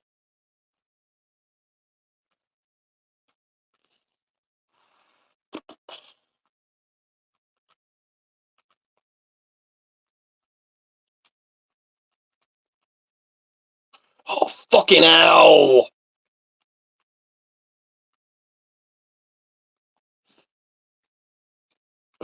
What a shit.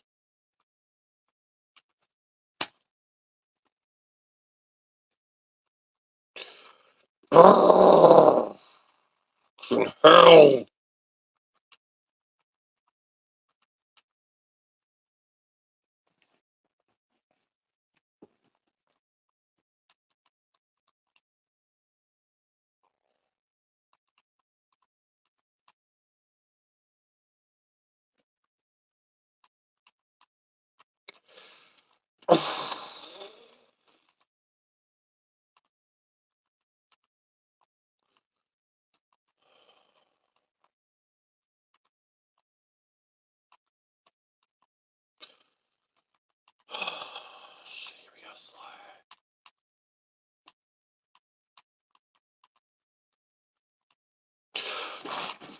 Fucking hell.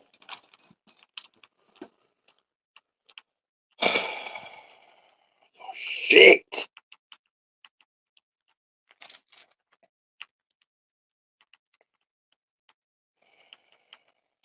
Bollocks.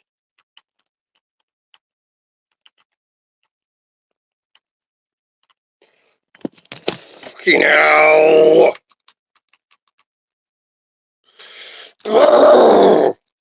Give me a second, guys. Fuck's sake. This shit.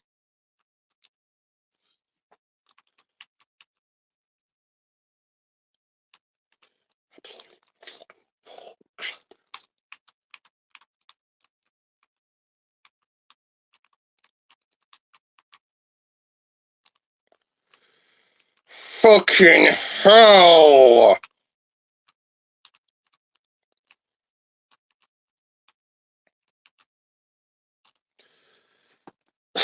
Seriously.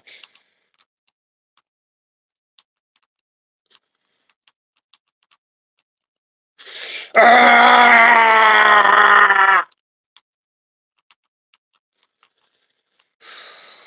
Sick. Forget that. What?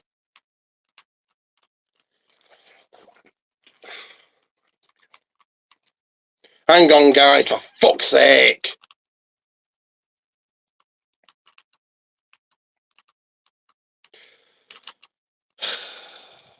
God.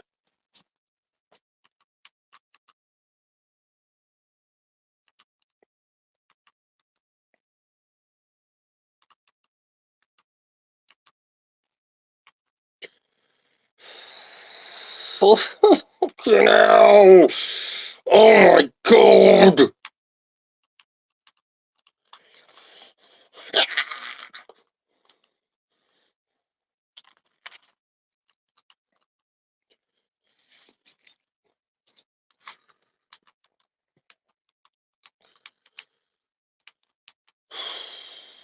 You just shit.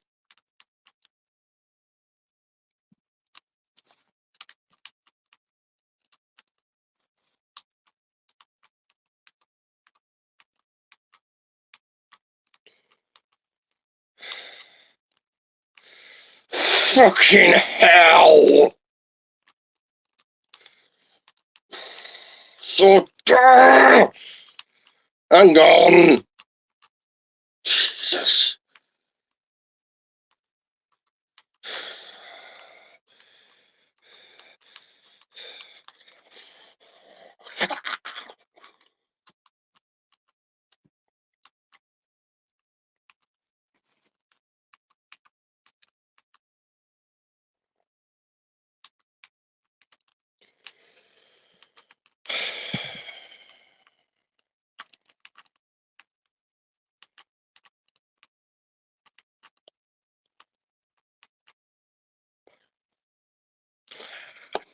Dr. Michael Sampson checking on Darby Allin and Back on now for the time being anyway. let's take a look what happened into these steel steps of Darby's. I'm sorry. He's on his shoulder, his neck striking that bottom step. He's taking the rope. He's busting out the knots that's holding down the canvas to the steel frame of the ring. That's what it looks like he's doing. And there's a stretcher now being brought to the ring. Darby Allin. Darby. Well, he's another angle. Oh, my God. Yeah, see? So it's always a scary moment when you have the medical team, when you have, it's bad. I don't know. How can Darby even continue here? I mean, oh my God, that's so. It's so could be broken form. I mean, it could be any number of things. I don't want to speculate, but yeah. What did Christian do? How is he tearing up the padding on the ring?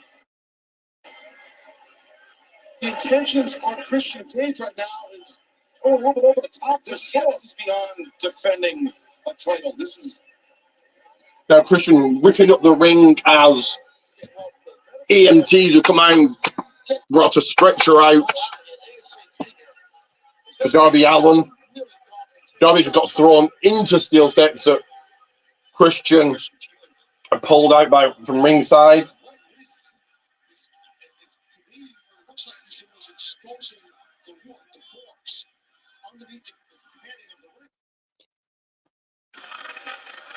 I've seen people do this in the past. It's rare, but it's happened. That's exactly what he's doing. He's done it, I should say. Yeah. And all the while, the medical team. And this match is over. Yeah, no, you're right. It is over. I mean, but I don't think the damage is done because why the hell is Christian? And now Christian flying through the air off the top rope onto Darby, laid on the stretcher.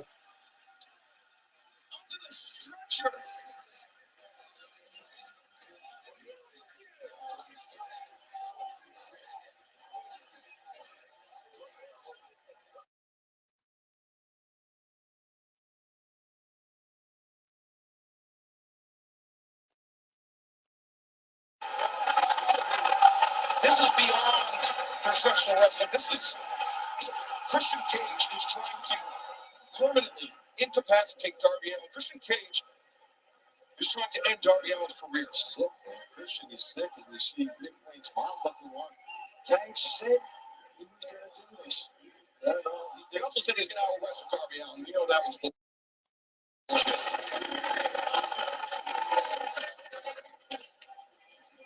Oh my God! The canvas, the padding, everything is off. The canvas, the padding, everything off. There's nothing but bare wood in the ring. What did Christian think? Did he get a spear on wood? No padding, no nothing. Kill switch on Ward.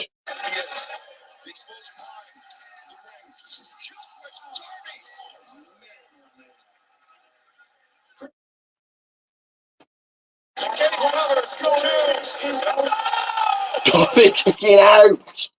Christian can't believe it. That was insane. I don't know how Darby kicked out. Lord knows what Christian's got in mind next. Maybe Darby should have stayed down. Nigel, you said it yourself. Darby Allin is one of the most amazingly, phenomenally resilient professional wrestlers that I think we've ever seen.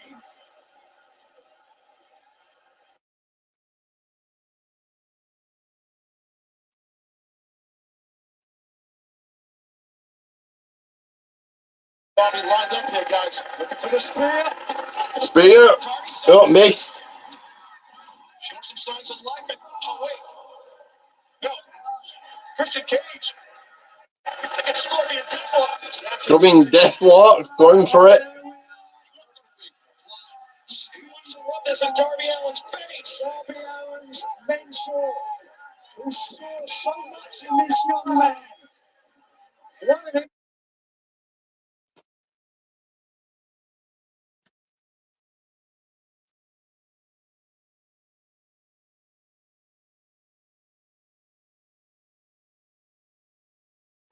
What Link keeps stopping, going slow. Gonna.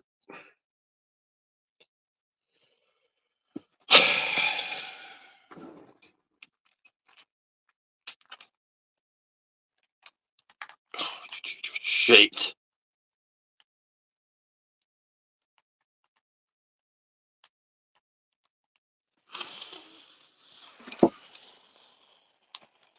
God.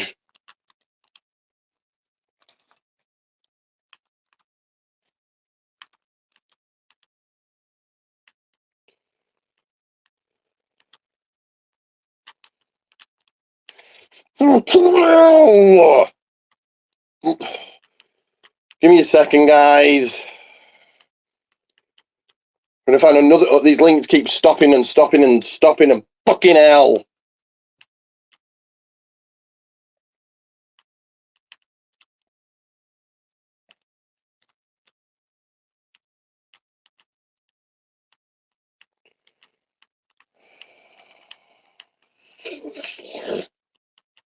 Give me a second. Fucking hell.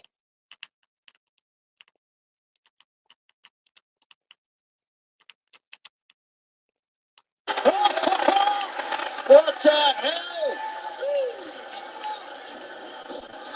Christian kick out the lengths that these men. Coffin drop. Christian kicking out. He lands on his face. He's doing it again. Oh, play Darby. Oh, shit. His links are awful. Split out in that Christian Cage.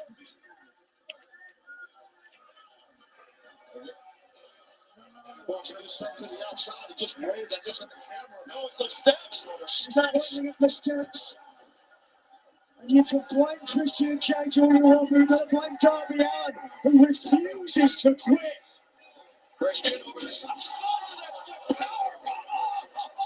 Got that song, man. Darby hurts. He's got the ref's checking him. Oh, man. Christian Cage. Spear to the ref now. Bryce Gunberg's a wreck. He just got drilled with that spear. Darby Allin. Oh, no, another low blow. Low blow from Christian. Darby Allin avoided the spear, but the referee didn't. And now, Christian Cage is out here grabbing his TNT title.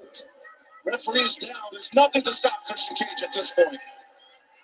It's for what Cage will do with an official between him and Darby Allin. Now they're up to go for that point now with no official. And he's showing the model of Nick Wayne. Look at the TNT title, which I'm about to destroy Darby Allin with. Here's Nick Wayne snatching the TNT title off Christian. Preventing any more calamity for Darby Allin.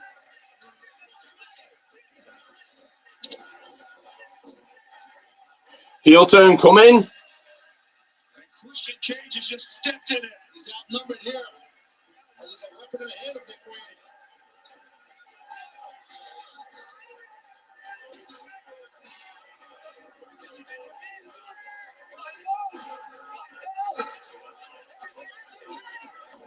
Yeah. Cracking Darby Allin right between the eyes. Heel turn from Nick Wayne.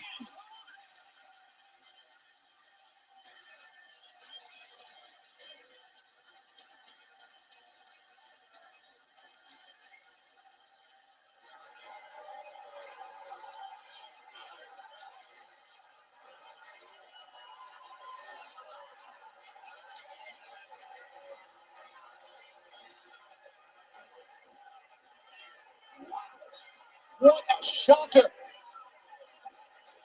What a betrayal. Nick just turned his back on Darby.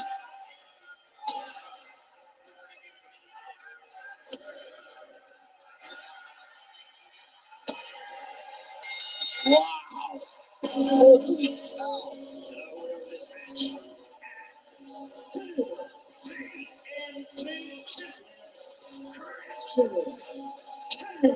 Nobody expected that. Nobody. Was this a spur of a moment decision by Nick Wayne? Or was this? Is he falling under the influence, perhaps, of a new father figure? Darby Allin. It kind of looked like that, Nigel. It definitely kind of looked like that. The patriarch Christian Cage as another believer. A true father. Look at this. Darby Allin suffered such brutality. Is that it? Do we get Edge? But he lost his match due to a broken heart. A brace of falls for Christian Cage means he leaves Seattle and still TNT champion. Oh man, I'm not sure if Christian's done here and Nick.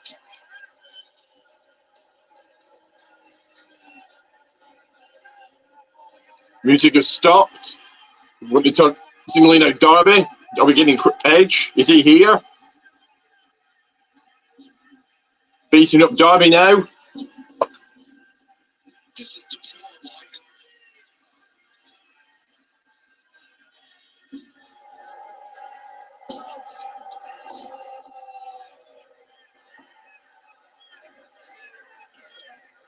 He's defenseless. Darby's flat out defenseless. Christian not only does he want to break the body of Darby, he wants to break his spirit, and he may have done so.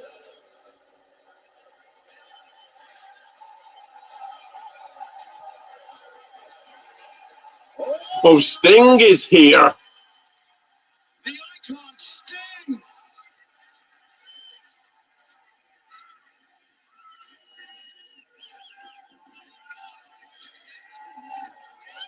He sent Nick Wayne at him. Sting.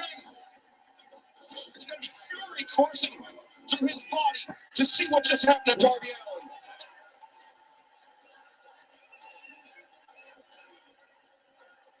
Sting. The right hands to Nick Wayne, the right hands to Christian Cage. Sting sending Nick Wayne into Luchasaurus, but oh dear. Right hand to Sting. Nick Wayne grabbed the legs of Sting.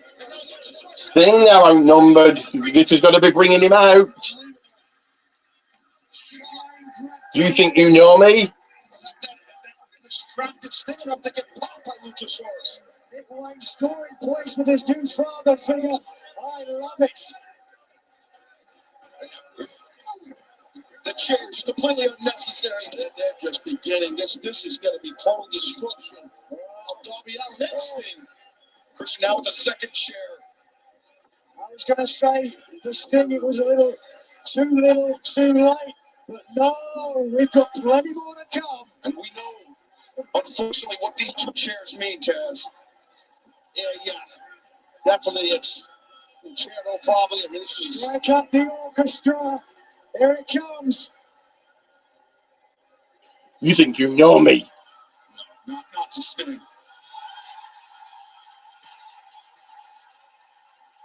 Is he? Is it?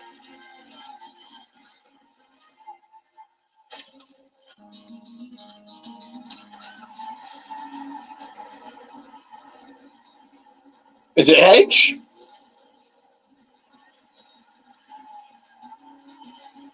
Is it?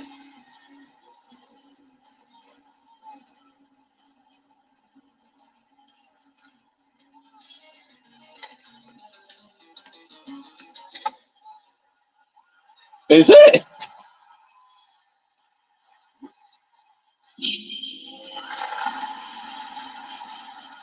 Oh my God!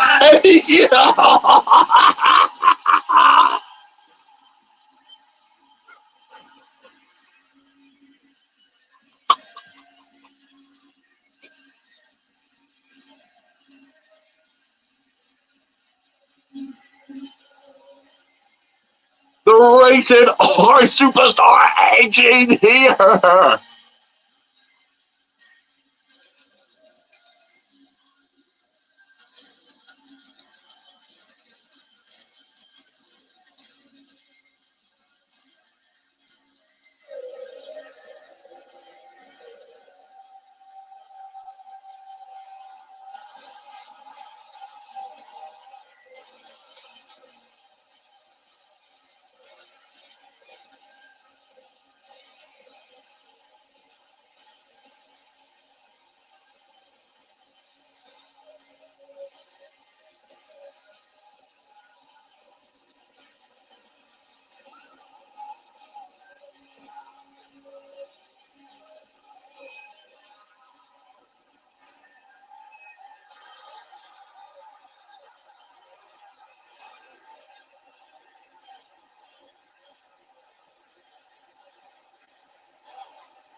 Is Edge going to take out Sting?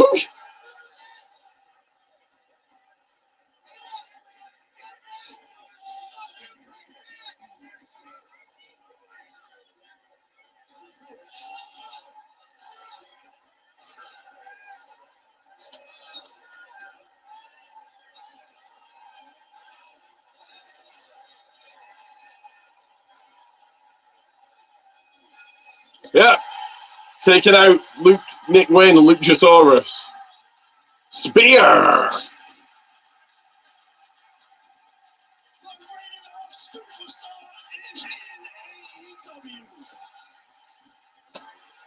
Spear to Nick Wayne.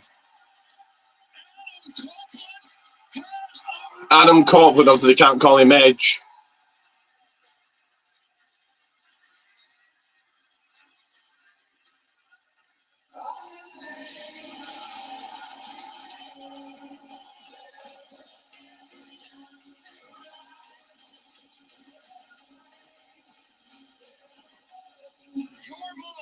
Christian Cage.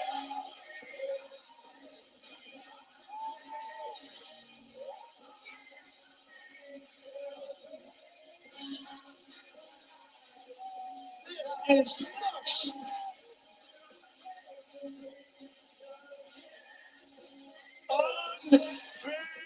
Unbelievable.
an unforgettable moment.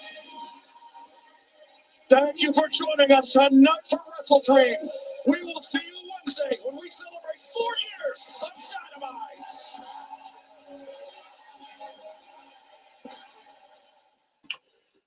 I never thought I'd see that Edge in AEW. So I'm going to give you a rating of good. Yeah. So do like and subscribe. I said like and subscribe. And it is. The time has come to say.